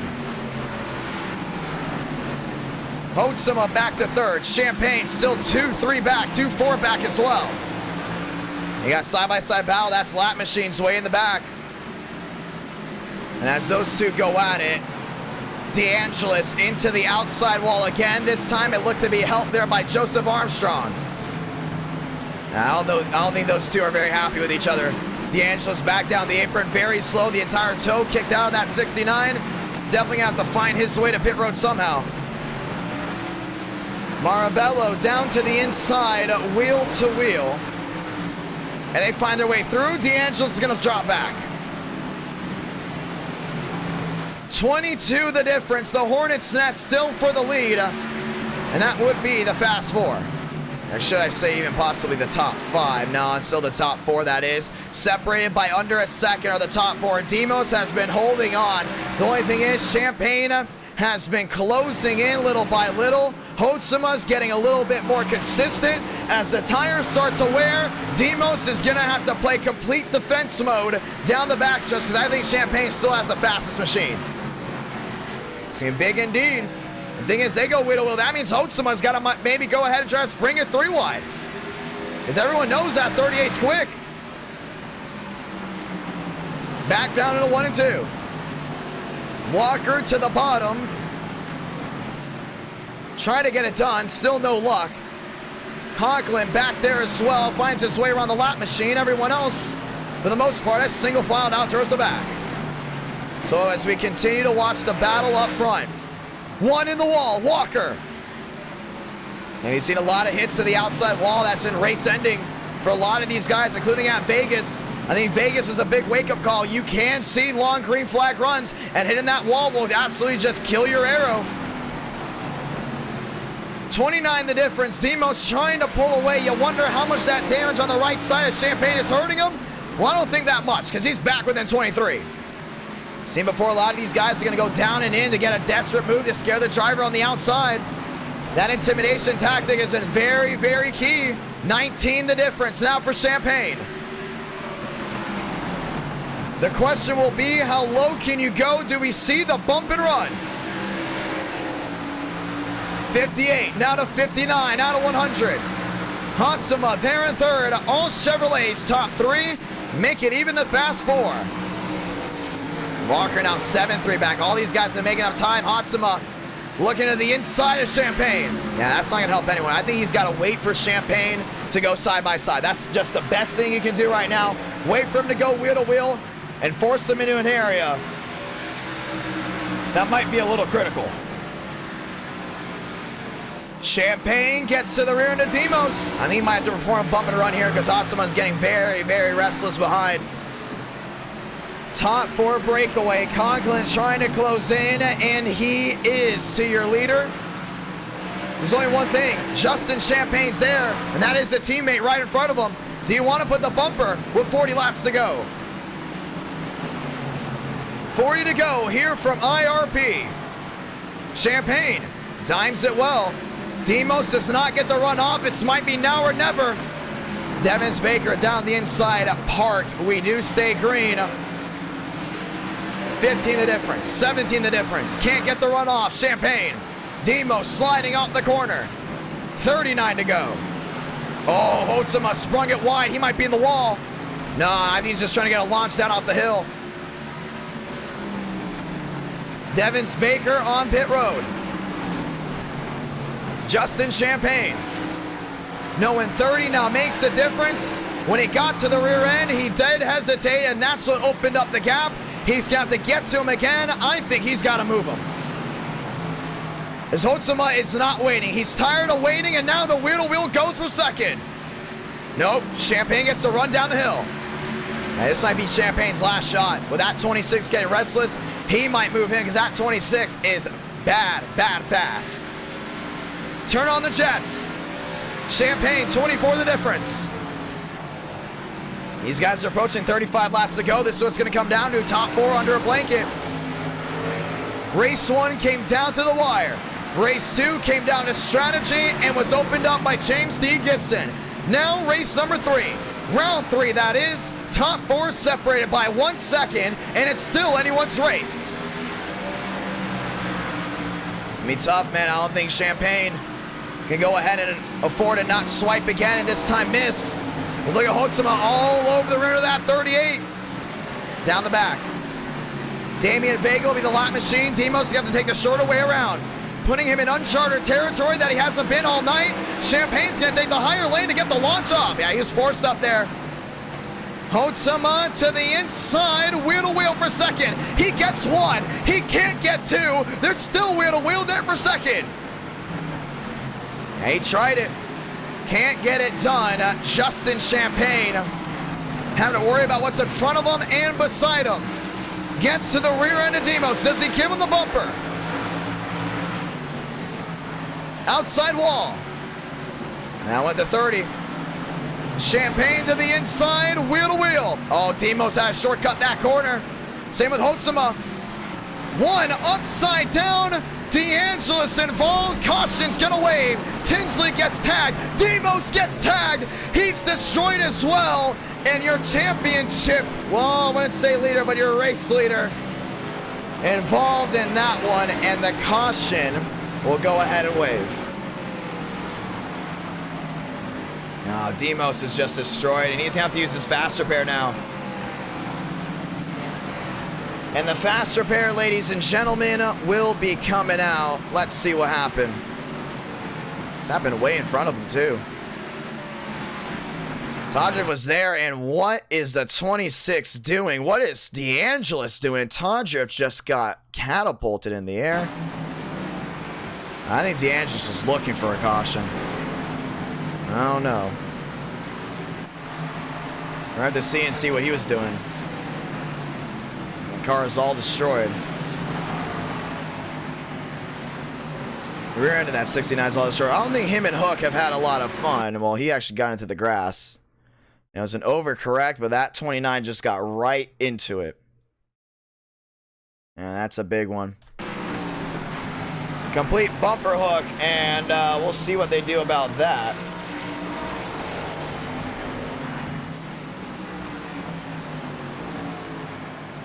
Well, caution's gonna wave. Everyone's got to come down pit road, and I don't know what that 29 was thinking. But that was definitely looking intentional.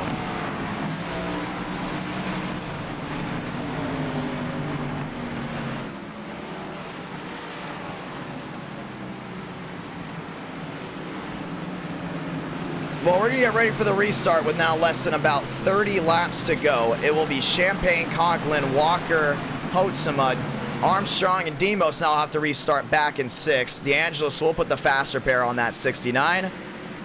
Finding his way around that one, and they're not sure if the 29 was trying to fix the race or not, so they're going to possibly ask him to leave because, yeah, I mean, I don't know, man. That's a little a sketchy move.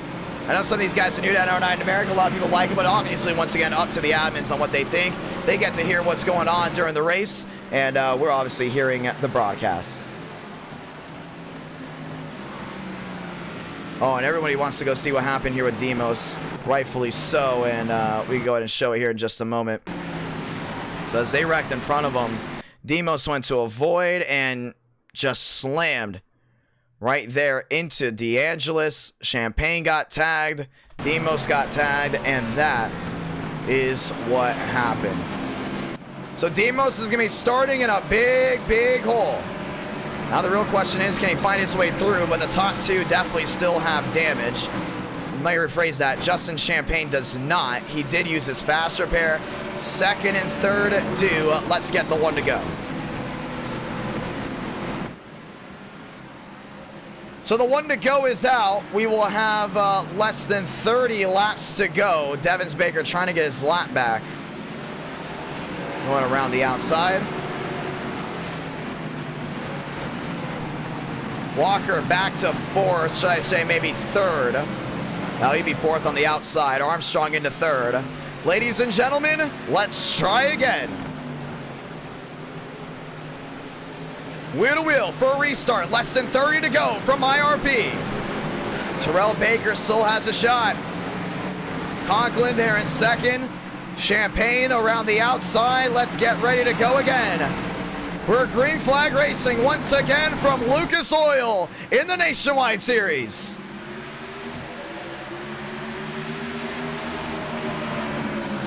Conklin on the bottom, contact there with Armstrong. Now Armstrong's gonna fling it 3 wide right here, big time move. 3 wide, Armstrong to the bottom, doesn't like what he sees, gonna try it again. Conklin moved him out of the way and they're 3 wide again. He just put the bumper to him, and Champagne's going to take the lead. One spinning in the back, Stanley.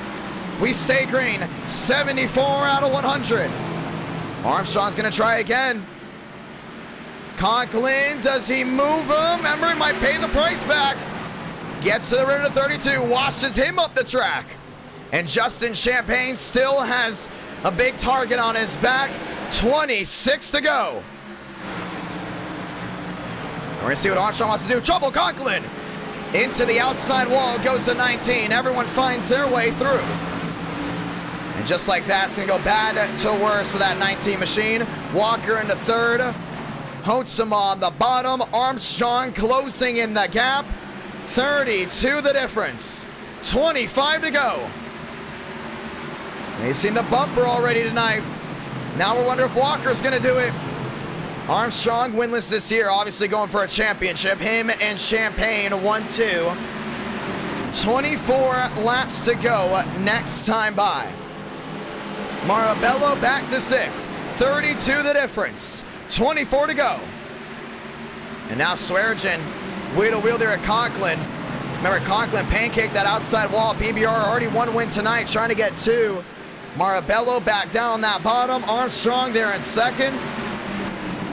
Trying to find his way to the rear end of Champagne. Walker making it very difficult. Demos is there. He's up to 4th. Now I think Demos is just done.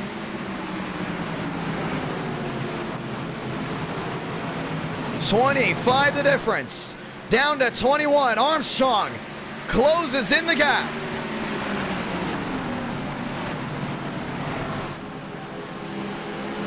Yeah, he's still 20, now 19 back. Armstrong now 18 back as well, 22 to go. Walker closes in on the rear end. Looks to the inside, they're the 32. Do they go wheel to wheel? They may not. Nose to tail again, down off the corner.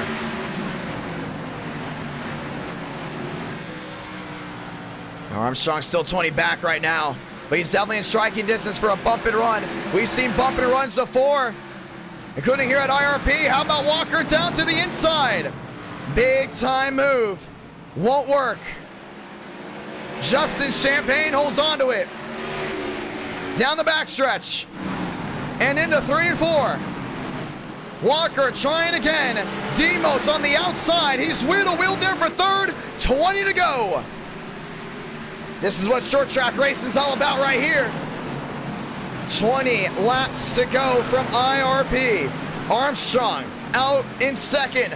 36 the difference.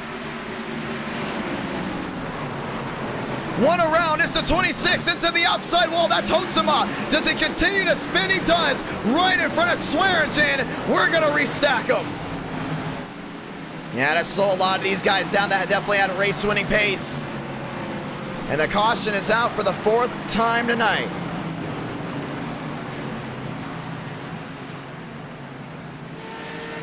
Let's go ahead and watch back to it. Yeah, that slowed down a lot of those guys back there, including late in the race where it's a short track. Happening relatively up front, definitely have to go ahead and throw it. Don't want to have these guys end their race because of a single car spin. Yeah, he hit that outside wall. Look at that. Marabella just got right into him. It's just one of those, once again, classic short track incidents. One gets just a little bit too far in, picks up the rear end tires, and that's it. Look at that. Look at the 15 of Swearingen. Right on the brakes all the way through. That has got to be one of the scariest things, including if you're going for a win, if you're Max. And I think Max is, well, I would say he's pretty proud that we did throw the caution for that. Now the real question will be, what did he see? So we're going to get ready to see exactly what he saw.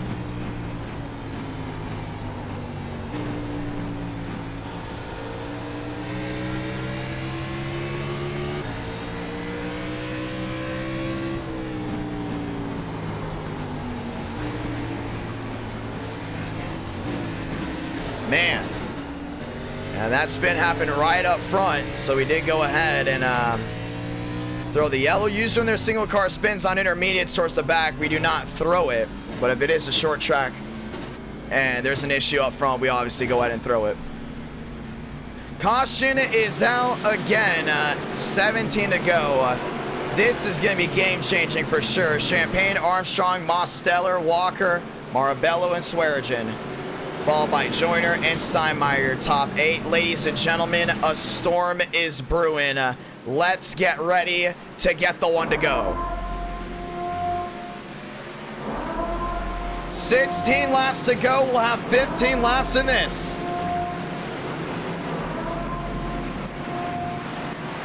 And this is what it will all come down to. After this, we head to Kansas, as we will have 15 to go. Driver selecting inside, outside. Demo selecting the front row. Ladies and gentlemen, it has been one heck of a night from IRP. It has not disappointed. Choose cone in effect. Let's go again. 15 to go.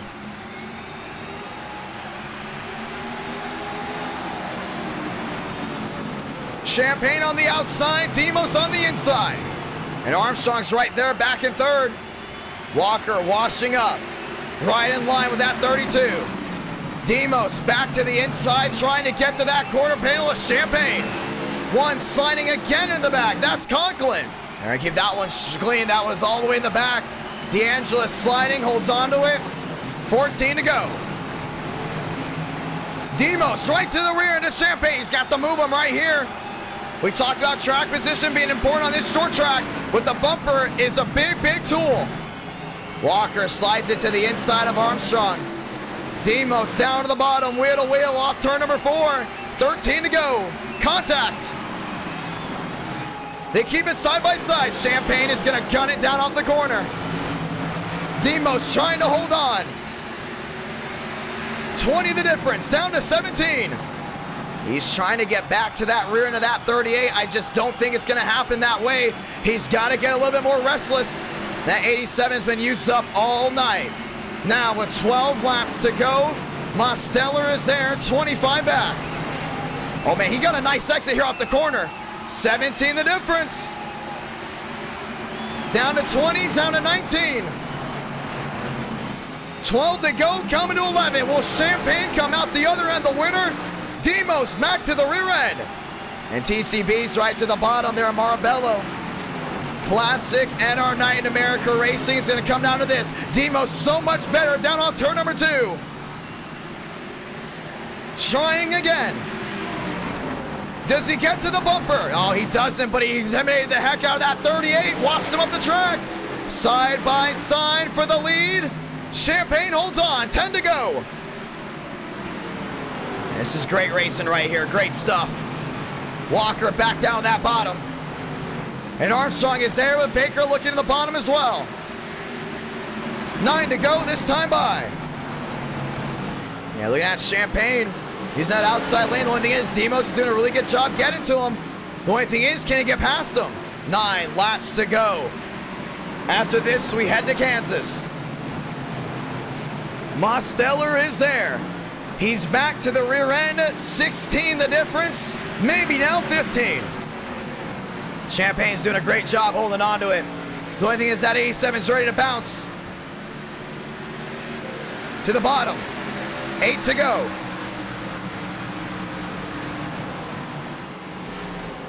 And he's trying everything right here, and Baker's up to 4th. This top 4 is closing in.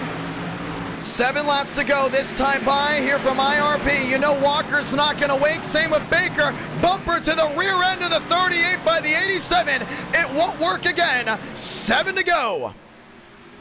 Now Walker just washed it wide. He's back down that bottom. And Baker has flung his way into 4th, looking for 3rd. No more waiting. You can't wait to the last lap of your Demos, because those guys behind him are going to drive his way through. Champagne holding on to it. Right in that middle lane. Demos gets the launch off. 6 to go. If you came for a close battle on a short track, you got it here. Walker gets the bumper by the 25. Baker's not caring. He's going to find his way through whenever he can. Now he's down to the inside. That's wheel to wheel. Battle for 3rd. Can he clear contact? No, he can't. Walker holds on to 3rd. 5 to go from IRP. Lucas Oil has given us amazing finishes, amazing races. They're giving us a classic. Oh, Demos is right back to that rear end. Down the backstretch and into 3 and 4. Just need to touch him, man. Just needs to touch him with that rear end. Champagne's going to be mirror driving as well. He's going to block every single lane, no matter where that 87 goes. 4 to go. Baker trying it again. Him and Walker have watched back to over half a second. It might come down to the top 2. Walker gets tagged. Baker's going to hit him again. Watching what's going on for the top 2. Demos and Champagne both battle for a championship. Just a couple weeks ago as Walker hits the wall. 3 to go, and it's a Team TCB 1-2-3. This is gonna be it. To the inside. Demos trying again. I don't think that's gonna work right here. Maybe he now has to wait to the last moment to put a move on him. Everybody on their feet. 2 laps to go from Lucas Oil. Champagne 38. Mosteller 87 through 1 and 2. It looks like Demos didn't have a lot of movement right here. Champagne really pulled his way. 30 the difference down to 29. Champagne cannot make another mistake. Demos drives it in deep. Champagne doesn't get a run off. Salamanca, 1 to go from Lucas Oil. And that 87's going to get desperate down to 3 and 4. The gap closes in again. Champagne with a gap down to 26. Down the backstretch for the final time. Does Demos send it? He does. The latch to achieve to the inside. Not gonna happen. Pop the bottles, because Justin Champagne is gonna win at IRP. Victorious from Lucas Oil. Down home in Indiana. Demos 2nd, Baker 3rd. Team TCB scoring the points. And that was a close one from IRP before we head to Kansas, but man, it came down to the last lap. Mosteller had an opportunity, and it didn't go his way. Justin Champagne victorious. And our night in America fueling victories all year long. We said that 38 was going to be the one to watch. And oh boy, was he. Justin Champagne victorious. And that'll be the 11th win of this year for Champagne. And he's going to go ahead and do the Polish victory lap. Make that the 10th win for Champagne. Chevrolet, again, their 49th win of the year. And just like that, Demos gets 3 points, puts them to 6, still behind DeAngelis. Champagne will go ahead and get his 5. Ladies and gentlemen, we got a battle for a championship, and it is going to be coming down to it.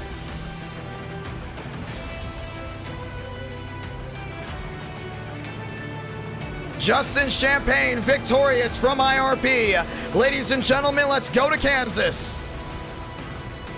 And Baker will get his 1 point. We look at the championship battle, and it is still close. Now Demos moves to 2nd in points.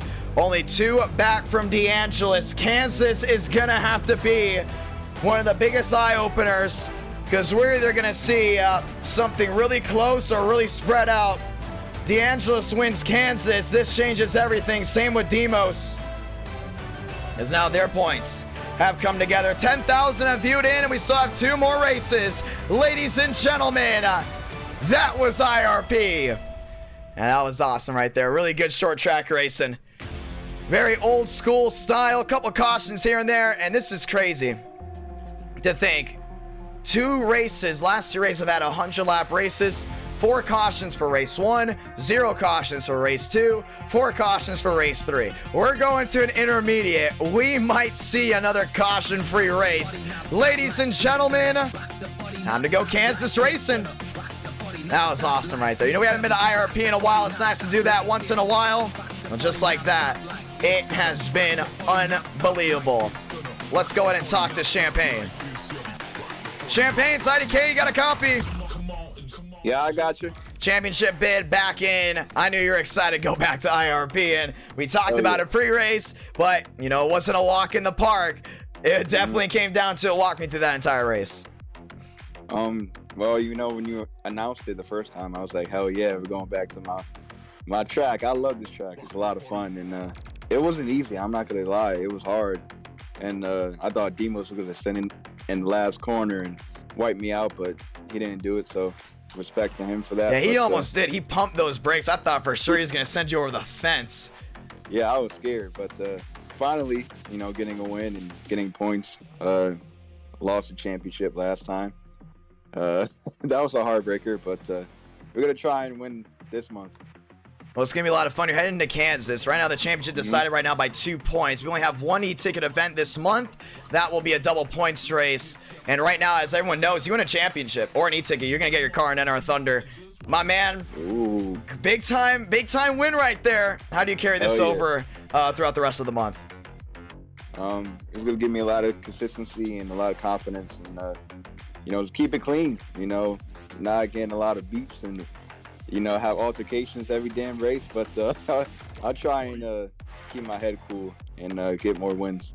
But we talked about before, usually when you go for a championship in NR9 in America, you just really need to try to get that 1 race win and try to stay as consistent in the top 3 as before. Once again, Demos, 1 win, and then all of a sudden try to stay consistent before. You got the 2 wins before, so now that you're on that pedestal over these other guys, technically, you just have to finish, I believe, in the 2nd spot here at Kansas. And if DeAngelis doesn't score any points, you're going to go as the points leader. So that's definitely one to watch out for.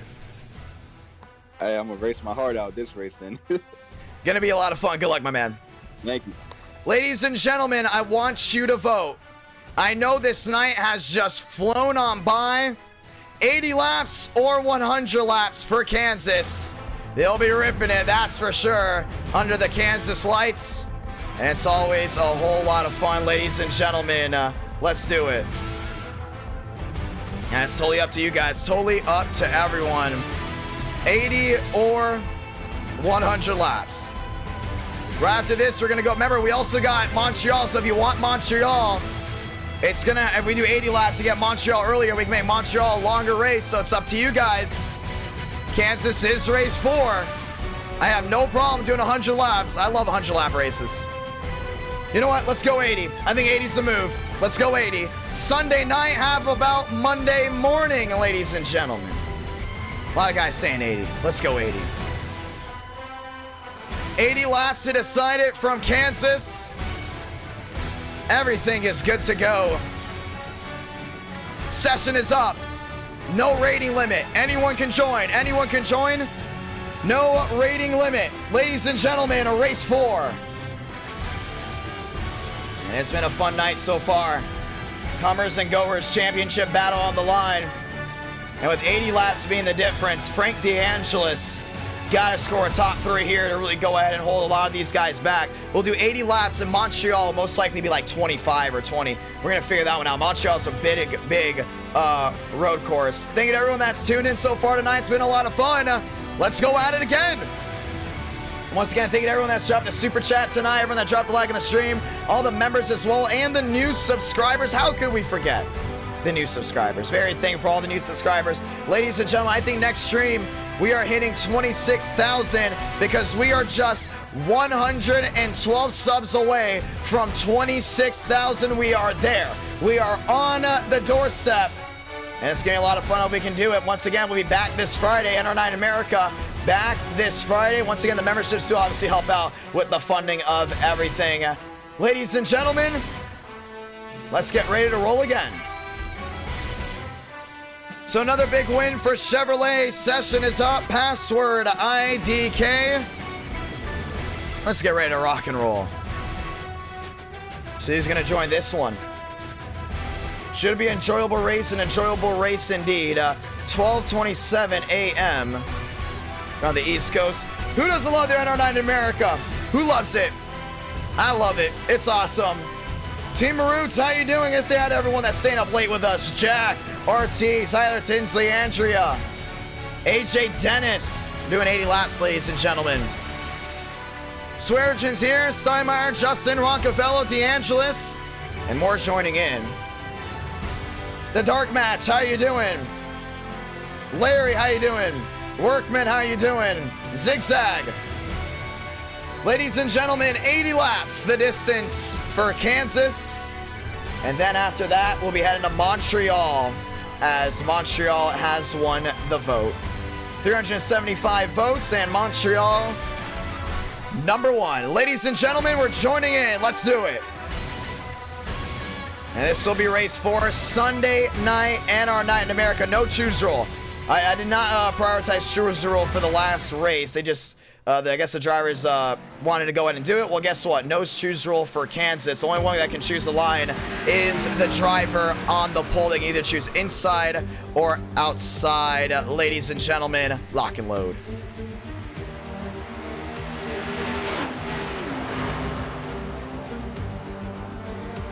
Ready to go at it once more.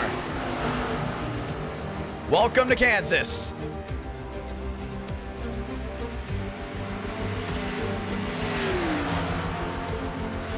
Seven minutes of practice. We can definitely see the speed out of these guys before we head to Montreal. Sunday night, NR9 in America. Very rarely do we do Sunday night racing, but when we do, it's always a whole lot of fun.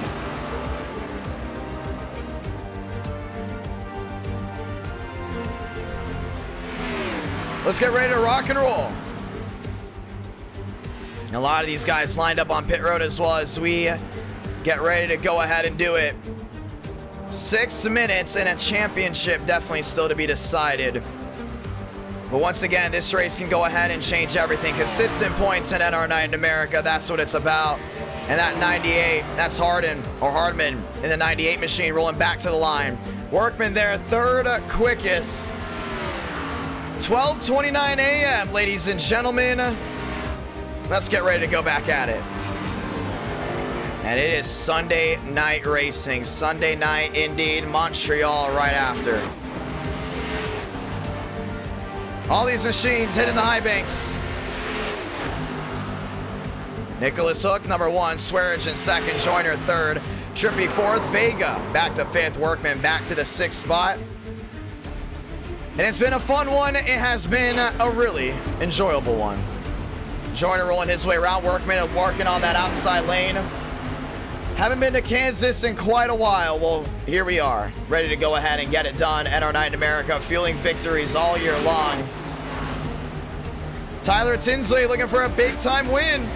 Or one win already, and a win here at Kansas will put Tins number 1. We'll see if he is able to do that. 5 minutes left of practice. 5 minutes left of practice. That was a fantastic race. The Nationwide Series has yet to disappoint tonight. Some might say race 2 was one that possibly disappointed. I say not. I think that race was all about one thing. How about strategy?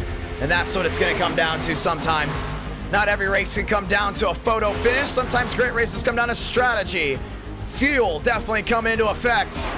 But it was a lot of fun at Las Vegas, and now we're going to Kansas. Another mile and a half. IRP was fantastic. Same with Daytona. And now we're back intermediate racing, ladies and gentlemen, on this beautiful Sunday night. Armistead rolling his way around. 12 drivers have set down a time after this Montreal racing. And we're going to be going north of the border for the first time this year in NR Night in America. Get the passport for the American drivers. 4 minutes. 4 minutes. A lot of these guys are working their way around. That's the 7 machine, the Jack Daniels, number 7. That's Riley Lean. Nicholas Hook, 5th quickest. Swearingen goes number 1. Lean 6th quickest across the line. A lot of these guys just sitting on pit road. One of them being Ethan Stanley. A lot of these other guys not working their way out for the first time. Demo sitting on pit road as well, just waiting for the qualifying laps to come rolling on through. Ladies and gentlemen, Damian Vega, 8th quickest so far. Justin Champagne has yet to set down a time. He will set down a time this time. 3:30 left, ladies and gentlemen. 3:30 left. And yes, that is what you hear. Trippy, 11th quickest so far. Champagne, 12th quickest. Let's get ready to roll. Sunday night has now become Monday morning on the East Coast. And 10,000 of y'all have decided to tune in tonight. Well, guess what? It ain't over just yet. Moss Steller down to the grass. Zach Armistead on pit road. Max Steinmeier on pit road as well. Damian Vega rolling his way through. Top 13 left side of your screen. Who's ready for the next eTicket event in NR Night in America? I'm excited for it. The 2022 Geico 500, and that's going to be a lot of fun. Swearingen fastest on track. It's a 31:02. A lot of speed out of that machine. And we're going to see if the speed continues to roll. Ladies and gentlemen, we're coming down to the 2-minute warning. And as the 2-minute warning is upon us, we're getting ready to roll. Yeah, it should be a fun one right here on NR Night in America, fueling victories all year long. Oh, sorry about that one. Wow. I accidentally closed the wrong tab. That was on me. I closed the wrong tab. I was closing some tags. That's why I just went black there. Ladies and gentlemen, let's get ready to go. Frank DeAngelis in here. Hardman is in here. Patty's in here. Lean, Armistead, Tinsley. Ladies and gentlemen, this is what we'll do. And then we'll go all the way out to Montreal for race number 5. Thank you to everyone that dropped a like on the stream. Very good for that one. Thank you to all the brand new subscribers as well. Sorry, we closed the tab on accident out of nowhere. And we're once again 109 subs away with, yes, 10,000. 18 of you guys tuning in tonight. Thank you guys so much. I know we're not used to Sunday night streaming, so when we start doing some Sunday night streaming, it's obviously a lot of fun. When we start getting you viewers in here and having a lot of fun with us. First time we've been to a grassroots track in a while, that was IRP. And oh man, did it put on a show. Ladies and gentlemen, Kansas. Hasn't been to Kansas in a while. Keep saying this for a lot of tracks we're going to tonight. You hear that? 1 minute left. 1 minute left. Let's go back. Yeah, we accidentally closed the tab. But it's all right. Let's get ready to do it. That H machine rolling around, that's Anthony Trippi. Last oval of the 9 as we'll go road course racing after this, and it's going to be road course Ringer City. 30 seconds left.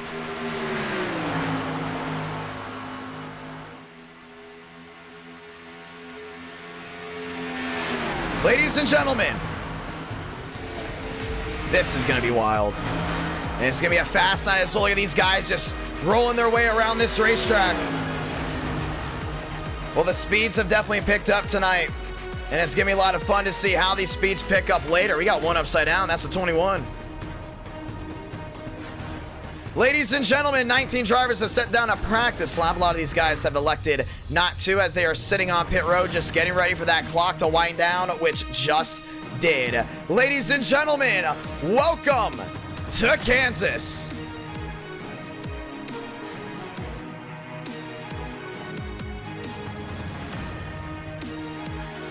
And let's get ready for the Kansas Delight tonight. Vega, getting ready to do it. Try to get a big top 3. That's the 45. This is Aaron Brown onto the racetrack. Also the 7 machine rolling back around. And we will be heading out to Montreal. Tyler Tinsley has not hit the racing surface just yet. Riley Lean in the 7. First one to hit the track. The races tonight have been about Thomas Rowe at Talladega. Oh, man, bad spin there from the 7 of Lean. Thomas Rowe, not Frank DeAngelis, James D. Gibson, and then it has gone the way of Justin Champagne and a Thriller there at IRP. Came down to the end. Now we head to Kansas. Then we go to Montreal.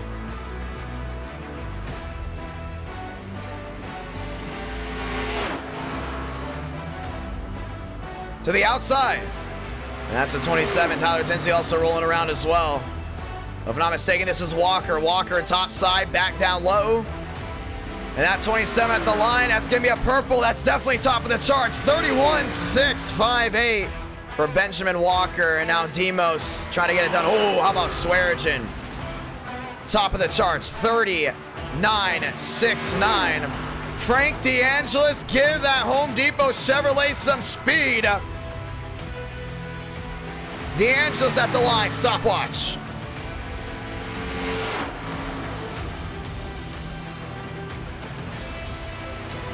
We got a ton of people tuned in tonight. Well over 850 viewers for Talladega. That's all watching live. DeAngelis back down to the bottom. Holding a fine line down the inside, washes his way wide at the line. Frank DeAngelis. It won't be enough to go number 1. It's a 31.545. He starts 8th. And we're going to see if Tinsley can hit the Jets here. Oh, only 1 lap qualifying. That's fine. First lap's quicker anyways.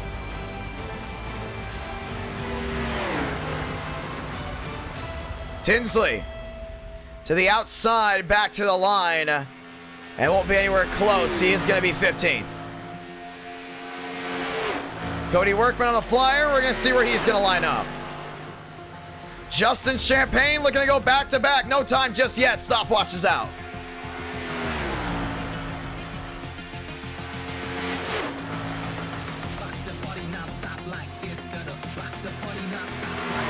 Rolls are on the outside very well. Gets that roll down the banking, down the backstretch.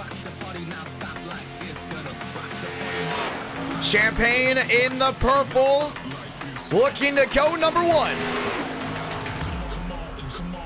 I think he's got it right here. I think it's going to be purple for sure. Does he go number 1? We're about to find out. No, 31.014. Justin Champagne, a bridesmaid in qualifying, won't get it done. And Anthony Trippi onto the racetrack. Justin Champagne goes 2nd. Swearigan, top of the charts. Once again, you can watch back on these races whenever you want. NR Night in America, feeling victories all year long. Next stream this Friday. This Friday, once again, we will be streaming Anthony Trippi through the grass. He's going to be done for. It's 24. We haven't seen the 24 out all tonight. That's going to be Hankins trying to go ahead and get his qualifying lap in. The only thing is time is expiring. Roy, how are you doing, sir? Hankins and some of these machines electing to qualify from the back.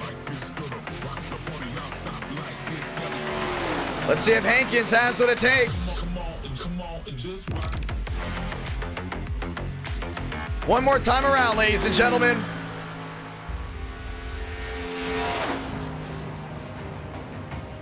And this should be a very, very enjoyable night.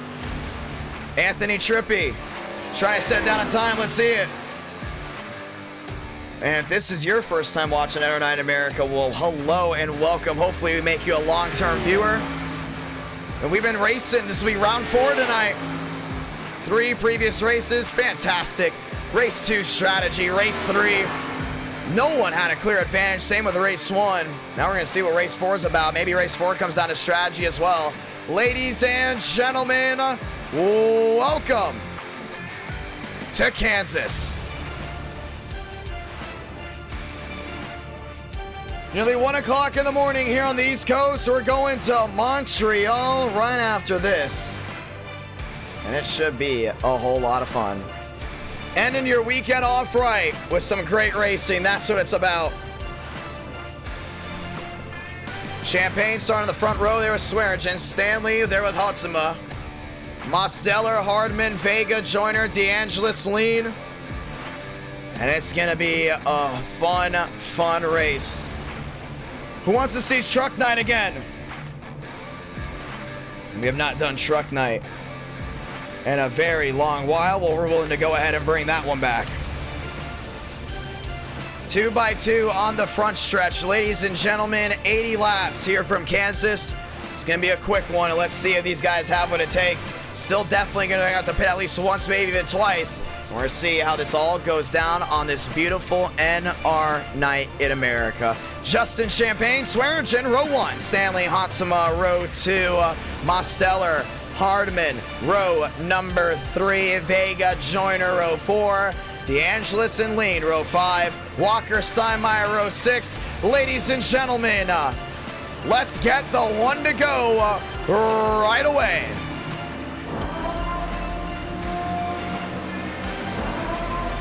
And with that being said, let's go and say those magical words. Godspeed, drivers. You are go for throttle up, and throttle up indeed, because it is about to get loud and proud. It doesn't matter what time it is, wherever you are, because any time is NR night in America. What a crowd we have had tonight, ladies and gentlemen. And let's continue that fun heading forward. Let's get ready to go ahead and turn off the background music and turn on the loud engines as we get rolling. It's only an 80-lap race here from Kansas, but that means one thing and one thing only. It's gonna be close, tight racing with a championship on the line and points meaning everything. You got a lot of these championship drivers racing and a lot of them wanting to go to victory lane. So without further ado, light the fuse and we're off and away from Kansas Speedway.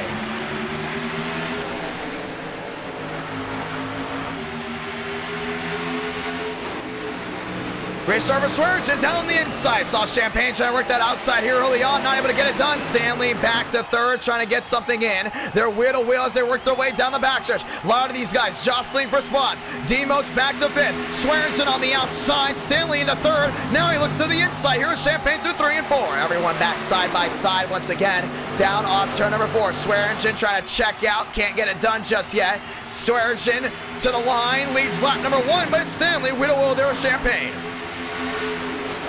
Drivers up to speed, one in the wall, that goes to 38. I don't know how much that's gonna hurt him, but here comes Hotzema. They're into 4th. Down the backstretch. Once again, Demo sliding right in front of DeAngelis. And DeAngelis says thank you very much. He's gonna move into 5th. Yeah, nice move indeed. Hotzema back to the outside, that's 3 wide, that's the battle for 2nd. 3 wide, back to the line, Stanley on the bottom. Champagne in the middle, around the outside goes Hotzema. Now they're gonna get close on. 3 out of 80. Swearingen's your race leader, but not for long, as Hatsama's got the run on that outside. Closing into 14, to 10, to 9. Looks to the inside, looks to the inside again. Now they're wheel to wheel down to 3. Swearingen had the lead, now he does not. Maybe it's a crossover that's gonna make the difference. Hatsama slides up the track, nearly in the wall, they're wheel to wheel again. Back to the line, great racing here from Kansas early on. Swearingen holds on to the lead. Right back down to turn number 1. I love what Stanley's doing, right back down to that inside lane. Champagne there in third, not giving in just yet. Swearingen doing a win here, puts him in championship contention. Side by side, Swearingen on the inside. Behind, D'Angelo stalking this group of 4 as Stanley's using that middle lane. Multi-groove racing at its finest. Hatsama with the run down the hill. 4 out of 80. Fantastic racing early on. And Champagne's not giving up, and that's exactly what you expect from him. Hatsama to the outside, 34 the difference. Swearingen trying to close back in on the bottom, not able to get it done. The bottom lane's not getting him the run down the hill that he needs. Same with Champagne, they definitely have to start working their way to the outside. Stanley gets the memo, and he's going right to the outside right away. So he moves to the outside, wheel to wheel, back nose to tail there with Justin Champagne. Remember, top 3 score points. D'Angelo knows that very well, same with Demos. Those 2 drivers, 1-2 in the championship bid. Right now, they're back nose to tail, 5th and 6th. Justin Champagne going wide, Stanley goes deep sea diving. Right now, no one can catch that 21 machine. Way out in front, 75 the difference. As that 15 continues to go to the bottom, you gotta wonder if Hatsama is really destroying those tires on the outside lane. Yeah, it's gonna be big to definitely see if that's exactly what's going on. Back to the line, Hatsama, Swearingen, Champagne, and Stanley. That's your fast 4. Champagne to the outside, a block there by the 15. Champagne opens it back up, wheel to wheel. That's gonna be the battle for second. It's gonna be interesting right here to see how he gets the run down the hill. Gets the run indeed. Oh, one sliding in the back. Armistead. More coming with them. Nicholas Hook. Everyone down the inside as his Hornet's Nest way in the back continues to play in a big, big factor. That's Marabello trying to go in and find his way forward. New driver in second. That goes Champagne, 8 out of 80. And Stanley's now back up to 4th to the outside. I love these camera angles, man. It really does a really good job at telling the sense, the speed of all the racing going on. Only one trouble. That Stanley machine, that's the GoDaddy machine into the outside wall heavy. Demos into 5th, back to the outside. We talked about how multi-groove racing here at Kansas is going to make the difference. Well, D'Angelo's is up to 4th. Demos is back to 5th. 1-3-5 the difference there for Champagne. He's trying to close in, but Hatsama has checked out. And in a fast pace. So the battle still goes on for second, and this looks to possibly be another strategy race. And that's definitely something you got to watch out for. But look at this Hornet's Nest one in the wall. Walker down to the inside of the 7, wheel to wheel. One to the outside as well. That is the 8, side by side. Stanley, Vega, Hibbs, all these guys in a big Hornet's Nest. That is. Down off turn number 4, back to the line. Still Hatsama about a 1.54. But this Hornet's Nest isn't going anywhere. Stanley has dropped all the way back to 10th, possibly all the way back to 11th, as Vega's all over the rear end of that 7. Next time by, just 70 laps to go as the laps wind down. Stanley's in the wall again. And that's going to be crucial. Yeah, he knows he's going to one of the best tracks for him at NR9 in America. That's going to be a road course. The only thing is, will he have the speed for it is the real question. Champagne falling back. Swearingen closing in. That's the battle for second. Yeah, Swaggy's right back down that bottom. You just see the difference. Hatsama, I think he just slammed that outside wall. Yeah, he might have. He got way wide. Just a scratch on the 21. Not going to make that big of a difference. Champagne, though, knows it's time to capitalize. He's back to the outside. So to the outside he goes, running right back down the hill. Hatsama, Champagne, Swearingen, 1, 2, 3. D'Angelo's back to 4th. Demos back to 5th. But as it is still 12 out of 80, we watch the championship battle rage on. D'Angelo's needs 1 point to stretch that gap there from Demos. And Demos is right there, and he's trying to go back to back. as a championship. First driver to go back-to-back in NR9 America. Demos back to the bottom. DeAngelis, well, his car's woken up a little bit late. 12 laps in, he's up to 4th. So up to 4th he goes. 1:13 the difference. Justin Champagne has closed that gap in by a country mile. Hatsuma is slowing up big time. Those tires have come apart, and Champagne is there and ready to pounce. Yeah, you can see right now he's got back down within the 9. That's what a lot of these guys have failed to realize. That 21 was driving as hard as for the first 13 laps. Well, guess what? Not anymore. Justin Champagne is there. 9.7 the difference. 9.8 the difference. Closing down in within that 21 machine. Champagne, if he goes back to back, he will be your championship leader. Only thing is, Swearigan is now 147. They say Whittle Wheel for too long is going to be big. DeAngelis has got company. And that's Demos. Demos to the outside. Some of these guys already on pit road way in the back. And DeAngelis knows he cannot give up that spot here to Demos. 14 out of 80. As that 87 looks right back down to the bottom. DeAngelis back on the outside. Champagne the difference. 90 to the difference. Now he's in the wall. Top 2, Justin to the outside wall. And that's going to play a big dividend because here comes Swearigan closing in. Yeah, now it's time for that 15 to close in. A lot of these guys have worked their way, to the outside lane. That has now been the most prioritized lane here at Kansas. All of the drivers in the top 6 have went topside. And you look even farther back, it's getting even more wilder. Workman to the inside here at Joyner. And he's going to try to find his way through to the bottom. That's Hankins back down on the bottom. Hankins defends low. Joyner goes topside. 3 wide, maybe not. 2 by 2, now they go 3 wide. Hibbs on pit road. And Workman's gonna say thank you very much as Hawkins is gonna slam that outside wall. Loses 1, 2, and now a spot even to the lap car. As now Cody Workman will find his way through. Everyone else rolling back around. That's Frank DeAngelis there into 4th, closing in here on Swearigan.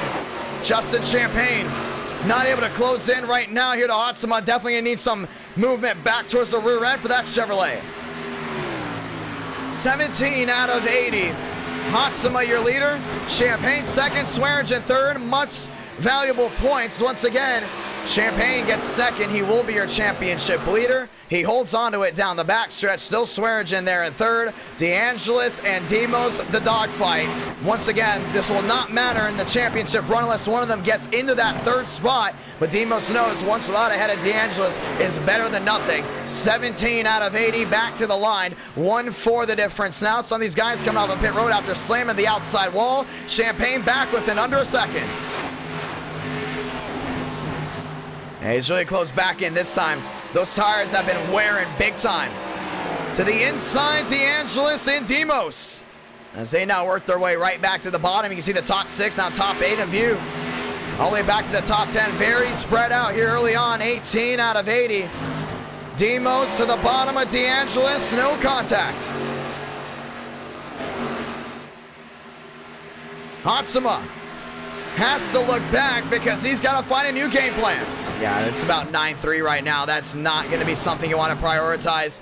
I mean, Justin Champagne has been knocking off laps left and right. A 6-4 will soon be the difference as Champagne gets to run down the hill. Demos has to watch out because now Hardman's behind him. It's going to be a 3-way battle for the fast 4. DeAngelis just needs to make sure that 87 does not find a way around, because if he does and goes all the way up to 3rd, well, guess what? Champagne might not be the championship leader. We're going to have to look back to that one. 20 out of 80. Champagne now closes in with an 8-9. Now an 8-8. Hatsuma's got to be on his heels because that 38's in the outside wall. You cannot brew your own enemies. Champagne just did, and Swearigan is closing in. And that's twice that 38 hits the outside wall. That's twice tonight. The driver in second has brewed his own enemies. One at Vegas, now one at Kansas. Back to the line. 60 laps to go. You will have to see green flag stops. DeAngelis still in 4th. Stanley found his way around. The only thing is now, Champagne's got to try to close back down in as 1-2-4 the difference. They're back down the backstretch. Champagne having some company. That's going to be the 15 of Swearingen. Yeah, Swearingen's going to be all over the rear end here. Justin's got to really drag that rear end well. Championship night is approaching. And with 59 laps to go, last thing you want to do is go ahead and have an issue in late racing or late races in NR9 in America. Once again, this is prime opportunity to make up points. And you can see right now, Swearingen down on the bottom, Champagne to the outside. They will go wheel to wheel, but it's still going to go the way of Champagne. 1-3 the difference, but Champagne still might be a little bit faster here than Hoshima. As Hoshima's doing a really good job back out in front, pulling himself away. 1-4 the difference. Now Stanley looks to the inside here, Champagne. DeAngelis has left Demos behind and anchored up. Hardman lined up with Walker as well. Some of these guys already down and into pit road. So pit strategy definitely the way to go. Swearingen to the bottom of Champagne. Champagne's going to stay nose to tail. Stanley drops down low. Champagne now has to hold on because Swearingen's going to be all over him again. The real question is when they catch this 21, because no doubt about it, at some point they're going to catch him. How long will it take for them to find their way around? Because if it takes too long, you know 4th and 5th will be right on top of them. 24 out of 80. As Hotsima is trying to open that lead up. Well, not anymore. Champagne is in the wall. A second, maybe a third time. Swearingen to the bottom. New driver for second. And now they fall back 2 seconds. Yeah, you know Swag isn't happy about that one. The Champagne's not even contested for second. Bringing the 7 in the middle. Swearingen to the bottom. Deep sea diving has to clear. Can't get it done. Yeah, track position's definitely the name of the game when these tires start to wear. 2-3 the difference. Champagne, top side. And now the lap machine's gonna split them in the middle. That goes lean. Stanley back down pit road. Oh, that's gonna be close. 25 out of 80. Hotsima has now pulled to a 2-4, but not off speed alone. It was off of mistakes from drivers from second on back, and now has led DeAngelis and Demos to battle their heart out. They have now closed into second and third. It should be a 5-way battle for that second place spot. And you see how much they're actually letting off before they get into the corner now. That's what's great about that camera. You really get a really good judgment of it. So Champagne has slammed the outside wall multiple times. Hotsima finds his way around with the lap machines. Demos still in line. Hardman back to 6. Demos looking to the inside, trying to force DeAngelis into the outside wall. And Swaggy's gonna try it again. This time to the outside. Does he beat Champagne to the punch? Champagne took the shorter way around, a little bit more movement. Now Champagne starts closing in once again on Hoshima.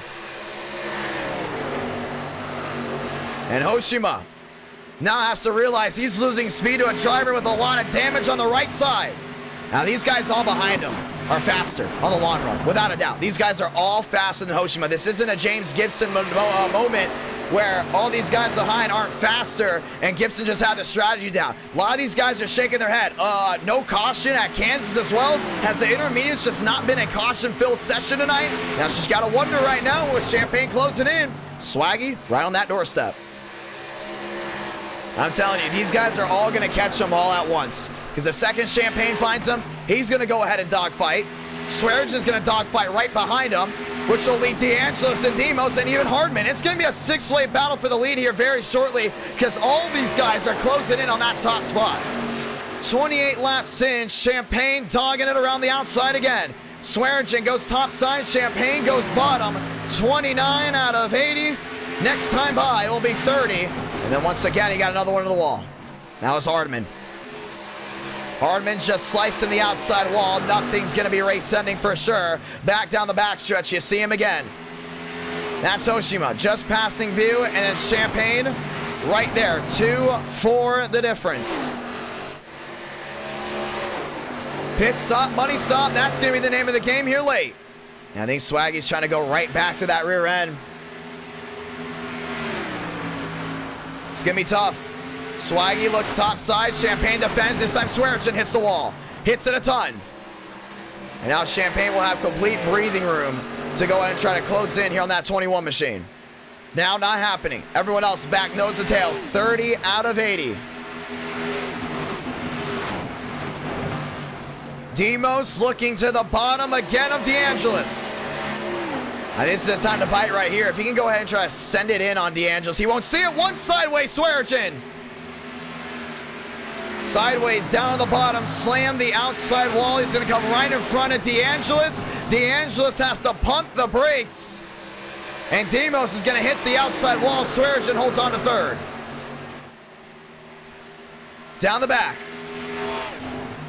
And you can see everyone coming right back into view. Champagne second. Swearinger third. DeAngelis back to fourth with Demos back to fifth. Mosteller 4 seconds back. Now Champagne closes the gap in again on Hoshima. So the second they go wheel to wheel, now you got to wonder if these guys can be together, because that 15 of Swearinger has absolutely dogpiled that outside wall. DeAngelis once again watching on. And with Demos right back down the backstretch, Hardman trying to hold on to it. This has been a track position race, which means this pit stop is going to be crucial. Demos to the inside. DeAngelis gets the run down the hill. 33 out of 80. Now Hardman's going to try to take the lower way around. Justin Champagne. 2-4-7 the difference. He was in the wall again. Hoshima has only been in the wall once tonight. 33 out of 80. Remember, we're going to go to Montreal right after this. Montreal, and it's going to be a whole lot of fun. NR Night in America, feeling victories all year long. 3 different races, 3 different winners. Will we get a 4th different winner? That's what we're really wondering right here. Back to the line again. That's Justin Champagne. 2-5 back, desperately needing a caution. Look back, that's Walker as well. Workman, some of these guys coming down onto pit road. Pit road is busy. 34 out of 80. Demos all over DeAngelis. And these intermediates have been, for the most part, very, very clean here tonight. And we're not used to usually seeing that. We're used to seeing a lot of these guys roughing each other up at intermediates. And it's just a new car, and a lot of these guys have to act completely differently. 35 out of 80. Champagne still 2-5-6 back, dropping fast. Hoshima now back in trend of staying number 1. Only thing is, Swearinger's got to go ahead and continue to keep that ball rolling, because this pit stop is going to be the most crucial one of the night for sure. It will determine a lot. How about this one? DeAngelis to the inside. Demos holding on. Mosteller to the outside, trying to get the run down the hill. Does. DeAngelis coming to pit road. And seeing one of the guys in the main pack to come down to pit road. This is going to be crucial right here. Mosteller, does he come to pit road now? That's the real question. A lot of these guys have all gone on the outside wall, and they have just been brewing their own enemies. Down the backstretch, Hoshima, Champagne, Swearinger, Mosteller, that is your fast 4. Demos down to the inside. And we've had nearly 11,000 that have tuned in tonight. Very thankful to everyone that has tuned into NR Night in America tonight. Fueling victories all year long. 1 o'clock here on the East Coast, and we got through these races pretty quick. Race 5 will be right after this. Mosteller to the outside. Champagne still trying to close in. Every time he gains, he loses. This is going to go wheel to wheel. Demos to the outside. Swearingen to the inside, and it's a no-go. 37 out of 80. And DeAngelis was one of the first to bite. And with this being a track position race, you got to wonder, biting early, is that the way to do it? Yeah, if I'm these guys, I start bidding as well. Clean with track position being the name of the game, tire wear being the name of the game. I come down and pit, and Swaggy has been lagging back. He's got to come to pit road. This race, very easy. Go green all the way. About to come to halfway. Champagne's got to come down in. They got to undercut this 21, because it's not like Vegas where track position wasn't the name of the game. Vegas was nothing to do with that. Kansas, very much to do with that. Track position all the way. 38 out of 80. Mosteller not coming to pit road. Swaggy, most definitely. Swearinger is in. And these tires have come apart on these machines. Champagne now 3 seconds of difference. If he undercuts Hoshima, that's going to be big. The only thing is he's in the wall again. And I don't think these guys will be able to make it all the way to the end. That's another thing you got to worry about. Do you stay out to halfway to try to make it all the way? Or do you come down and in and risk it and then have to worry about saving fuel? Mosteller gains in a second. Champagne is in, and Demos has gained in dramatically on this 21. He's just worried about making it all the way. Yeah, so definitely I want to say this 87. Talk about track position being the name of the game. That dirty air dumping on that 87. Well, guess what? Don't worry about it anymore if you're rooting for Demos. He's now in clean air, which means he's going to gain onto Hoshima. The only thing is, Demos is going to find his way down to pit road. So these 2 laps where he gains on this 21 is going to be crucial. Hoshima's coming to pit road. Demos coming to pit road as well. Yeah, he knows he's faster than him. Much so, DeAngelis might come out your race leader just based on track position alone. And if that is so, that's going to be big. Swearigan back out onto the racing surface. Comes out behind Champagne, Hankins, and DeAngelis. So that 15 has got to go ahead and haul. We're going to watch DeAngelis. He might as well come out the race leader here. And if so, he played the strategy right. Yeah, we're halfway. Welcome to halfway, ladies and gentlemen. This time by DeAngelis. Has the fresher tires on the undercut. The undercut, very important when it comes down to dirty air racing. DeAngelis is going to beat him out. Gets out in front of Hoshima. Hoshima will have fresher tires. That is the only thing that you do have to possibly go ahead and worry about. Vega there in 9th. As they fall back, Hoshima will go ahead and surrender the lead and fall back all the way to 5th. DeAngelis finds his way around Trippy, who will come to pit road. Tyler Tinsley banking on a yellow. New race leader, it will be the 69. That's big, smart, very, very smart. Now we got to wonder, will Hankins go ahead and dump all that dirty air there on Hoshima and hurt his run forward? So something you definitely have to go ahead and worry about. Well, how about not worried about it at all? Hoshima finds his way right around 7 seconds of difference. He has the fresher tires. Now does he have the faster car? That is the real question. Frank DeAngelis out by a large, large margin. Now Hoshima down within a 6-6 the difference. This is going to be fun to see who plays what type of strategy. Swearigan coming out there in 4th. Hoshima did come out in front of that 15. The only thing is, these guys are pretty close to each other. I still think Swearigan is faster than Hoshima. The only thing he's got to find his way around Hankins. Gonna do it just like that. Now Swearigan nose to tail with Hoshima. Does have the more worn tires. The only thing is he will be a little bit faster. And indeed he is. Hoshima closing in there on DeAngelis. Remember, this is a dirty air race, which means Hoshima might get to DeAngelis. Can he get past DeAngelis is the real question. Yeah, because 5-4 is the difference. He's gaining on him big time. But DeAngelis knows. He knows how to block. He knows how to hold guys behind him. Even in non-dirty air races, DeAngelis just knows how to keep guys behind him and get them frustrated. Keep an eye on that 69. This is definitely nowhere near over. Oh, Demos. Mostly over. Speeding on pit road back in the 17th spot. No points. So we're going to see how this goes down. 4-5 the difference. That's Hoshima all the way out in front of DeAngelis, gaining him big time. DeAngelis just cannot hit that outside wall whatsoever, because right now he's closing in, but Swearigan will be closing in as well. DeAngelis has also got to realize this too. Swearigan is faster than Hoshima on the worn tires. Keep that in mind, on the worn tires. If he can stay side by side with Hoshima, or at least keep him at bay for long enough, it's going to be tough for Hoshima to hold off Swearigan, including the longer runs, with Champagne even right behind as well. Those guys have been very tough on that 21, but they both hit the outside wall. They decided to go ahead and use those faster pairs. This is not over by any stretch of the imagination, and right now this 15 of Swearigan knows it. 2-8, the difference down to 2-7. DeAngelis getting out the blinders because he's about to block this 21 machine all the way around. 46, now 47 out of 80 laps winding down.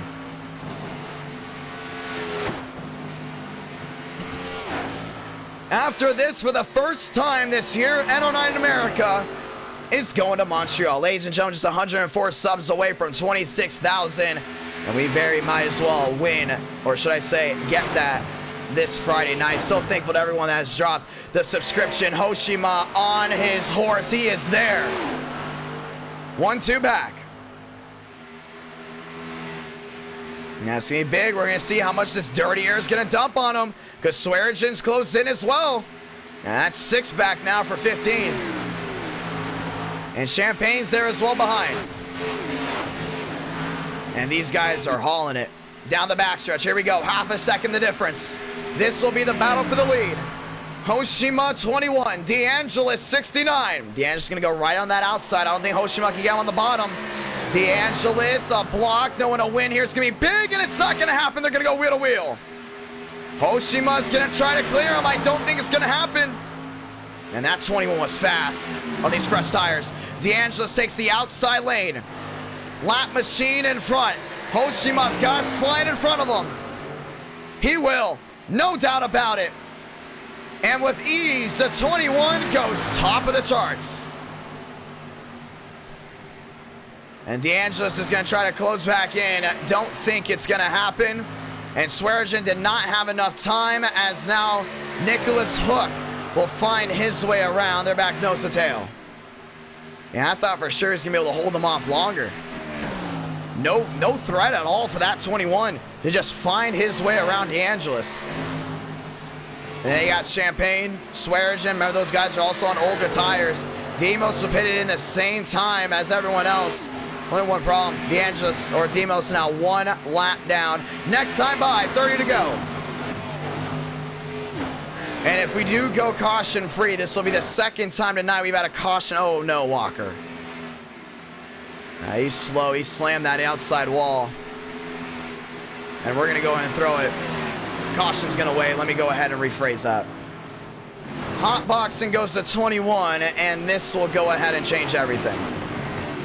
Now let's go ahead and see exactly what happened and exactly what we thought. Oh, Vega and Walker apparently have had some stuff that came over my intercom, that there was a little tempers going on. And well, we just saw it right here. Now there's a lot of tempers going on. Oh man. Yeah, he's not happy there with that 8 machine whatsoever. First caution out here, and he tried to take Vega out, completely just missed. And Walker is going to go ahead and bring out the first caution. He's still stuck on that outside. That car is done. Hotbox City, see ya. He's out of this one unless he's already used the fast repair. And this will change everything up. The first caution of the night. So we've only had 1 caution-free race. And now Kansas is going to get ready to see how this one rolls on through. Pit road swung wide open. You come in. I expect everyone to while they're coming in. We're going to go ahead and talk with Damian Vega if we can go ahead and do that. Let's see what he's got to say. Vega, IDK, you got a copy? What happened? Well, walk me through that incident there with Walker. Was there any tempers going on? Walker? The dude basically tried to shoot for a crevice on the outside that wasn't even there. Said I ran him to the outside, something. And then as soon as we got off the corner, I was pissed off with him, right? So I just turned down. I guess he didn't expect it. I was already there. He got killed. Remember, keep this PG. This is a family-friendly stream. Yes, and afterwards, he then two times. If you can dodge a Walker, you can dodge literally anything. So he tried some 2 times, and he missed. Shoot and a miss 2 times. Well, you still have your fast repair, and we're gonna have a late race restart here. Only 1 caution so far in this one. This one. As we're gonna get ready to go back at it, is that over there with Walker, or is that something that might carry over? You know him. He might. I don't know. He's got like elephant brain. He just memorizes everything. Oh my gosh. I'm not gonna say anything else about that because we can talk about that later. But you know what I mean. Well, it's gonna be a lot of fun. Brand new team, still trying to go to get that first win. Do you think you have that in your future, or how do you think it's going? How do you like your new team? Also, as we're gonna get ready to get the one to go here soon. I actually really like my new team a lot, just because I have teammates out here on the field, the combat field, besides the guy Nick. You know, there's more to work with, especially with David being up in probably top 5. I don't know where he's at because the whole field got scattered, but it's a win-win, honestly. Phase up, and you know, God is love. God is love. Gonna be a lot of fun. Good luck, my man. Thank you. Thank you. As we're gonna get ready for the restart, NR Night in America, feeling victories all year long. And for the ones that are going to bed, thank you so much for tuning in tonight. Once again, you can watch the conclusion of this race whenever you want. This race will be up on YouTube basically forever. So thank you guys so much to everyone that has tuned in so far tonight. And if you this race will conclude tonight's broadcast for you. It's okay because you can watch it all back in HD whenever you want. Thank you so much, Martin, for coming in tonight. We're gonna get the one to go next time by, which means we'll just have 25 laps left of racing. DeAngelis came out in front of Hotzima. Champagne in third, Workman in fourth, Swearigan in fifth, Marabello, Armistead, and Hankins inside the top 8. Ladies and gentlemen, let's get ready to go again. 10.5 thousand have tuned in so far tonight. As we're going to get ready for a restart, this time by Frank DeAngelis. Right now, number 1. And he's got the points in the bag. Now he's got to hold on to it for 25 more laps. All right, we're about to find out to see if he can do it.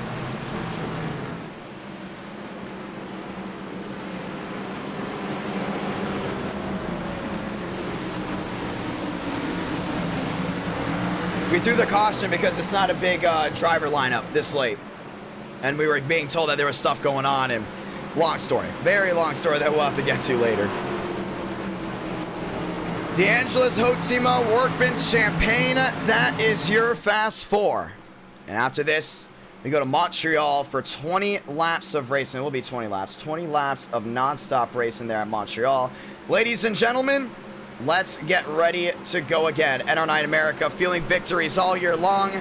Somebody's got to go to victory lane. Is it Hotzima? Is it DeAngelis? Workman, Champagne, Swearigan?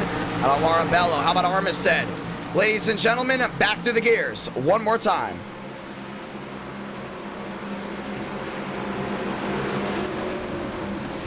Two by two. Pace car making the hard left onto pit road. 25 laps to go through the gears one more time here from Kansas. Great start by DeAngelis. Yeah, Hotzima did not get the start he wanted. Champagne's gonna drop back in third. Through 1 and 2, Hotzima goes deep sea dive, and DeAngelis trying to hold it on the outside. Yeah, still about even. Hotzima takes the lead down the backstretch, sliding. Swearigan, around he goes. Hook goes around, caution's gonna wave again. And that's gonna take out the 98 of Hardman. That's gonna take Nicholas Hook around, and cautions, brew cautions. Let's see what happened. I think it was just cold tires. Cold tires doing cold tires things. Went right to the outside right away. Oh man, just the outside, that rear end just bottled out, and there's nowhere for that 98 to go. Look at that hit. Demos goes for a wild ride to avoid. Nicholas Hook, single car spin out of the way. But just like that, caution is out again. Let's run on board here with the 15 to see exactly what he saw as we go ahead and find the camera.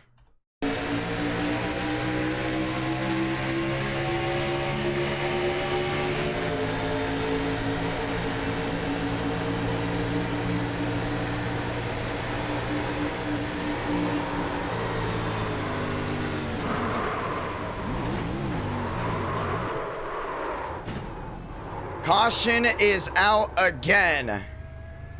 Here at Kansas, pit road's gonna be wide open. That's gonna be big there for Swaggy. Definitely a big issue. He's gonna have to try to overcome that. I mean, he was definitely one of the fastest guys here, but now 23 laps to go. 2 cautions now in the books as we get ready to roll again. Don't know if this is gonna be a quick yell or not, but everyone from 10th on back came to pit road. DeAngelis being one of them. And these guys are going to go for that fresh rubber a little bit late. It looks like they're going to try to get that extra 1 lap in It's going to be interesting to see if that works out. A lot of these guys out here still on older tires.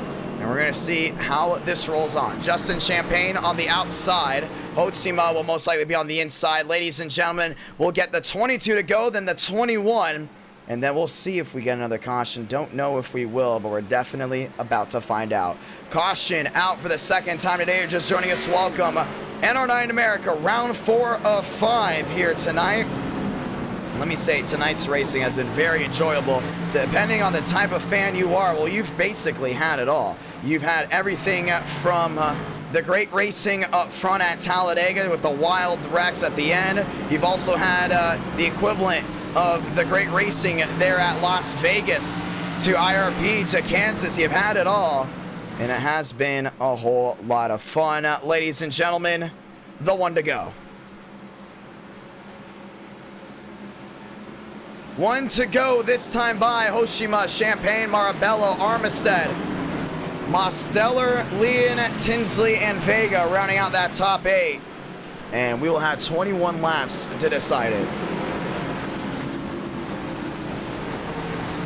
The decider coming here, NR9 America, fueling victories all year long. Thank you to all 200 plus that are sticking up with us at 1:20 in the morning on the East Coast. Thank you to everyone that sat up with us all night, including with the West Coast. It was a fun night so far, and well, the night's not going anywhere just yet. Let's go ahead and end this race off strong. Hoshima, Champagne, Marabello, Armistead, Leon, Mosteller, Vega, Tinsley, Steinmeier, DeAngelis. That is your top 10. Ladies and gentlemen, let's get ready to roll one more time. As we get ready to go to Montreal right after this, lights are off on the top of the pace car. We're rolling one more time.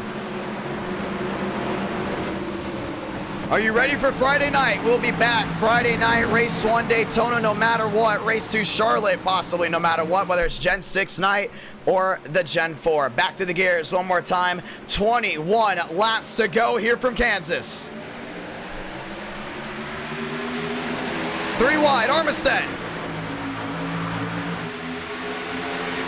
Jumps right to the outside, not gonna work, he's gonna fade back. That inside lane's got a lot of help down the bottom. Marabello right to the rear end of Hoshima. Hoshima flings it wide. Down the backstretch. And into 3 and 4. Yeah, Marabello's right back down that inside. That 92 hasn't led all night. Side by side. Marabello, is he faster than Hoshima? He may just be. 10 the difference. DeAngelis in the wall. They're wrecking big time. Caution's gonna wave again.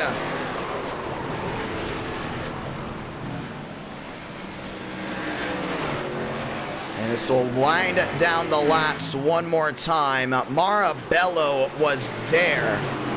He might be faster than that 21. These cautions are not helping out that 21 at all because Marabello is now going to be on the front row. Let's go see what happened. Yeah, that might have been on Frank. We're going to see maybe Armistead. No, I don't know. I think DeAngelis was definitely coming up, but Armistead was definitely heading down at the same time. We'll have to get a better view of it for sure. This might tell the tale a little bit better. One comes up, one comes down, one goes into the outside wall, and there's nowhere for the 8 to go at all. Everyone starts slamming into the outside wall again, and they just all piled in. The 6 absolutely destroying the nose. Armistead destroyed as well, and it was the hit of the night. At least at Kansas for DeAngelis. Look at that. Just came right up into Armistead. Bam! Right into the outside wall. Nowhere for anyone else to go behind. You can see Vega going to avoid. Caution is out again. Now they are really running out of cars as we are going to get ready to go one more time. 19 to go is going to come down to 18 to go. I don't know. This is going to be big for Demos. Let's go ahead and talk with Demos as we're going to get ready to go ahead and get the 1 to go here next time by. We'll have just 17 laps to do it.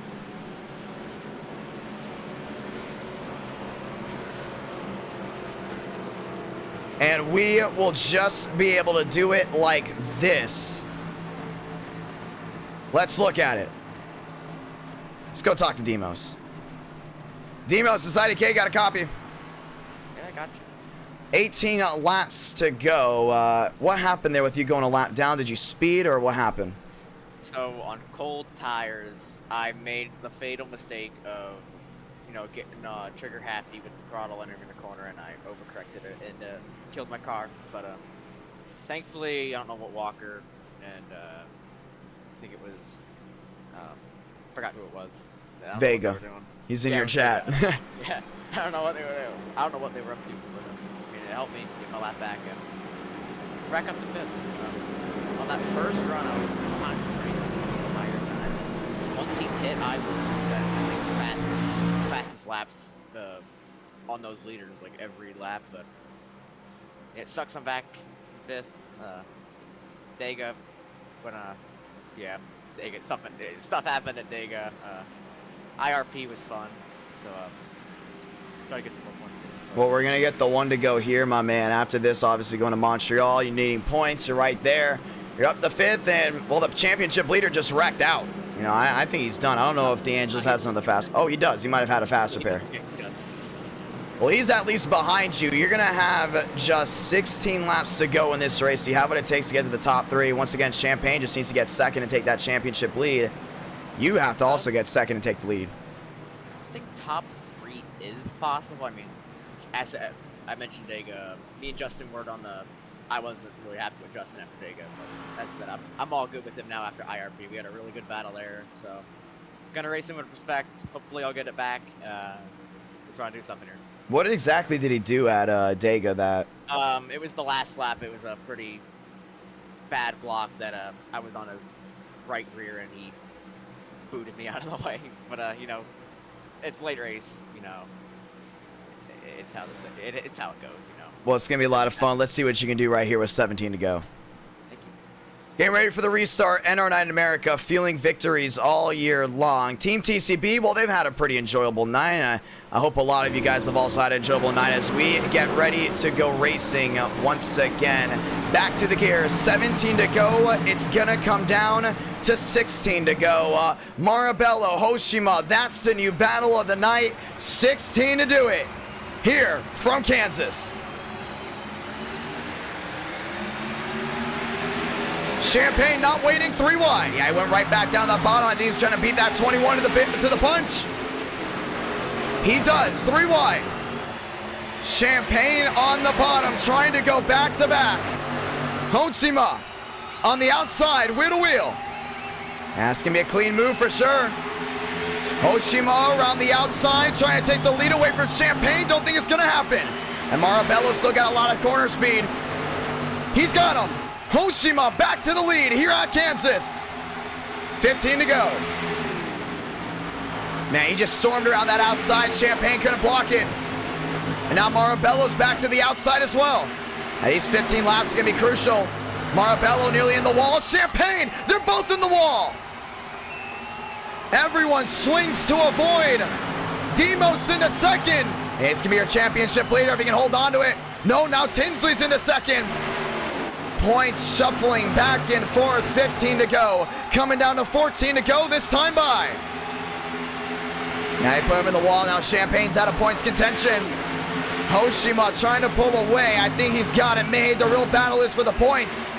DeAngelis needs to get inside the top 3. Yeah, he's might got it. I don't know. Tinsley there in third. DeAngelis goes deep sea diving again to the bottom. He just needs that podium. That's all that 69 needs. He might have it. 3 wide. Yeah, his points can be tied if DeAngelis scores 1. And Demo scores 3. They might both be tied heading into Montreal. Tinsley to the outside, way wide. Demos closing in on Hoshima. Oh, this race ain't over by any stretch of the imagination. Swearingen outside wall. Oh man, that right side is just all KO'd. Keep it green. Championship contenders, second and third.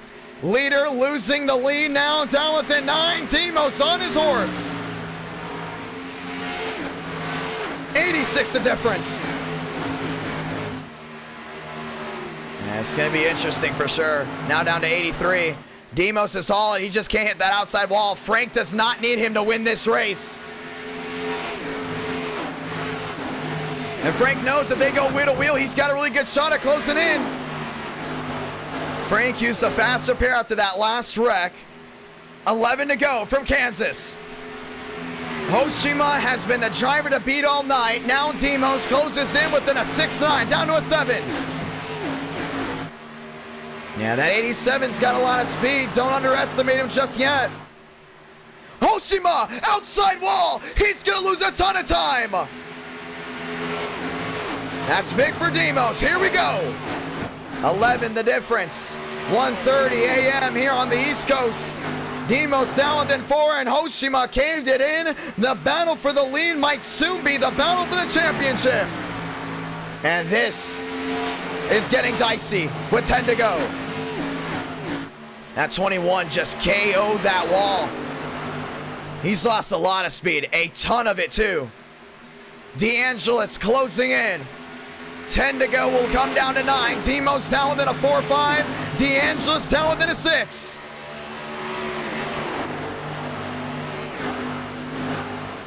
Back to the line. 9 to go, and Demos swings it wide. Oh, DeAngelis is going to get him right there. He knows that they stay side by side. Both of them will have a shot at the win. DeAngelis on fresher tires into second. Now regains the championship lead. Now he's got to hope that Frank the Tank can go wheel to wheel here with Hoshima within the next 9 laps, and then Demos will have a really good shot. That was a 200 IQ move there by the 87. If he would have just stayed wheel to wheel with DeAngelis, they both would have lost a ton of time. DeAngelis down within a 2-7. Looking for a 2-6, but it's gonna go 8 to go. Kansas has been wild. It's been fun so far tonight. You've had strategies and you've had incidents that have played not well into other drivers' hands. DeAngelis down within 14. Oh, he's there. He is there. He's down within 8. Pulls out of line, wheel to wheel. Demos has got to run a flyer in this next set of corners. DeAngelis to the lead. No doubt about it. Can Hoshima contend again? Maybe. He does. Wheel to wheel. 7 to go. 7 to go for Hoshima. He takes the lead right back. This is time for DeAngelis to go ahead and use that outside lane and launch it down the corner, because Mosteller is on the jet. He's closed down within about a 5-5. DeAngelis takes the lead right back. 6 to go this time by. He's opening it back up. The only thing is, DeAngelis can't hit the wall anymore. Top 3 in a world of their own. 6 laps to go from Kansas. And Demos, about a 5-4. He's in the line there with Hoshima. Hoshima's not done just yet, but a lot of blinking there from DeAngelis. And that blinking's allowing him to go ahead and pull away just a little bit. 3-4 the difference. DeAngelis wins this. It will open up a can of a lot of worms. I think Demos just lagged out. Where did the 81 go, or should I say the 87? He's in the wall. Caution's gonna wave. Yeah, he blinked out. I had no idea where he went, but he's hard into the outside wall. We weren't able to see it. We're gonna throw the caution with 5 to go. Yeah, he's really slow. He must have gotten turned or something. I did not see it. He blinked out of our view and went into the outside wall. If it was due to internet, well, that's going to be something. Let's go ahead and see if we can watch back. And I think he definitely had a shot. The only thing, you saw DeAngelis blinking. That wasn't giving draft to the 21. So the 21 started losing a little bit of speed. And now Demos will have an opportunity. The only thing is, I don't think he has another faster pair, which means all these other guys behind him will have an opportunity. Look at this, man. He just completely blinked out. That was all internet. I thought for 1 second he got walled. Look at that. Still blinked out, still out of it. Boom. How did that happen? I have no idea. Did he get ran into by someone, and we're looking for damage? I mean, oh, Tinsley's got a ton of it. Definitely wasn't before. Well, it's definitely going to go ahead and be an interesting caution. Because we're going to get 4 to go. Do you come to pit road? Do you stay out? Mosteller with the lag, and he'll be out of the race. Pit road's going to bring everyone money stop time. And we're going to go to overtime. here at Kansas. First overtime of the night. And it looked to be one of those nights that was going to be clean all the way through. Well, the lag switch went on the 87. And it has now changed everything up. Remember, we're still going to Montreal after this. Ladies and gentlemen, we do have 3 laps to go. But now you got to wonder, a bad pit stop, does it change everything? The 21 not using the fast repair. Champagne, no fast repair at all. I think Champagne's got to go just right sides here and go off and away. I think that's exactly what he might do. And it will not. It will be 4 tires. But how about a 2-tire stop here? Steinmeier with a 2-tire stop puts him on the front row. Armistead electing not to pit. This is going to be an interesting one. Yeah, it's late night. Might as well try it. Go ahead and try it. Track position isn't as important on the restarts than it is on the long runs. But this definitely will go ahead and play a wrench into DeAngelis' plans. And Demo said his PC shut off. I thought there was a wreck or something. I mean, it's just weird how it just completely disappeared. And that means Demos won't score any points now. I mean, he was right there to go ahead and score at least 1 point. Now he will not. And now you got to go ahead and wonder if DeAngelis scores points. Oh, that's going to be dicey if you're Demos.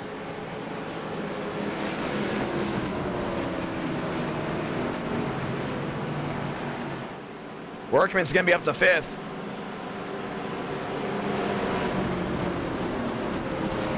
Ladies and gentlemen, the 1 to go. Pit stops don't mean anything at this moment, as we're going to get ready to go back through the gears. DeAngelis, Steinmeier, Hoshima, and Hankins. That is your fast 4. We head to Montreal right after this.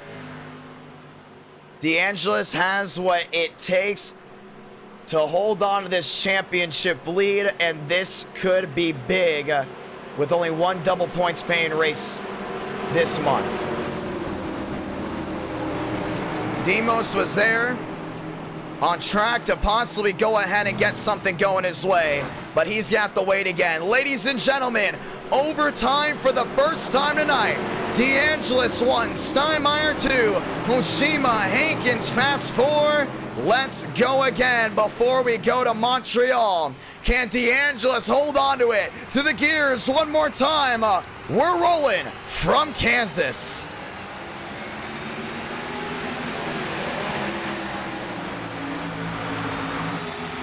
DeAngelis gets away. Hoshima down to the inside, 12 the difference. Yeah, he's gonna try to move him for sure. Get ready, down the backstretch. Hoshima down within 7, looks at the bottom, DeAngelis is gonna block. Hoshima drives it in deep, get ready for a slide job. Drives it up the track, new race leader is the 21. DeAngelis cuts it down low, wheel to wheel, Salada Blanca. 1 to go from Kansas. DeAngelis has got a pedal. Back to the outside, puts a big block there on the 21. Here comes Hankins down to the bottom. Hoshima has led the majority of this race. 1 in the wall, that's Steinmeier. DeAngelis blocks, once again, Champagne hard into the inside wall through 3 and 4 for the final time. Hankins drives it in deep, and your championship lead has just been stretched out. DeAngelis victorious down in Kansas. Workman's gonna come second, that's gonna be big points. And Hoshima will come P3.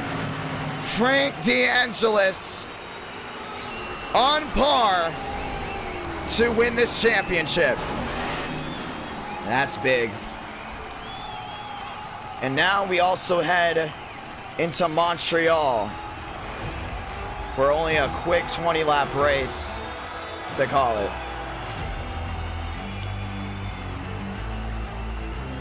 Workman comes home second. His championship bid is back.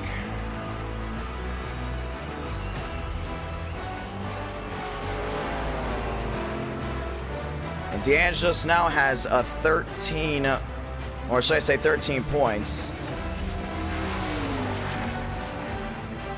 I don't know if Workman scored points before. He did not. Workman will go in and get 3.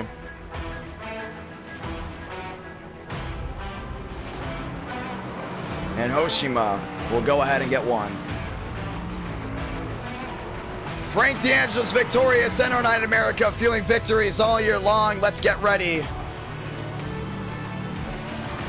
to go to Montreal.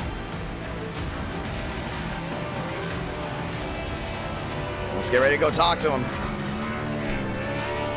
Montreal, 20 laps, and that is what will do it for the night. Then we'll be back this Friday.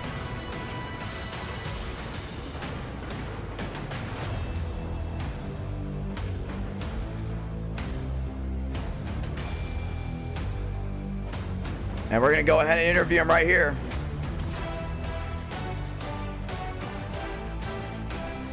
Phase manager Chris, it's IDK, you got a copy.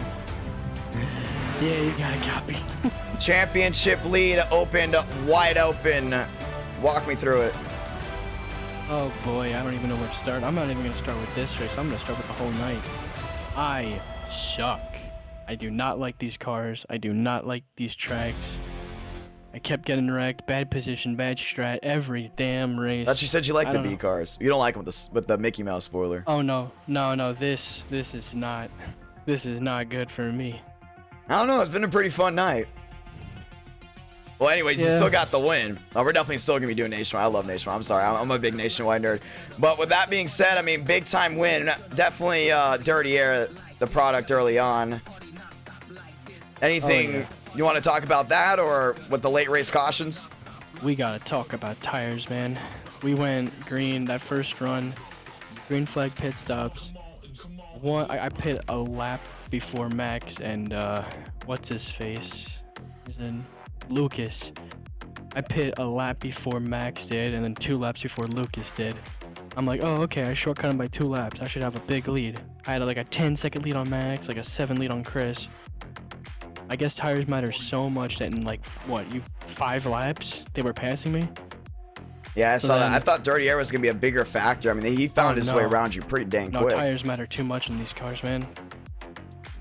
I don't know what it looks like on the broadcast, but tires mean all. If you have fresh tires, you can navigate through it. Well, it was pretty interesting for sure. I mean, obviously, a couple of cautions you're involved in.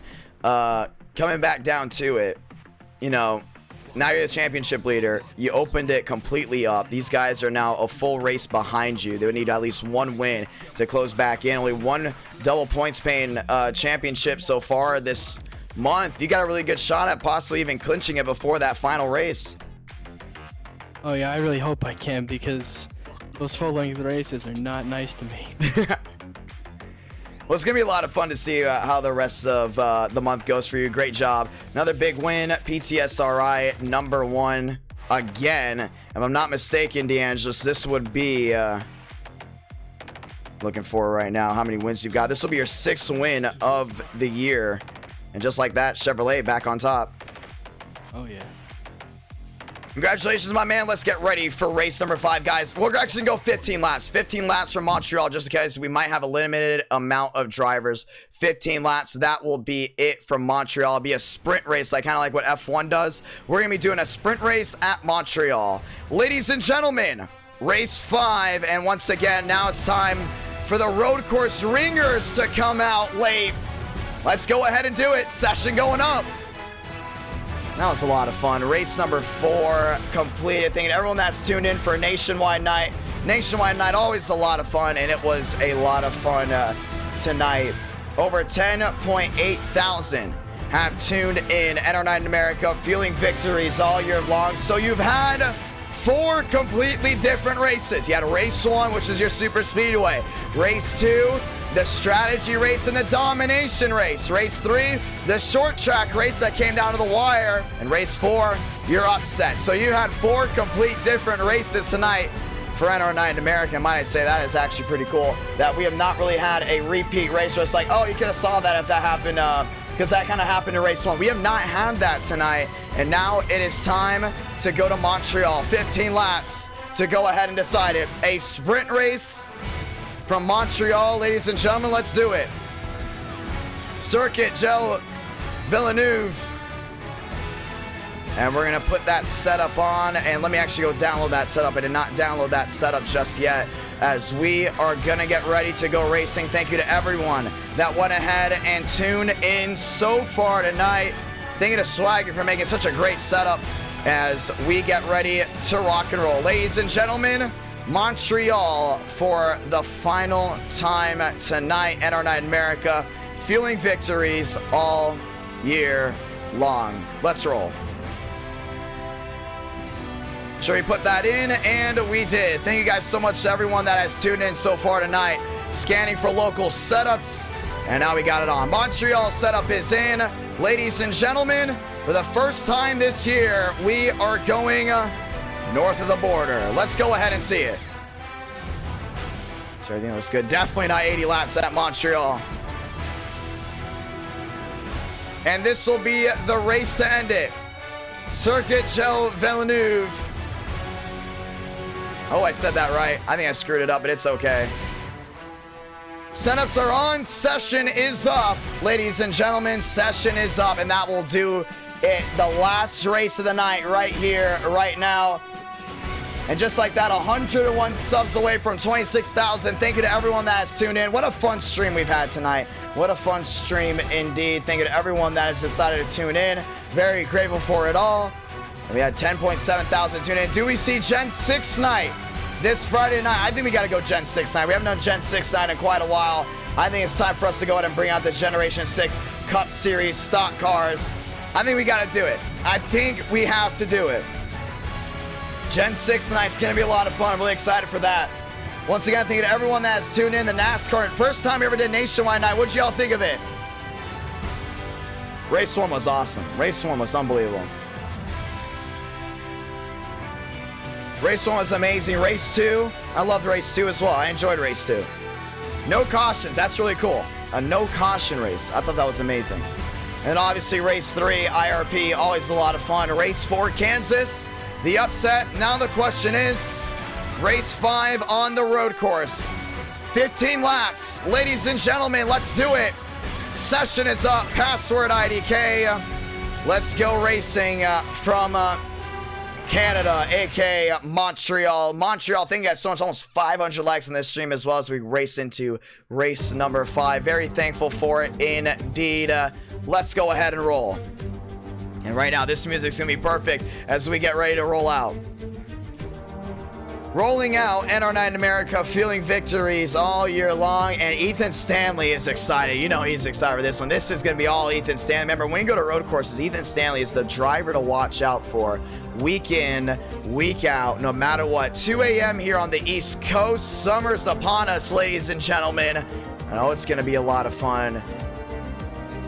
And we'll see. There's not a lot of guys coming in here for this, so we're going to see how this comes down. I think some of these guys had to go ahead and update the track while Dara's in. Once again, there is no safety rating limit. Anyone can join.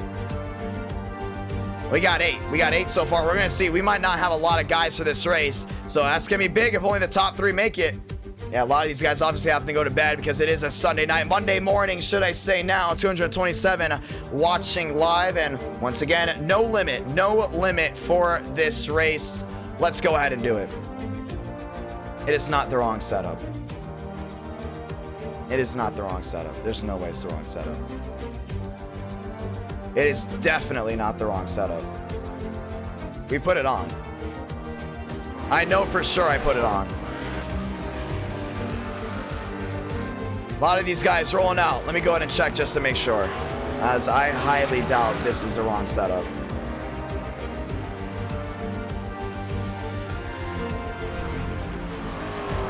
Let's go ahead and see. These races are obviously ending very late.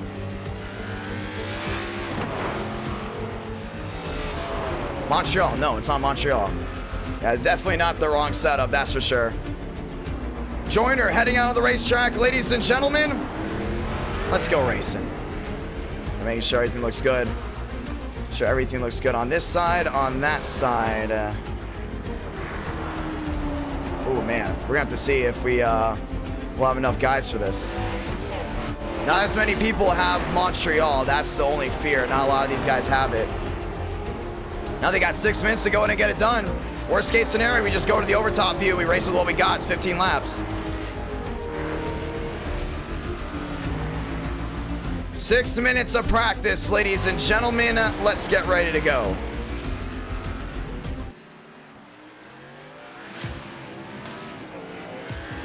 And everyone rolls right back up. Alexander Balderas rolling around again.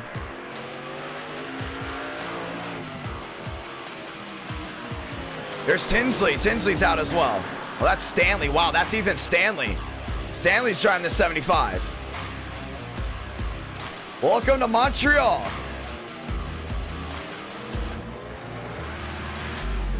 Yeah, we're going to Montreal. Let's do it. I'm really excited to see how this one goes down.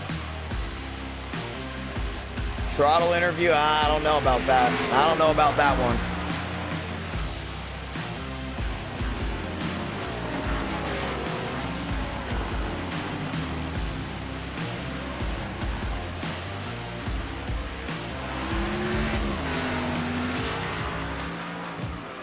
Let's get ready to do it.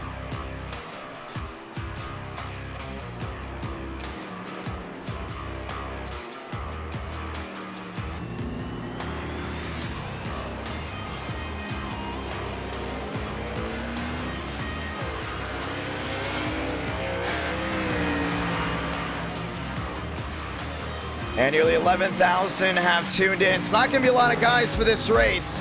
It's not as many people have Montreal, nor do a lot of people that are staying up late with us have Montreal. So it's going to be an interesting one. We've only done Montreal about 2 times before. And now we're back at it.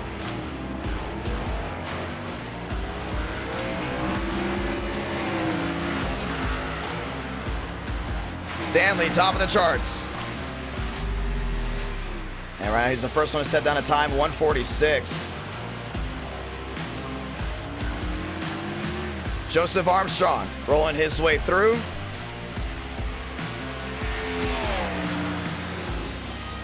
And there's Alexander Balderas. Let's go in and talk with him.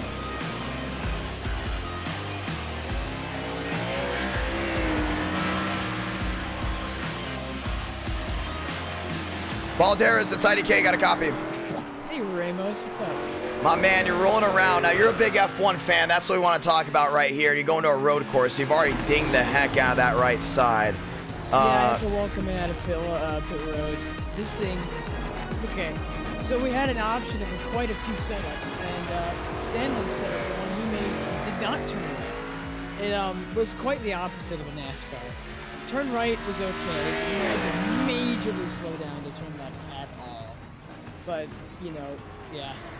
This is going to be one heck of a race. Well, here's another thing, too. There's not a lot of guys to go ahead and race against tonight. Not a lot of people have Montreal, and we're kind of only doing it because it's kind of very big on nostalgia with the, you know, the bunny ear spoiler machines. With that being said, and some of these guys actually not being the best at road courses, you can't believe this, have a shot at winning this race and even getting some points. So, with that being said, how do you come into this?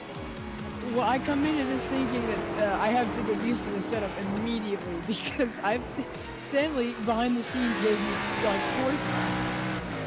4. He never gave me this setup, so all the practice I had on all the other setups out the window. This is gonna be such a fun race. Well, it's going to be a lot of fun to see exactly what you can do, my man. Very interesting as well. Well, we're getting ready for it. Going to be a lot of fun. Do you think you have a shot at winning? I hope so. I mean, the entire team of Stanco is behind me winning. Ethan Stanley is, you know, the favorite to win, I think. But, you know, we'll see what we can do. Hopefully we can pull it off. It would be great to get this first win here.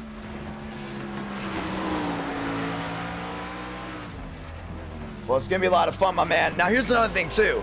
A lot of these guys aren't the best on the road courses as well that are in here. You think that kind of worries you at any chance, or what? It's only a 15-lap race.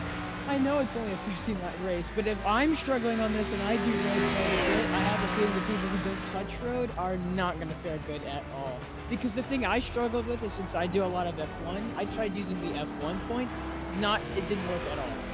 Completely different the way you have to drive the car. Well, it's going to be a lot of fun to see exactly what you can do here. And, you know, these are heavier stock cars. This might be your best shot at winning in NR9 America. Does that worry you at any point, or? You know, it's interesting to say the least. quite a not normal scenario for NR to come here again. I believe the last time we came here, what was it, the Gen 6? It was the road course tournament. Yeah, and I parked on the inside of a hairpin with Reina. It was amazing. But yeah, this car is a handful and a half to drive around here. So I'm just trying to set laps. They're not good laps, but really just about not getting an X because the track limits here are insane.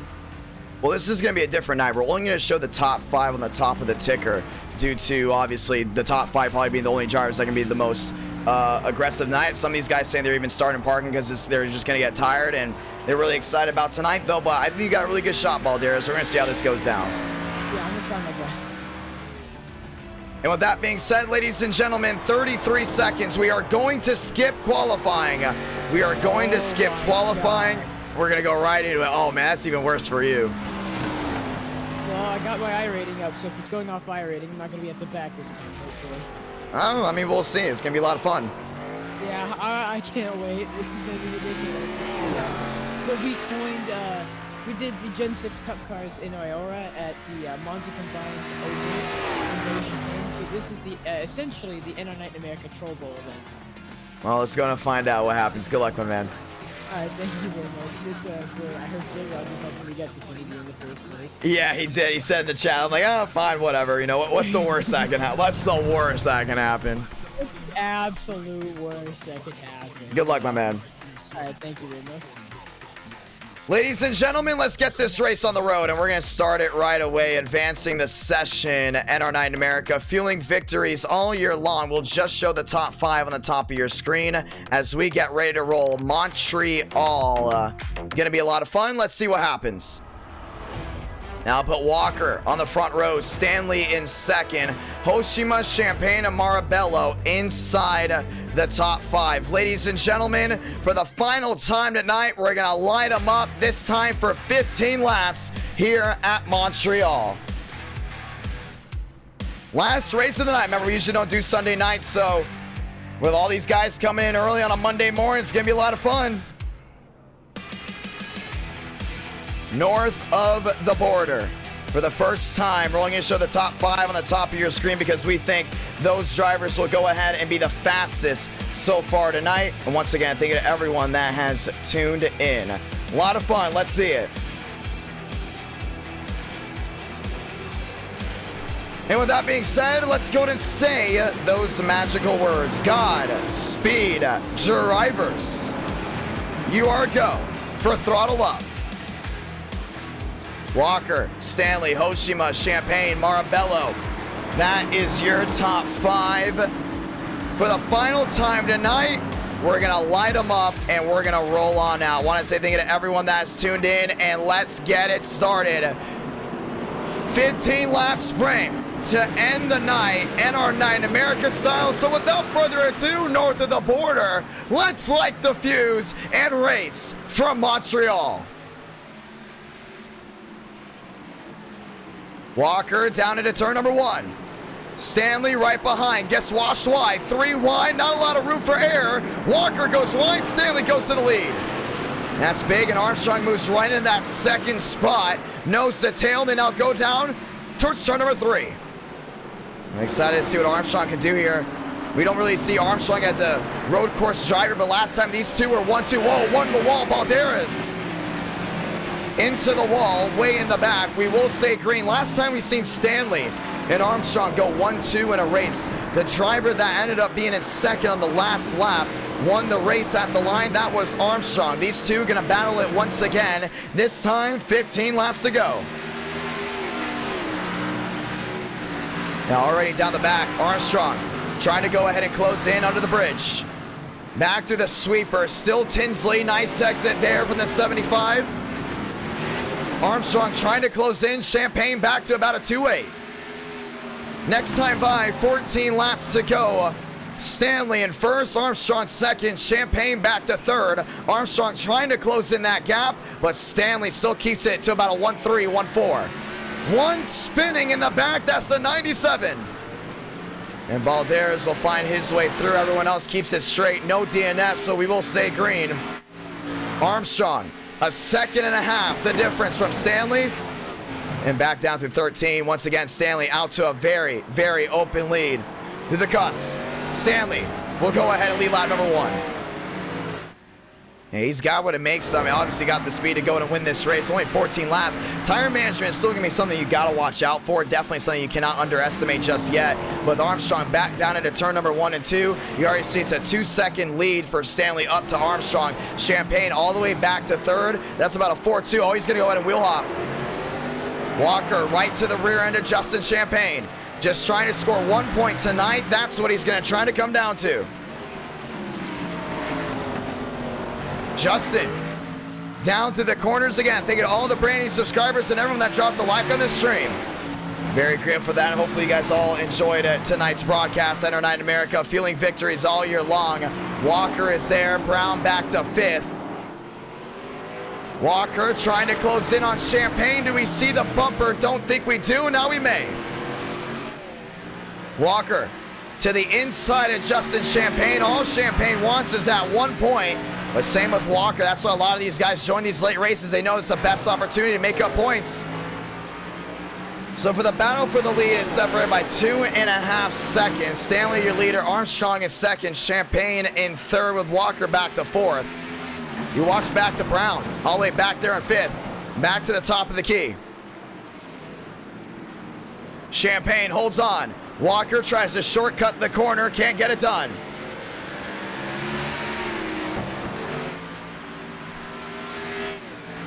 $14 to go.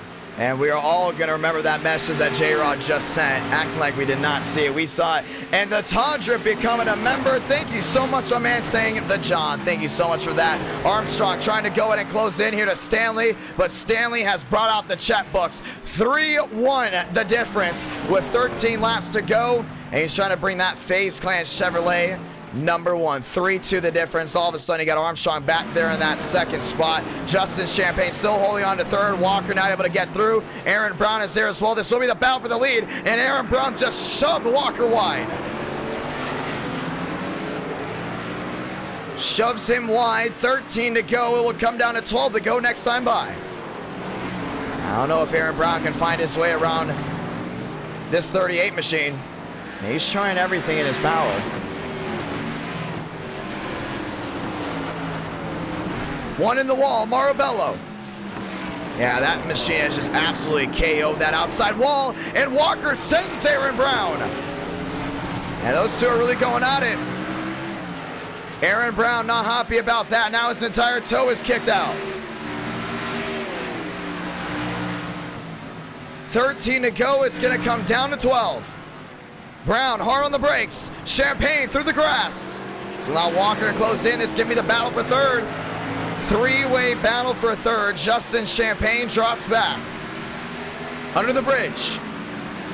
And back to the top of the key. This will be 12 laps to go. Stanley has completely just checked out. Marabello sends it. Caution's going to wave. And if you would have bet the race that was going to go caution-free out of any of the 5 races tonight, I guarantee you would have said Montreal. Well, guess what? Not the answer, as Marabello just sent it.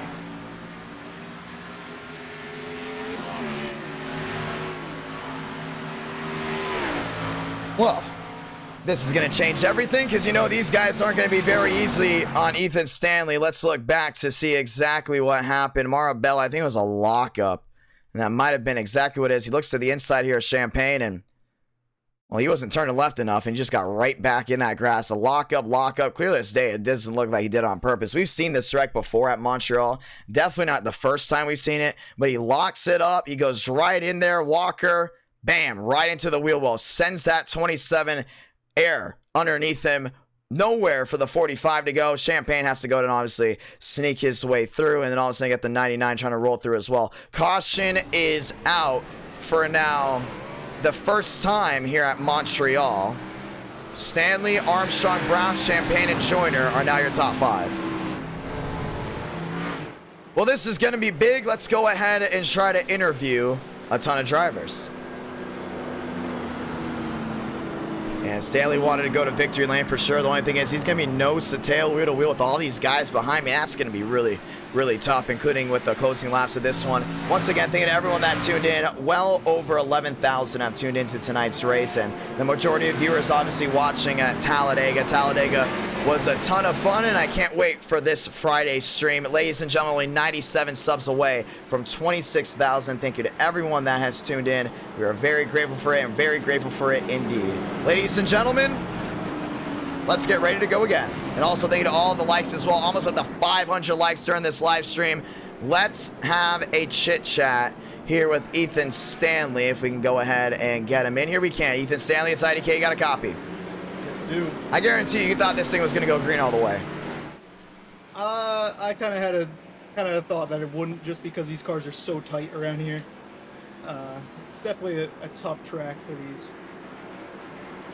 Well, that being said, you know, a lot of these guys are talking about tire wear. You know, tire wear really meaning the most out of it. How are your tires feeling just out of 3 laps alone? I mean, you definitely feel the wear after a couple laps. These are old tire model tires, so they wear very quickly. And managing tires is going to be a big deal in this race. Well, it's going to be a lot of fun. Do you come down pit road here, or do you stay out? I'm coming down pit road. Coming in, there goes Stanley. A lot of these guys have tried the 2-tire stop strategy. Has that worked out for you at all tonight, or, you know, are you just going to stick with 4? I'm sticking with 4. There's no point in putting on 2 in a road course race. You're just setting yourself up for failure there. Well, it's going to be a lot of fun. Do you think you can go ahead and win this race so far? I mean, you're out front. The only thing is you got to restart with all these guys behind you thinking you're the guy to beat. As long as I don't get sent upon, I will definitely try to keep this lead. I mean, I have the pace. I know that. Well, it's going to be a lot of fun. Let's see if you can go ahead and keep that up. Ethan Stanley, good luck tonight, my man. Yeah, thank you. Ladies and gentlemen, let's go ahead and have another interview here. Some of these guys asking for Nicholas Hook. Hook, it's IDK. You got a copy. Hook, it's IDK. You got a copy. Let's see if Nicholas Hook's here. We're going to try again. I'm trying to give him an interview. Nicholas Hook, it's IDK. You got a copy. Yes, I am here. What is up, Daddy? First time having an interview with you. How has your night gone throughout all of the races? I must say, if it weren't for a few idiots at Daytona, maybe we could have maybe, just maybe. Well, that... But oh, my bad. Well, that being said, what about the other races? I mean, Vegas went green all the way, and I saw you on the wrecker a couple times. How about Kansas? How about those other ones? Kansas, I was doing great in practice, and then for some reason, everyone just caught on to Kansas, and I'm just like, nope, in the back the entire time. And then I saw my teammate get a little kerfuffle with Benjamin Walker over there.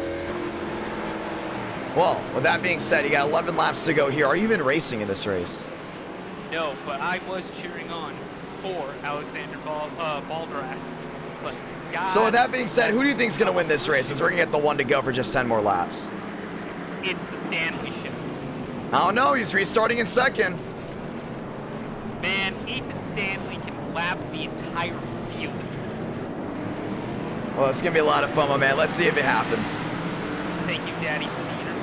And that was Nicholas Hook, ladies and gentlemen. Let's get ready to go back racing. 10 laps to go here from old Montreal, and it should be a lot of fun to see exactly how this one all comes down. Stanley did not win the race off pit road, goes the way of Armstrong, and actually they'll be back on the front row, but I still think Armstrong will have the #1 spot. Ladies and gentlemen, let's get ready to go again.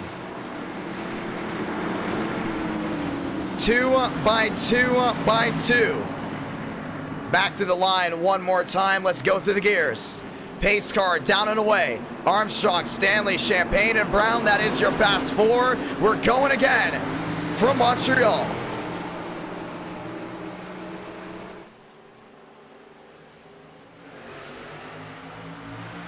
Now, it's going to be a great start here from Armstrong. Stanley still with them, side by side. Brown, Champagne. That's going to be the battle for third. Stanley stuck in a bottleneck. Champagne through the grass. Stanley tries to give the bumper there to Armstrong. Not going to work. Armstrong's going to get away. Stanley back to second. Yeah, you know Armstrong's going to defend his might here I mean, we've seen Stanley come so close at winning road course races. He already won a couple races this year. Joseph Armstrong, a win here saying that he beat Ethan Stanley. It's going to be big. Stanley looking to the inside. Not going to happen. Armstrong holds his own. Down through the S's. And down the back. Ethan Stanley to the outside, trying to run it wide. Couldn't get it done. And Aaron Brown is right there. They're in that third spot. Brown back to third. Armstrong trying to hold on for the next 10, or should I say 9.5 laps. Mack to the shore again. Back to the top of the key he comes. Armstrong still your leader. 3 makes a difference here for Stanley. Yeah, he's going to be a big, big roadblock. But that 32's got a little bit of left side damage. The only thing is he's got to minimize mistakes. Here comes Stanley. Drives it in deep. Armstrong, contact, thrown out of the way. See ya. Like a paper ball, and Aaron Brown moves into second. Oh, man, that was exactly what did not need to happen there for Joseph Armstrong. Left that open way down the bottom. And now Aaron Brown moves into second, trying to go and close in here on Ethan Stanley. He's got a 3-9 back. Don't think it's going to happen. Stanley's going to go right through 13 and 14, nice and easy. Ethan Stanley holds on the lead. Brown about a 5-8, 5-9 back. Armstrong looking to the outside. A lock up there by Aaron Brown. Brown locks it up. Back through 1 and 2. Armstrong trying to close back in. 1-1 the difference. And Brown isn't really gaining that much right now. I don't really see him as a prime opportunity to go ahead and get it done. 2:11 here on the East Coast. Back out of Sector 1, head into Sector 2. Brown closest now in about 4-8. Yeah, he did make a little bit of time out there in Sector 1. The only thing is he's going to lose a ton of it here. He's going to allow Joseph Armstrong by. Armstrong gets on by. Now 1-1's the difference. The wheel-to-wheel is behind. Balderas trying to find a way around. Aaron Brown back to third. Justin Champagne back to fourth. And all of a sudden, you see right back up front. Armstrong in that second spot. Aaron Brown now goes through the grass. 45 through the grass, and now losing even more time. Champagne moves up to third. It's big for Justin Champagne in that third spot. Stanley pulls on away, 1/6 the difference. You're riding on board here with Joseph Armstrong. And you see how hard this track truly is. I mean, 1/5 is the difference for Armstrong. He's definitely trying to close in. He got 9 laps to do it. Heading back into Sector 3, the final sector. 9 laps to go. I mean, he isn't completely far here from Stanley. Definitely needs a mistake out of that 75, but over the hump, nice and easy. 1/8 the difference, but man, it's gonna be tough to catch that that 7 machine, or should I say the 75. You look even farther back, that's Joyner in the 99, that's Balderas in the 7. Joyner puts a magnificent block there on the 7 machine, and Balderas now looking for a way around. Right back down to Sector 1, Balderas overdrives it, Joyner back to the rear end. Moving him out of the way, I think it's gonna work, it will. Joyner back to the inside. That's gonna be big. Oh, 1 into the hardcore barrier. Caution is going to wave again. And Joyner just sent Balderas. And that's gonna change some things up, isn't it? Now Joyner's KO'd. Now, I don't know exactly what happened there with Joyner. Let's go ahead and ride on board. You see Balderas drove it right back down to the bottom. Great defensive move there on the 99. All of a sudden, Joyner just shoves him out of the way. They go wheel to wheel, sliding that rear end with the 99. And Joyner just sent him into the wall, and then all of that kinetic energy went right back to the 99. And he slams the next one. And Marabello found his way through. Let's go ahead and watch a replay one more time. Yeah, you can see Joyner just went, bam. Driver's side went the 7 Balderas, and just comes to a complete stop. And Joyner tried to drive out of it. That was his worst mistake. And then all of a sudden, boink, right back down to that wall. Caution is out again. And now Stanley's lead goes goodbye as we're going to get ready for a restart. This caution's out. There's going to be the pace car. They're going to pick him up. We're going to have possibly 5 laps to go left in this race, and that will be it. Just 5 laps to go. Stanley, Armstrong, Champagne, Marabello, and Balderas still your top 5. The only thing is a lot of these guys, well, they're tracking way, way in the back with 7 to go.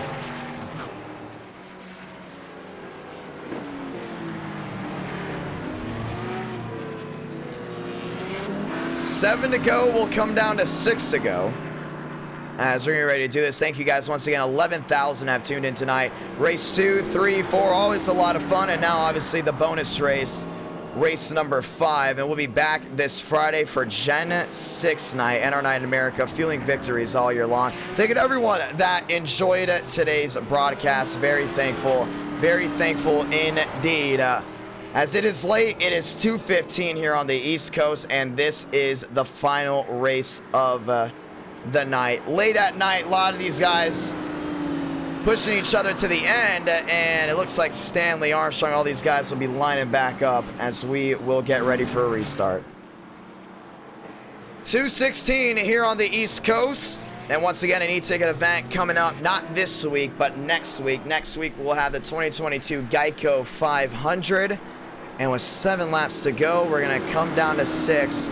Armstrong will be there in second. These guys are going to come right back around, and we will bring them down pit road to get the 1 to go, and then we'll get the 5 to go, and then the race will be concluded. Let's go ahead and chat with some more drivers.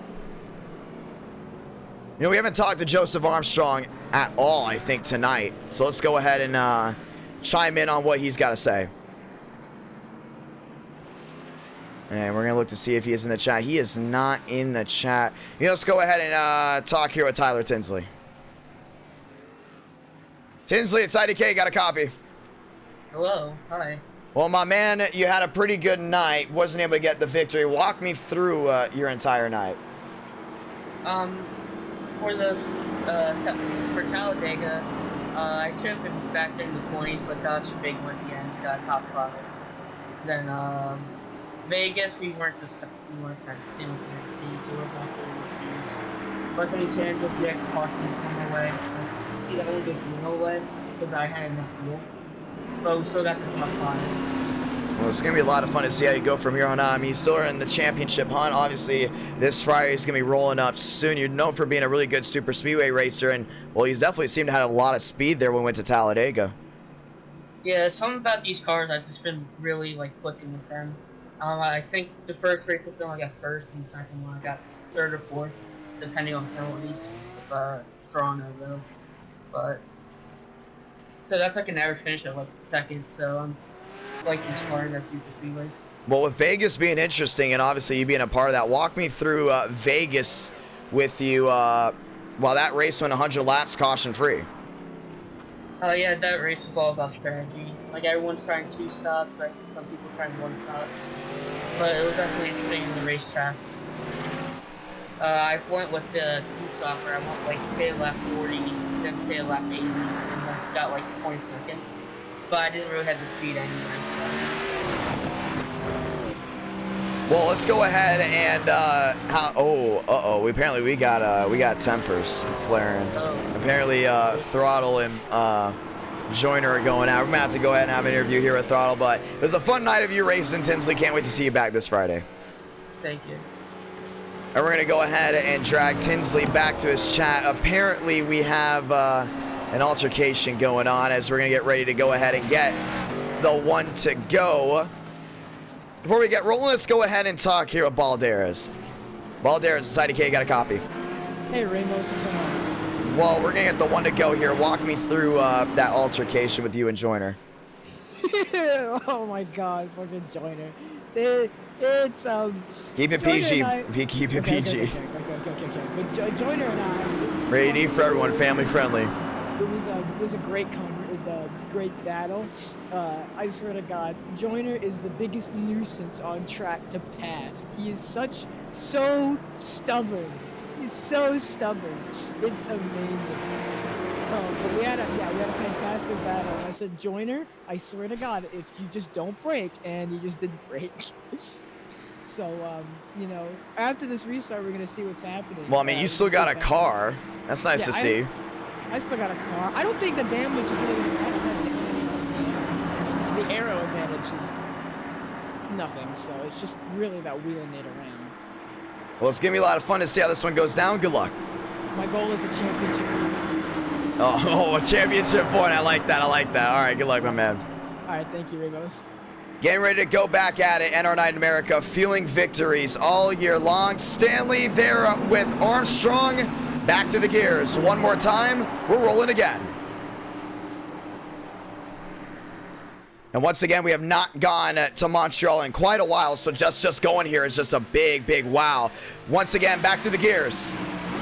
Sector 1, inside Stanley, top side Armstrong's gonna stay wheel to wheel. I think Armstrong will have an advantage down to Sector 2. And he will. Armstrong flares it in. Stanley runs wide, back nose to tail. New race leader is the 32. One off, Armstrong still holds on to the lead.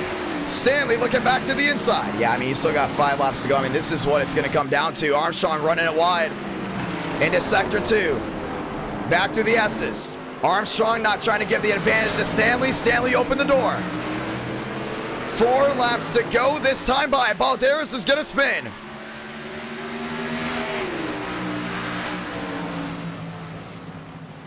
Yeah, and you see Stanley back down that inside, trying to get that advantage. Not going to get it. Armstrong's going to hold on. We actually started, I think, with 12 guys coming in. We're just showing the top 5 on the top of your screen. A lot of these guys have wrecked out from those wrecks. And once again, for the ones that don't know, Montreal is a track that we usually don't go to in NR9 America. That's why a lot of people don't have them. And once again, it is 2:21 here in the morning. So for the most of the drivers that do have it. Oh, there they go. Stanley just got wrecked. Oh, no. Let's see if he can limp it across. I don't know if he can limp it across. He can. He's still rolling. Stanley just got wrecked by Armstrong. Oh, no. I don't think we can call it. He's still rolling. That 75 just got KO'd. Justin Champagne's going to take the lead. And now Stanley is on pit road. Yeah, that was a quick wreck. I mean, he just kept going after that. Justin Champagne locks up Sector 1. Oh, it's going to be interesting.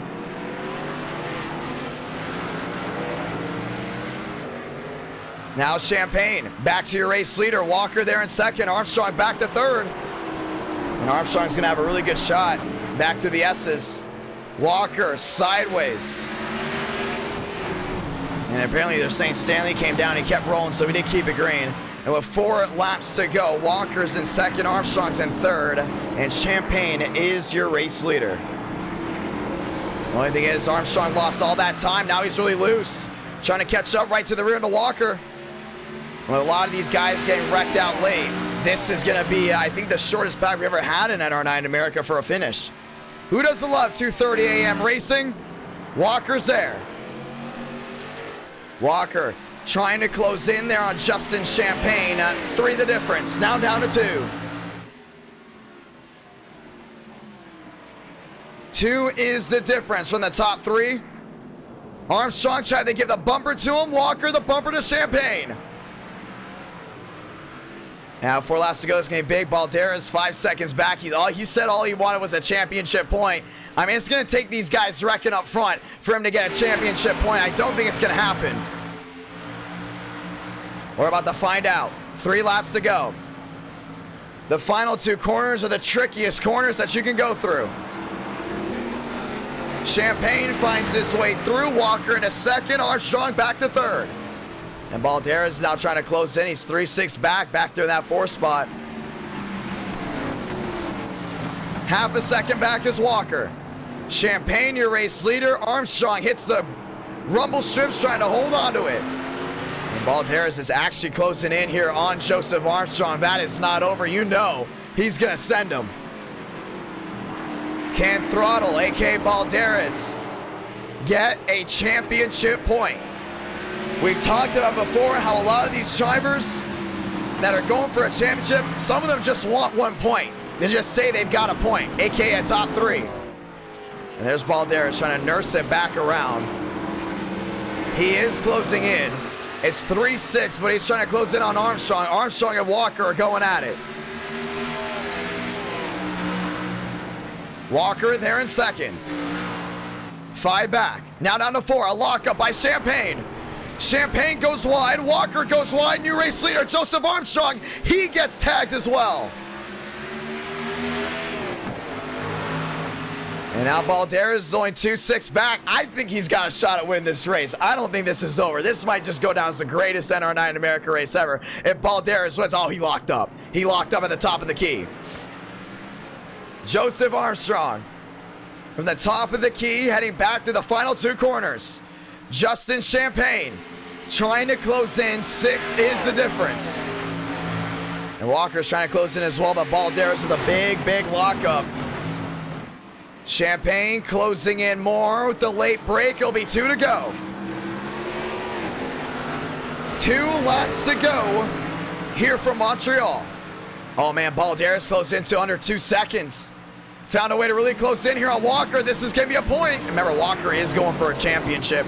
He needs all the points he can get. That's why a lot of these guys love staying up late with us. The only thing is, Balderas just wants 1 point. I guarantee you, Balderas gets 1 point. He's going to act like he won the damn championship.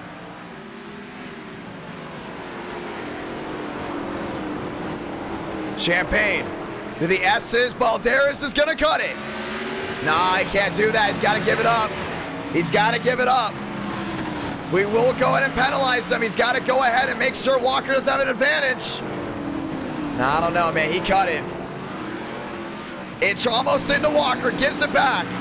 Yeah, if he cuts 1 more time, he will go ahead and get penalized. I will go in and L5 him. No more cutting. He's got to race. No, I was kidding. I know this is not definitely the best NR9 America race. I was just joking. Justin Champagne in second, Armstrong in first, and Champagne will close back in on DeAngelis. Same with Armstrong with this outing. 2 to go. Oh, definitely. I know this is definitely not the best NR9 in America race. I was just kidding because everyone, if you're in the Discord, you know about Balderas a lot. The only thing is he's not way back. Walker there in third. Champagne in second. Trying to close back in on Armstrong as we head from the top of the key back down through.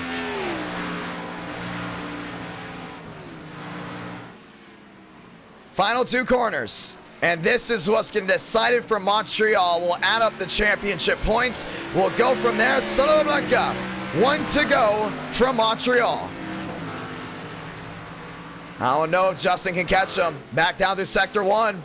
1 second the difference. Maybe a last-ditch heave, maybe to end it. I don't think so. Armstrong back through sector 1.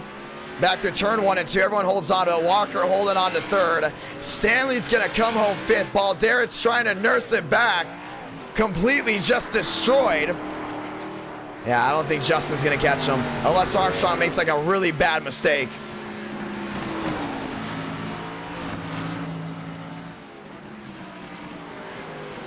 Through sector 2. Armstrong holding on to it, blinking just a little bit. That's an internet issue. We've seen internet issues happen late with drivers late tonight. Demos being one of them. 200 watching live. Justin Champagne, Walker, and Armstrong will have an opportunity to go ahead and run for a championship with this late night race. And back to the top of the key. Joseph Armstrong goes back through. We will watch the replay on Stanley. Some are saying that Armstrong was cut down on by Stanley, and that's where the wreck happened. But once again, from the top of the key, back down to the final 2 corners. He's won on a road course before.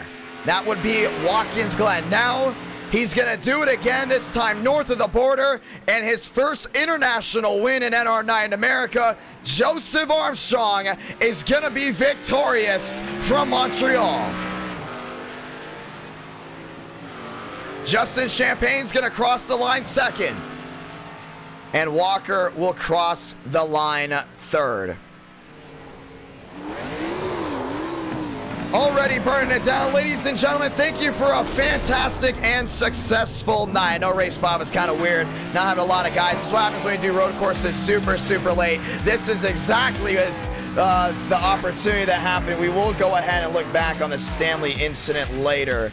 But right now, want to say thank you to everyone that tuned in. Over 11,000 views on this live stream.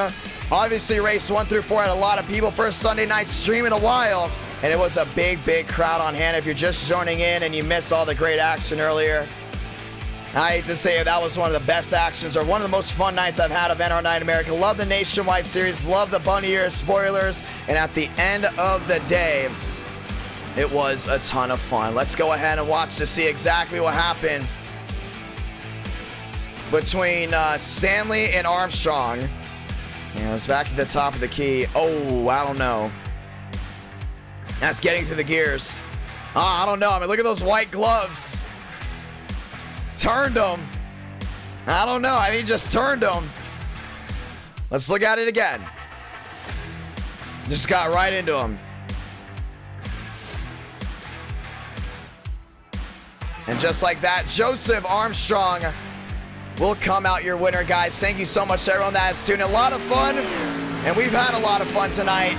Nationwide night. Once again, not everyone has this car, so the fact that we had this many people come in and obviously have a lot of fun with us, I'm very grateful for it. Very grateful indeed. And hopefully you guys all have an amazing rest of your Monday or amazing rest of your night, no matter what you're doing. If you're watching back on this stream, thank you so much to everyone that tuned in. 11,000. Yes, 11,000 have tuned in, and tonight was such a fun night, but at the same time, it's kind of a weird night. Race 1 Talladega, that set the tone. We're like, 4 cautions for Talladega? You know, one big one, couple of incidents here and there, one car upside down, you know, and that kind of set the tone heading into Vegas, where it was no cautions at all at Las Vegas, and then into race number 3, IRP, banging and banging left and right, put into Kansas for race 4. And Kansas race 4 was an interesting one as well, as it was an underdog win. And race 5 obviously just came down to the last road course ringers that were here. Obviously, you guys know road courses aren't the most popular things in NR9 America, but we wanted to do it again for our Canadian viewers. It doesn't matter how many people are watching the racing, we just wanted to have a great night and a lot of fun for race 5. And that's what race 5 is for. Race 5 is for the hardcore viewers. Points will be added into the Discord. Ladies and gentlemen, we'll be back once again this Friday night. Thank you to all that have tuned in, and we will see you once again. And until then, have a great night, ladies and gentlemen. This has been NR9 America. Have a great night.